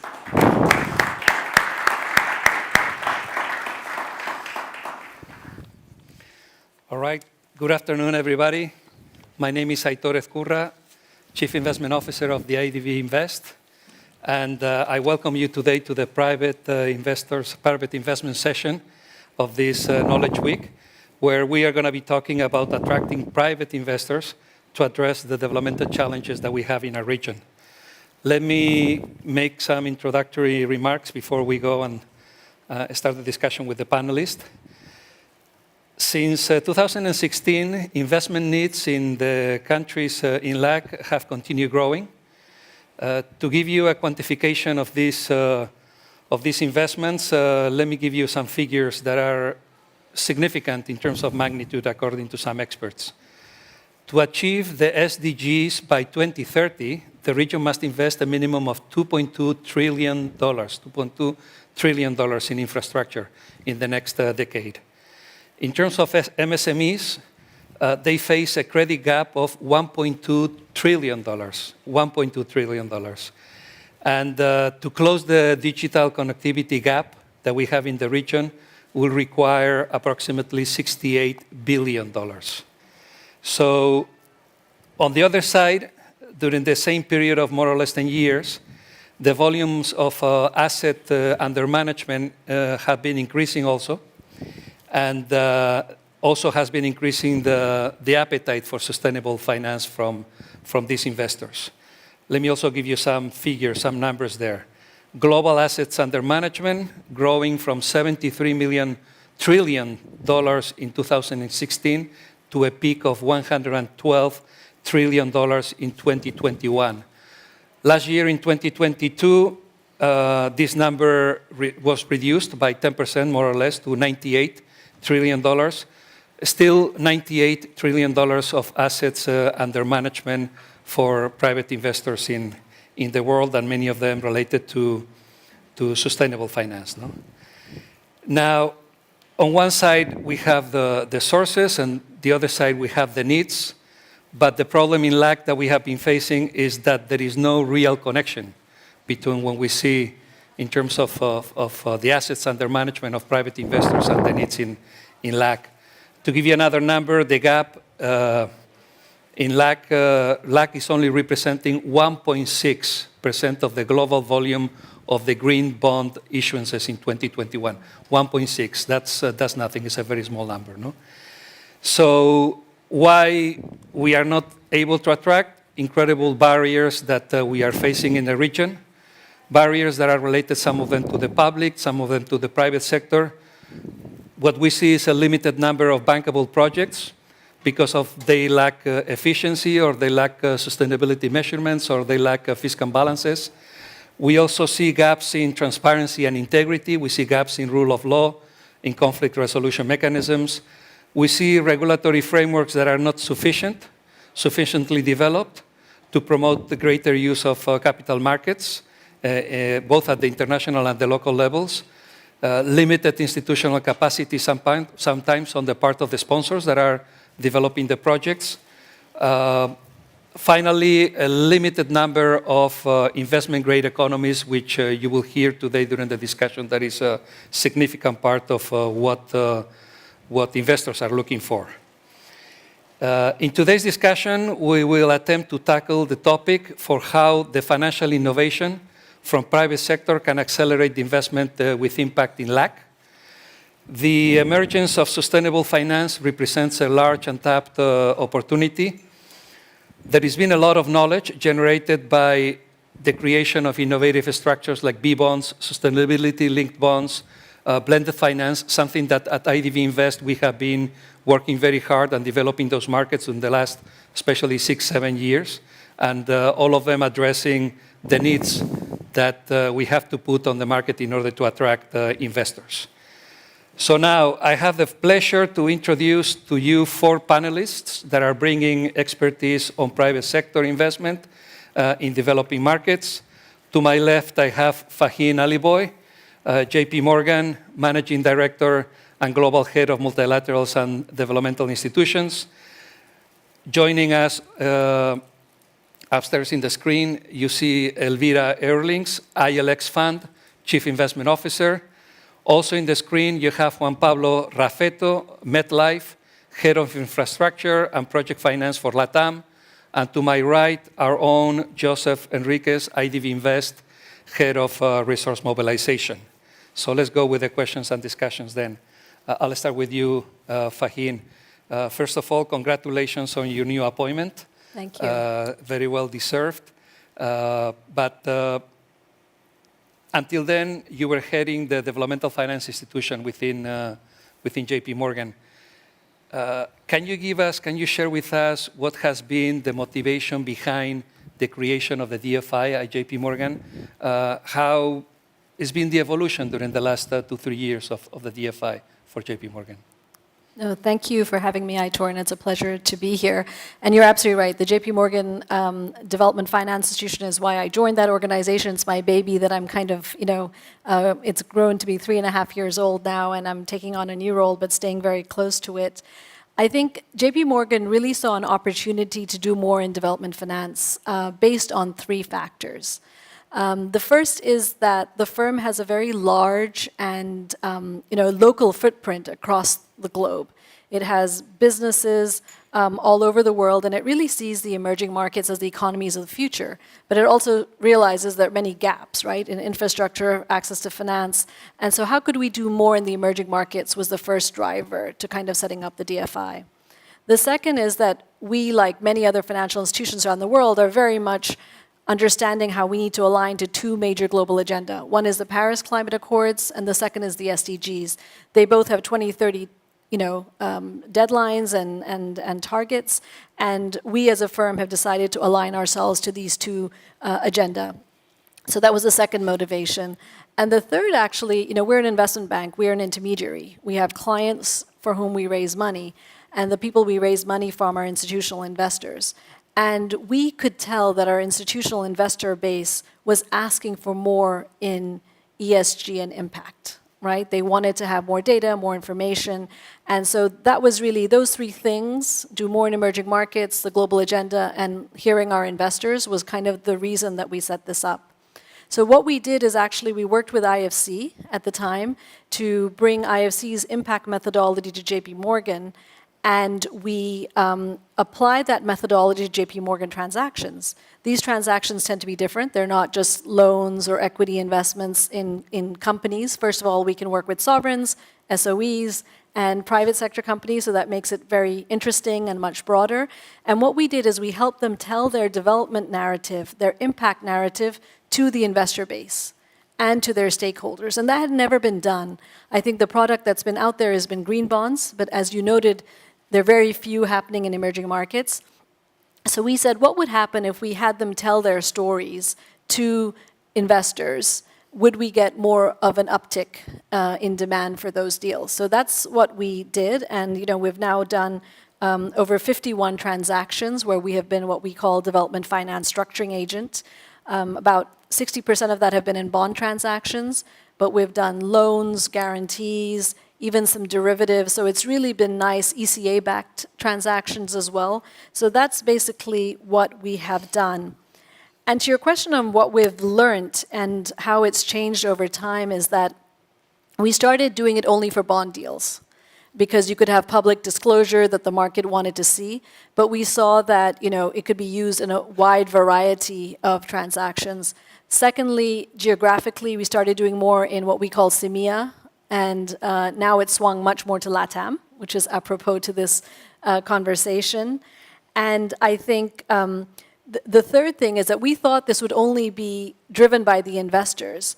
But what we saw is that our clients, our actual clients, the people who we're raising the money for, they were so taken by this methodology. They wanted to tell their impact story. They were keen to report on their KPIs. So this became a product not only for investors, but actually for our issuer clients as well. Okay, yeah, it's a very important thing, not only for you as an institution, but also for the clients in terms of showing what they're doing. No? And then let's go from a very important partner of ours to another one, Elvira, but with ILX. Elvira, ILX was created early 2022, I believe. And since then, very early, we started working very, very closely with you as IDB Invest. So that relationship has become very close. We know each other very well. But because of being that young organization within this world of impact investing, maybe the rest of the audience doesn't know you that well. So please give us a little bit of a snapshot of who you are as ILX. Thank you, Arthur. It's my pleasure. I do hear a bit of an echo. We hear you, yeah. Okay, good. Well, thank you. And indeed, we are a bit new kid on the block, so it's my pleasure to explain a bit what ILX is and what we do. ILX is the Amsterdam-based asset manager that enables the co-financing of MDB structured projects in emerging markets on behalf of institutional investors. In our case, specifically on behalf of Dutch pension funds in our ILX Fund 1. And that co-financing takes place via so-called B-loan participations, euro-dollar loans, where the MDB remains the lender of record, obviously is a relationship manager towards the end client, keeps the so-called A loan, but syndicates the B loan tranche to ILX, which has the same terms and conditions, maturity than the A lender. And this partnership between ILX and the MDBs, like IDB Invest, provides the Dutch pension funds with direct exposure to highly impactful transactions that have strong ESG safeguards, strong contributions to the Sustainable Development Goals, specifically what the Dutch pension funds were looking for. These transactions have solid credit credentials, have decent returns. So that was our strong belief that we should match that desire of the Dutch pension funds with the mandates of the MDBs that also strategically have chosen to mobilize more private sector capital into their transactions and offer bigger support to their clients. So concretely, indeed, ILX has been supported by the UK, German, and Dutch governments in its startup phase. And as from January 2022, indeed, we had our first anchor investor coming in, APG, Europe's largest pension fund manager, who committed $750 million to ILX Fund 1. And in the summer last year, another pension fund also joined us, bringing the total commitment to over 1 billion for ILX to invest alongside the MDBs in emerging markets. Up until now, if I may, we have invested almost half of that 1 billion, 500 million over 20 projects across sectors, across the globe, With IDB Invest, we have already co-financed in providing loans to financial institutions, renewable energy projects in Colombia, Dominican Republic. And we hope to co-invest in at least 3 more this year, bringing the total amount of co-investments between ILIX and IDB Invest over 100 million. So we're super grateful and happy to have this partnership in place to bring private sector institutional capital to the Latin America region and open up that asset class to our investors. Thank you, Elvira. And let's go to Juan Pablo now. Juan Pablo, MetLife has been one of the few US-based insurance companies that has been always active in a region in Latin America, active from the point of view of an investor. No? Could you tell us a bit more about what is the history behind, what is the footprint of investments that you have, especially in the infrastructure sector, which is what you're specializing in? Hi, Aitor. Hi, Joseph, everyone in the audience and my colleagues in the panel. Pleasure to be here in this event, virtually. Yeah, so that's I think it's a good story there. Very interesting how we got, as you say, a very important presence in Latin America, and which as part of a global, let's say, presence for not only the insurance part, also the investment part, and then obviously into the infrastructure side. So I'd say back in the 90s, I'm not an expert on MetLife history, but can tell you what I know.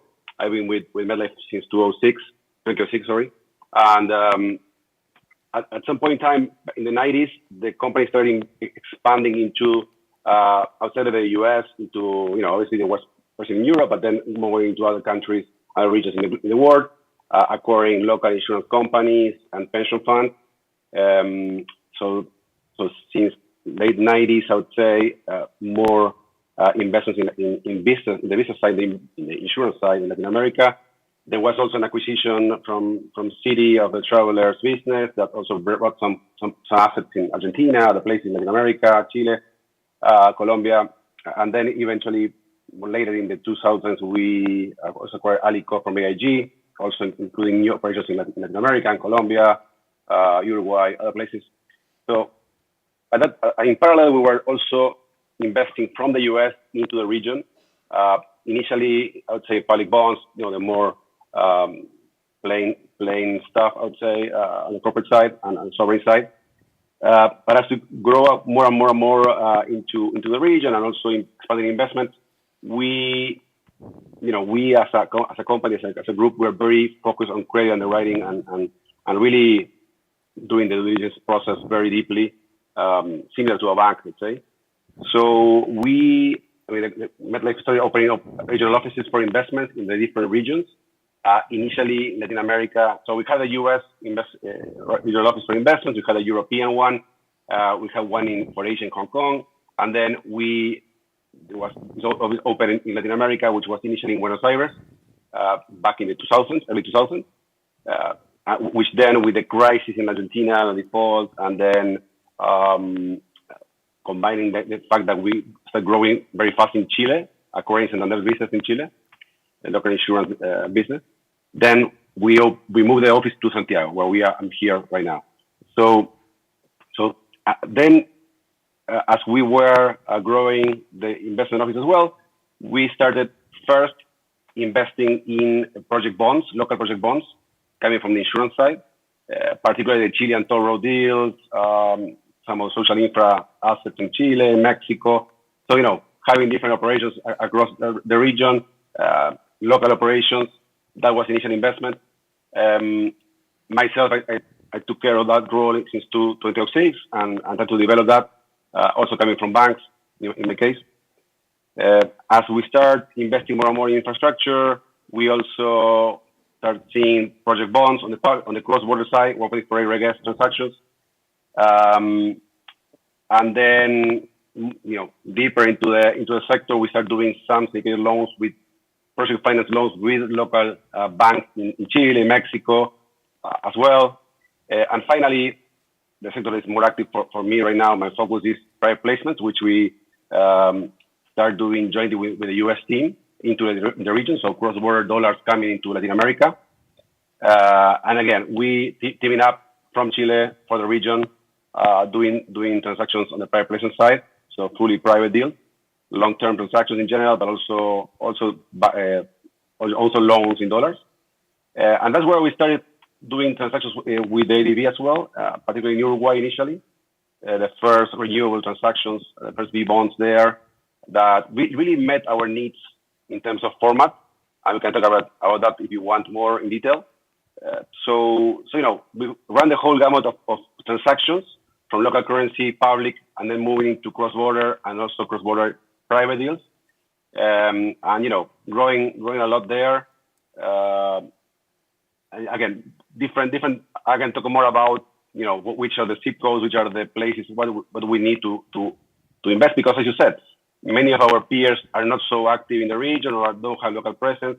We try to combine the best of both worlds, which is having local regional presence, knowing the local sponsors, the local banks, local regulations in the different countries, with our global muscle, our global expertise from the US and the different regions. And we have basically coverage of everything that's going on globally in the fixed income side, particularly the debt side, and we try to use that to get the best decisions and the best investments for our clients, both our own general account, but also for our third-party clients as well. Thank you, Juan Pablo. Pretty good coverage of the geography, but also the product range. Let's go with Joseph now. Joseph, you have been behind IDB Invest success in terms of mobilization. In 2016, we were mobilizing, but the numbers we thought at the time that were fantastic, $800, $900 million a year. But now this year, you and your team with the rest of the investment officers, you have been able to probably reach and surpass 4 billion. So basically more than multiplying by 4, by 5 almost the amount of mobilization. Can you talk to us a little bit what has been behind that, but not from the volume point of view, because there is a lot of qualitative changes that you have been able to do with your team. Tell us a little bit about that. Thank you very much, Aitor, and it's great to share the stage with some of our close partners that have been part of this success. So when IDB Invest launched in 2016, we realized one thing, that to meet the challenges that the region was posing to us, we had to radically expand the number and types of investors that we work with. Traditionally, almost all of the mobilization that we did was with commercial banks, international commercial banks, or with other development institutions. So to no surprise, in 2016, all of the co-financing that was done, all of the mobilization was done essentially through two products. The B loan that Elvira talked about earlier, and parallel co-financings that we were doing with other development institutions. Fast forward to today, we are offering solutions to our investors through 9 different instruments. So in order to do that, we realized that if you want to work with institutional investors, you have to adapt to what they need. So as we looked at how do we tap the capacity, whether it is in the institutional market or in the credit insurance market, we needed to come up with new products. And that's what we've been systematically doing over the years. So first one is the B bond that Juan Pablo mentioned. To date, we're still the only multilateral that offers that product, which is essentially taking the traditional product that we had, which is the B loan structure, and converting it into security to tap institutional investors, because many institutional investors do not have the capacity to invest in loans. They need to have the product structured as a security. So we started with doing private placements, and Juan Pablo and his team has joined us on a number of those, and these are transactions that when we talk about private placements, these are buy and hold investments. And traditionally, that market is one that is for investment grade. So we've done a number of those deals in Uruguay, since that is an investment grade market. But in order to take it to the next level, we needed to come up with something even bigger. So we developed the next generation of the B bond, which is one that can be placed in the 144A market, which is a much more liquid market where investors can trade in and out of the position. So we were able to do our first transaction in the 144A market this year with the Liberty Costa Rica transaction, a $400 million transaction and then we just did our largest transaction ever from a mobilization perspective, one that we did in Chile. And again, MetLife was part of that, and JP Morgan was one of the book runners. So combining a lot of the partners here, which to date we've reached 1.1 billion with a target of expanding it further to 1.6. Also, what we've done is significantly expand our use of the credit insurance market. We realized there was a huge untapped capacity within the insurance market. But what they don't do is they don't fund. So what they do is we fund the transaction and we turn around and we contract insurance from them. So we pass on the risk to these investors, to these insurance companies, and work with them on that basis. So, and then also looking at local currency solutions. We're just scratching the surface with local currency, but that's going to be the next paradigm for us. Thank you, Joseph. As you can see, a lot of innovation in IDB in order to continue developing products in order to attract investors. Let's continue with the second round of questions with you, Fahim. JP Morgan has been one of the first investment banks to address development finance as an asset class recently. No? Where and what did you see as the barriers in order to continue growing this asset class, especially within the circumstances that I was talking about before, no? So I think this picks up very nicely on what we were talking about earlier, is that we saw a lot of opportunity for emerging market clients to tell a sustainable finance story, but the market was not responding in the same way because it was based on ratings, sustainability ratings, ESG ratings, and these companies or sovereigns just did not have the infrastructure in place to get rated, to provide data, update data, and there tends to be an income bias. There tends to be also a definitional issue. So when you talk about governance, are you talking about transparency, or are you talking about how many women are on a board? So there was, a lot of differences there. And I think that the other thing we've seen, and I think your statistic is so telling, especially in a region like Latin America, of how few green bonds, which became the proxy for ESG or sustainable finance, is being done in the emerging markets. So today, about 60% of green bonds are done in developed markets. More than that, 85%. And of the 15 that happens in emerging markets, 60% of that happens in China. So it's really a proxy for size, right? Many continents, Latin America, Africa, do not produce that many CO2, if you think about it, right? They're not huge emitters as well. So the number of projects you can have, because the green bonds are really focused on mitigation more than anything else. So we said, what can we really do to help our clients tell a broader story, sustainability story that beyond green? So that was our attempt to capture impact as an asset class. So here what we've tried to do is tell the holistic story. So it's not about only how much money you spend on something, so not just the use of proceeds, right, on a certain project, but to say how many megawatts are being produced, how many households are being connected, how many jobs are being created both directly and indirectly, how much inclusion are you having? So just basically to be able to tell a broader impact and sustainability story beyond just the green, which had become a little bit more standardized. So that's what we've been really trying to do in making impact as an asset class, and in our world that we come from, development impact as an asset class. And I think this kind of has been dovetailing well with two other phenomenon that's happening. It's slower, but it's happening. They say there's about $35 trillion of ESG assets right now, of which 1.5 trillion has a direct impact stripe.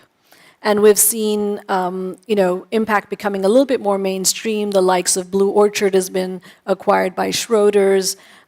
Responsibility has been acquired. Goldman Sachs Asset Management bought NNIP. So we're seeing a little bit more of that happen. And those impact-focused investors care more about stewardship and reporting on KPIs and on the trajectory and the direction, not just to penalize a company if they do better or worse. Right, which is the SLB or the sustainability-linked type situation. They want to know over time what is the direction of travel, just as you do in financial reporting, right? How are your revenues growing? Why is your EBITDA flattening? It's not about if you hit a certain target, you get kind of an incentive. But that's another way of doing it. So. And then the third stream is regulation, of course. I think there are more and more markets now where there's regulation around impact. There's fears about, greenwashing or ESG washing. So there is a push from regulators also to report on impact on a regular basis. And so these three things coming together, I think, have compelled us to say, hey, can we create principles that the market can use and that clients can report on, so that it is easier for investors who do care about this double bottom line to come into these transactions. Yeah, I like the concept of development, not only from the point of view of green, the E part, but also the S, and also measurement of how that impact is going and how you're working with the clients to make sure that there is a gradual increase in that impact. No? So let's go back to Elvira now again. And talking about developmental finance as an asset class, you at ILX, you exclusively work with this particular asset class. That's your bread and butter. What makes this asset class so attractive for your pension fund investors? I guess it's not that easy to convince them, but you have been able to do it. And how have you been able to make sure that they come to you instead of continue doing the stuff that they were doing before? No? Yeah, thank you, Aitor. I think the magic bullet here has been data, which was not an easy journey to admit. So what the ILX team mainly did in the setup, in the earlier years of the setup of the team, they studied a lot of the credit and loan data of the MDBs to counter the perception that was still there amongst institutional investors about investing in private credit in emerging markets.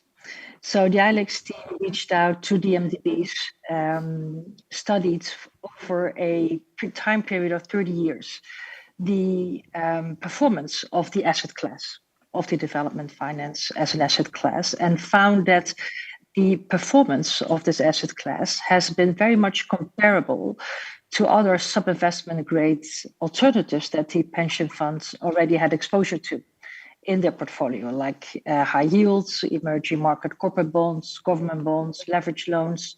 So the performance was very much comparable, but also showed much lower volatility in its performance over those time series, showed much higher recovery rates, much lower credit losses than these alternatives.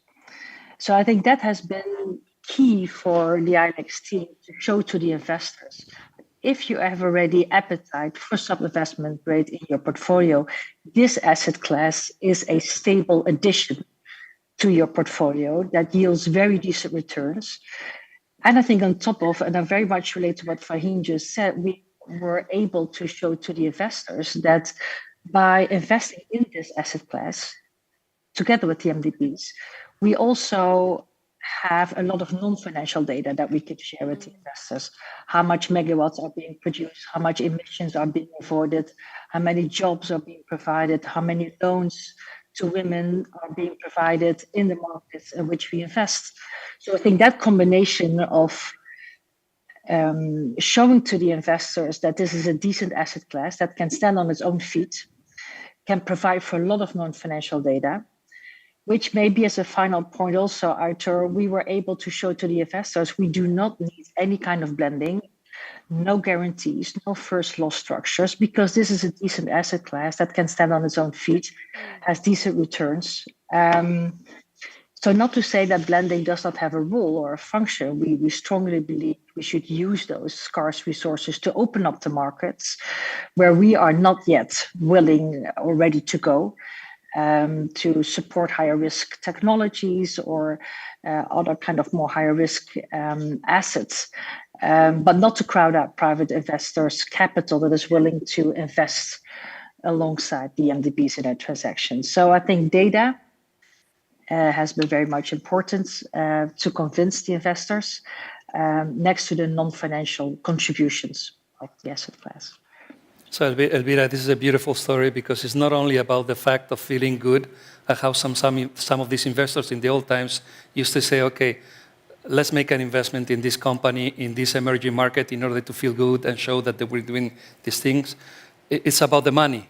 It's about the fact that the perception that these are markets that are difficult and most of the times you're going to lose the money is not going to happen. I mean, there is evidence and data that if you do right credit decisions, it's a right thing to do for investors. No? Absolutely. Juan Pablo, you were mentioning before that you are active in places like Chile, like Peru, like Uruguay, where you have done transactions with us. And what are the other markets where you foresee that you're going to be going into? What are the factors that you need from institutions like us, like IDB Invest, for you to go into other markets, other smaller countries, other more difficult countries in some cases, no? Yeah, sure, Arthur. Yeah, so first of all, we cover the whole region, Mexico and below, all the countries. That's my mandate, our mandate for Latin America. Obviously, for our asset class, for the private credit, private infrastructure debt, we focus more on the investment-grade countries, obviously because of the correlation between, rule of law, stability, long-term horizon of the IG countries compared to the lower-rated countries. Although we know, Latin America is volatile, things move around. So in general, that correlation stands, which is, trying to do, again, liquid in those countries and then leave the more liquid transactions, such as the one mentioned by Joseph, for the one for the private market, which has more liquidity. You can, if you change your mind on the country, you can buy and sell different points in time. So yeah, you mentioned Uruguay, you mentioned Peru, mentioned Chile. I would say it has been mainly supply driven. So it's not that just we say no, we want to do first Uruguay and then Peru. It's mainly because of the opportunities that happen in different parts of the region.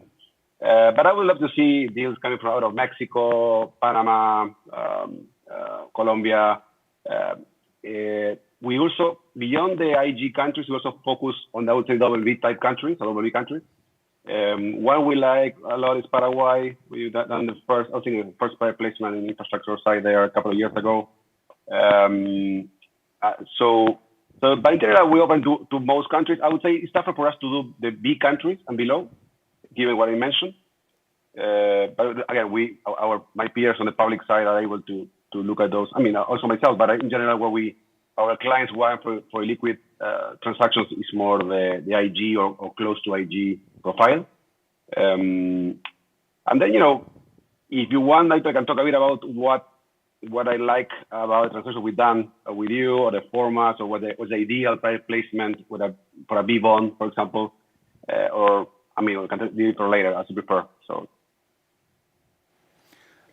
Yeah, be ready for us at IDB Invest, pushing you a little bit to the limit to see how you can maybe hopefully enter into some other countries. But the message is very clear. It's the investment rating that the country is in sometimes is the threshold where many of these investors cannot do anything. No? Joseph, we've been hearing about ESG. in the old times, when you were mobilizing, syndicating, it was called in the old times, credit was the particular issue and pricing, the economics behind the transaction. But now ESG is also a concept that you are introducing into the discussion, and that many investors are not only interested, they are demanding that kind of information. No? So tell us a little bit about it, how you're facing that with the discussion with investors. Absolutely. I mean, as a development institutions, of course, ESG has been within our DNA for our entire existence. So it's something that we've always practiced. So of course, we're a natural partner for a lot of these investors that are seeking ESG investments. Now, I thought you pointed to something early on.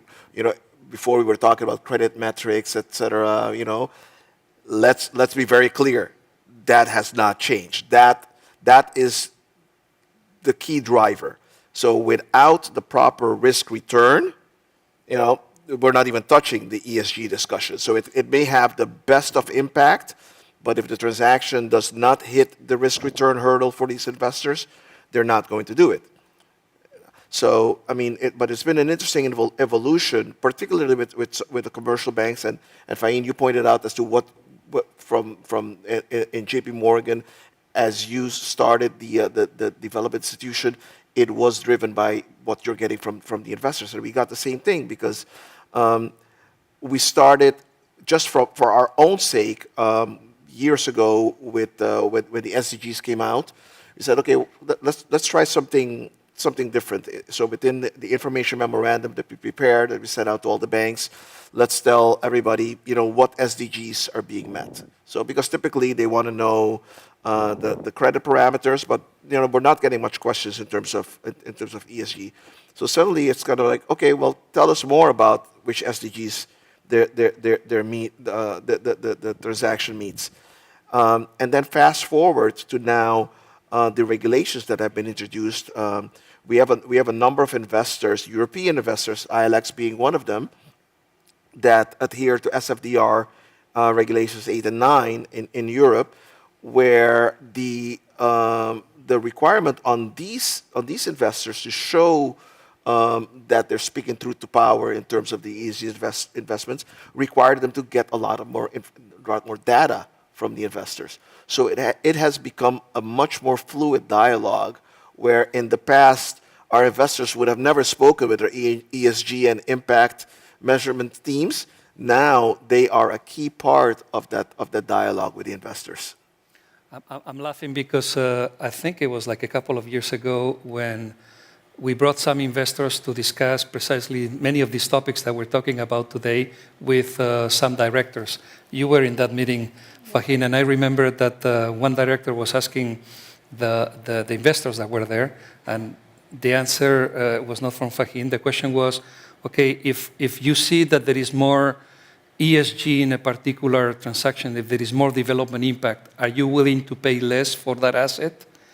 And related to what Joseph was saying, no, credit is number one, and we want to make sure that based on the rating and the credit, we pay more or less. We don't pay less because of having more ESG. We're just expecting that to be there now. No, so it's nice new dynamic. No. And if I may interject, Aitor, so we've had the sustainability-linked loans and sustainability-linked bonds, which oftentimes, in the case of loans, oftentimes you have a step down in case that the borrower meets certain performance criteria. In the case of bonds, it's typically you get a little bit of the concession up front, and if you don't meet them, it bumps up. That also, it's not a concession that people. This is market driven. So when banks are looking at a sustainability-linked loan, they're already thinking 2 steps ahead as to what happens if the client meets this hurdle, and we have a price step down. That price step down needs to meet the RAROC, the risk-adjusted return on capital. So that continues to be part of the equation. Yeah. Fahim, continuing on the discussion with ESG, some of the ESG investing lately has come under a lot of scrutiny, mainly related to greenwashing. how are you dealing with this particular situation within JP Morgan? You were addressing some of the topics before in your first intervention, but maybe you can get a little bit deeper on how to address this particular issue as your institution. Yeah, I do think, in like other things, some of it is valid, right? Because we do need to provide more information, more data. This is going to be the theme of this this panel, perhaps. And the other, some of it is politically, where political winds lie in certain, geographies. But it has made an impact. These accusations of greenwashing, and some clients are saying, is there enough benefit to doing a green bond, for example, that I will undergo the scrutiny afterwards, right? Or shall I just do a plain vanilla bond and not deal with that because I'm not claiming anything extra?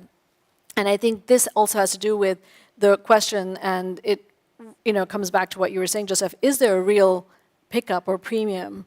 Are you getting a pricing benefit of doing green or not, or doing sustainability? And that's still a question mark. I think it's been proven out in certain cases, mostly in developed countries, but it's not consistent, that pricing benefit. But what I think we can say is that hopefully it's bringing more demand. So it's bringing larger checks, and I've seen that as well, is that if there is a deal with that sustainable finance, et cetera, angle to it, someone might be willing to do a bigger allocation, right? Because they have money and fund.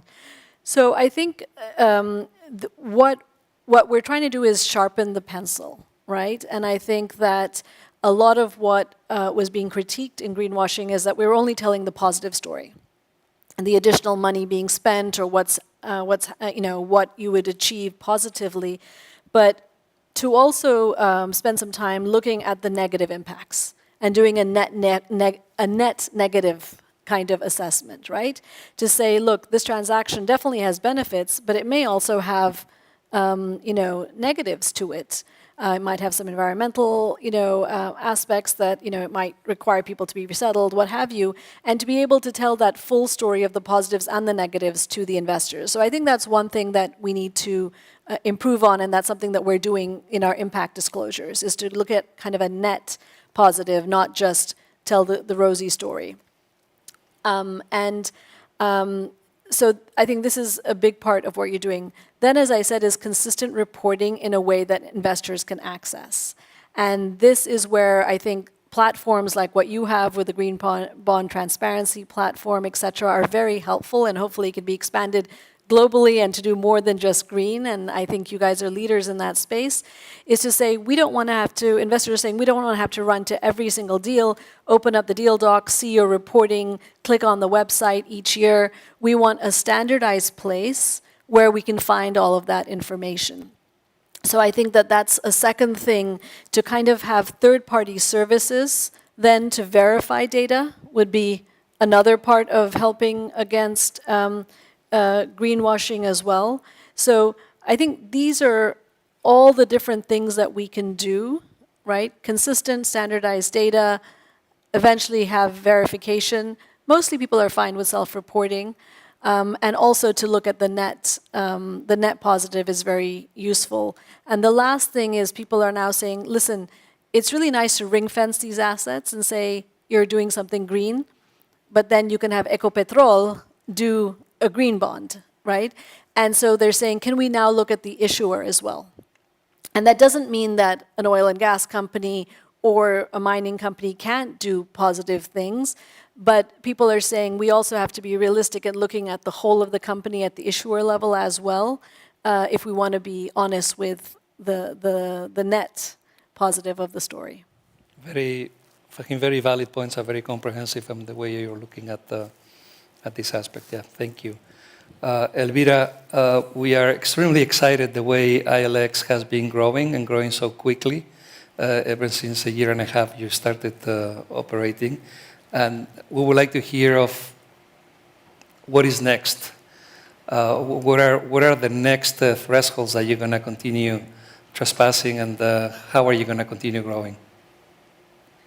Yes, we hope to do much more. So we have invested, as I said, half of the 1 billion that was entrusted to us. Next to doing a lot with the IDB Invest, we're also transacting a lot with other MDBs.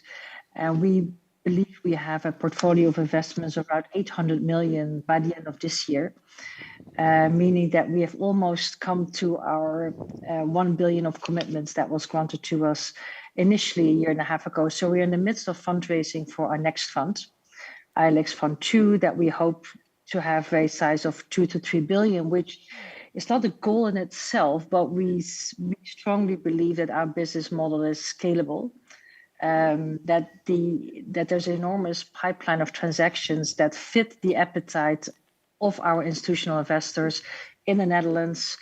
But also we're talking to pension funds in Denmark and Sweden and have the exact same appetite for these investments that we are having in our portfolio right now. So next for us is hopefully in the first quarter of next year, the launch of our second fund, but also inspired by the conversations that we have been having with Joseph over the last year.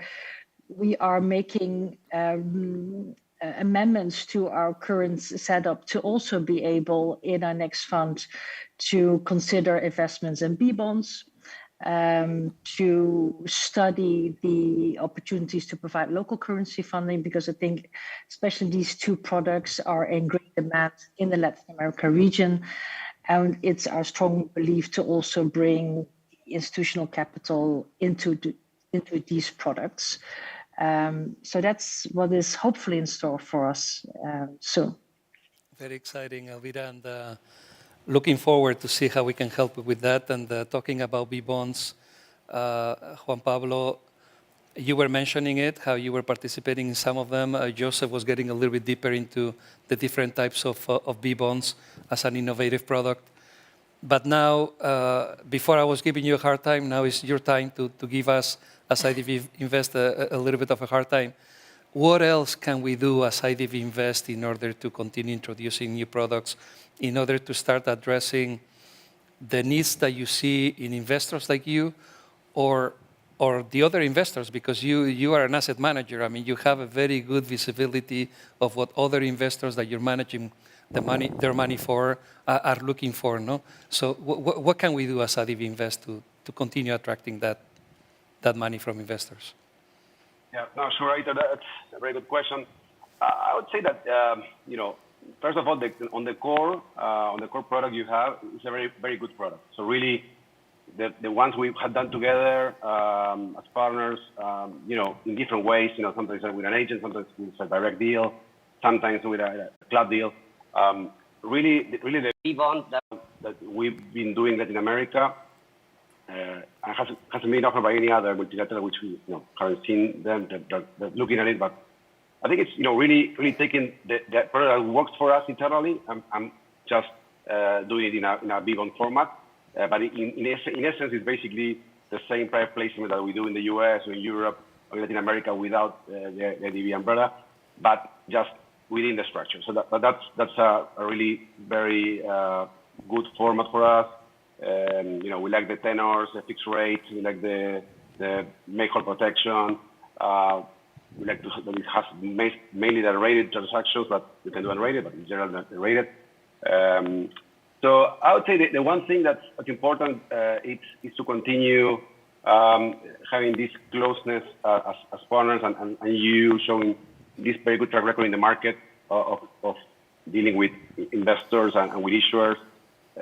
I think some of the concerns that coming from the I would say from the back in the 90s, when there was some sovereign crisis, you saw some transactions that weren't B bonds, were B loans, were more having some going through workouts, and then there was some concerns that maybe the roles there from the multilateral was going to be different from the role of the investor or the view or the decision making in a consent and amendment process, even in a workout, which we haven't had so far, luckily.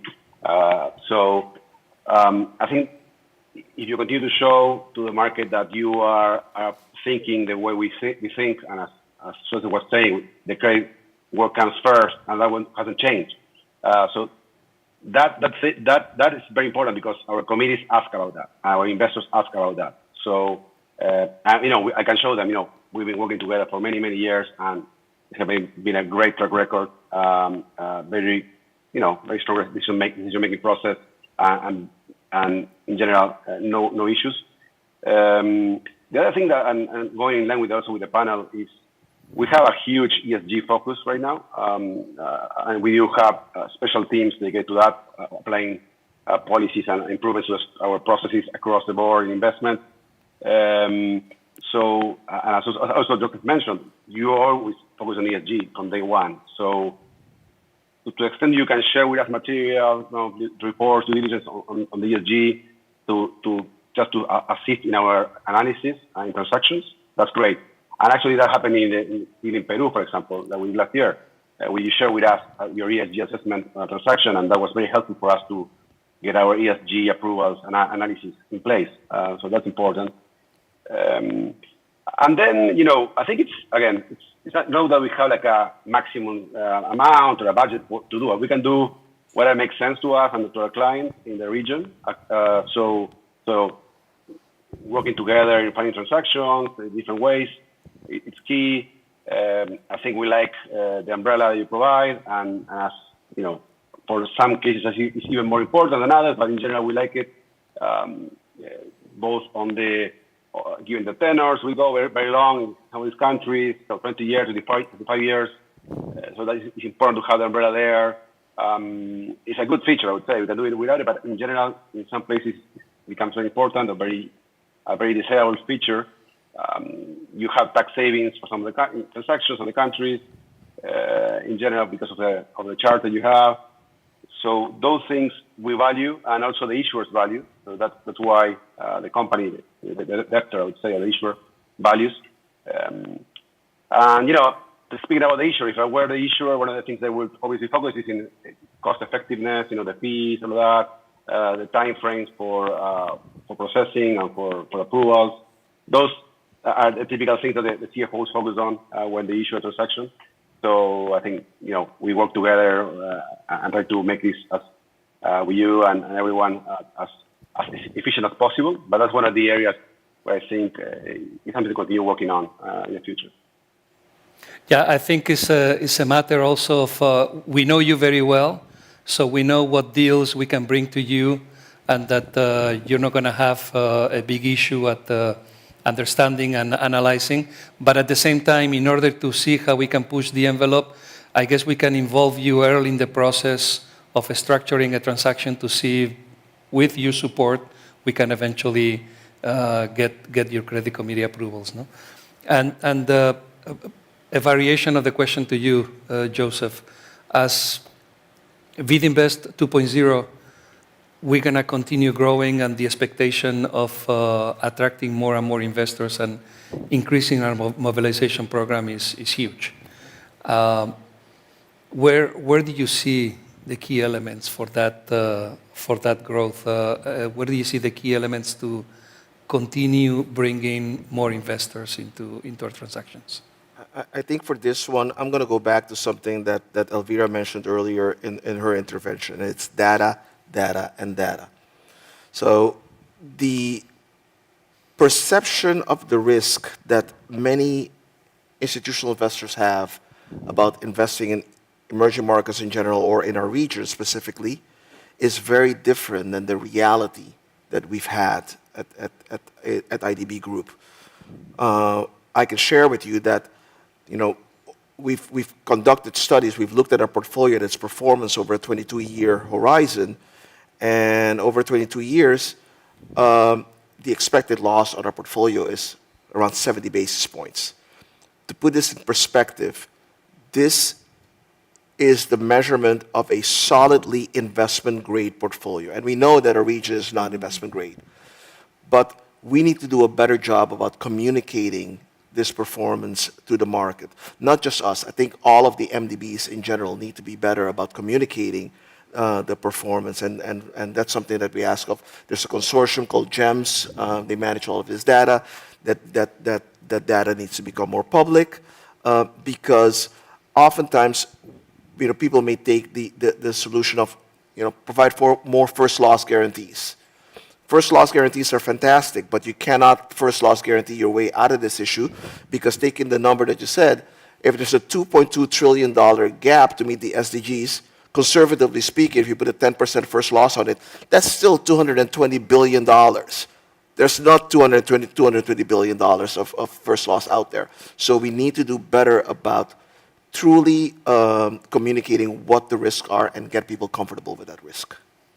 Yeah, and this is a concept that I think has come across the intervention of the four panelists. How to make sure that data, either because of credit, either because of transparency in expressing ESG, either because of presenting it to the pension funds or to other investors, clear, transparent data is key in order to continue attracting more investors.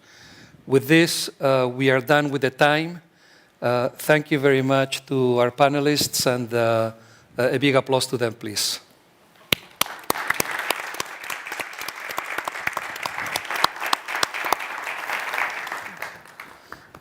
Thank you very much. Thank you to our distinguished panel of experts once again. Thank you. Without a doubt, you leave all of us with valuable learning about private investment and development under the new trends of the global economy. What a fulfilling and enriching way to conclude today's session. And can you believe it's only the first day? We'll see you tomorrow. Tomorrow holds another exciting day ahead, exploring the realms of equity and quality. We'll be addressing the crucial question, why is evidence and the exchange of lessons learned vital in scaling social investments? Join us as we continue these vital discussions with world-renowned experts and top leaders. Before we conclude, and this is especially for you if you are there online, a couple of important notes. Your opinion matters, and of course your opinion matters too, I'm not saying, for our audience over here. As we strive for continuous improvement through lessons learned, we're eager to hear your thoughts. We highly value your participation in our survey, which you can access by scanning the QR code on the screen or following the link provided in our social media chat. Your input helps us become better. And don't forget, by attending all Knowledge Week sessions, you can earn digital credentials. As mentioned earlier today, these credentials are an open digital recognition tool to certify your participation in this event, whether online or in person. At the end of each session, you will have the opportunity to receive one and become a part of our dynamic community. I extend my heartfelt gratitude to each and every one of you who has joined us today here in Washington, D.C., and online, of course. It's been an absolute pleasure being your master of ceremony today, and I'll see you tomorrow. Looking forward to see you tomorrow. Have fun today. Enjoy the city.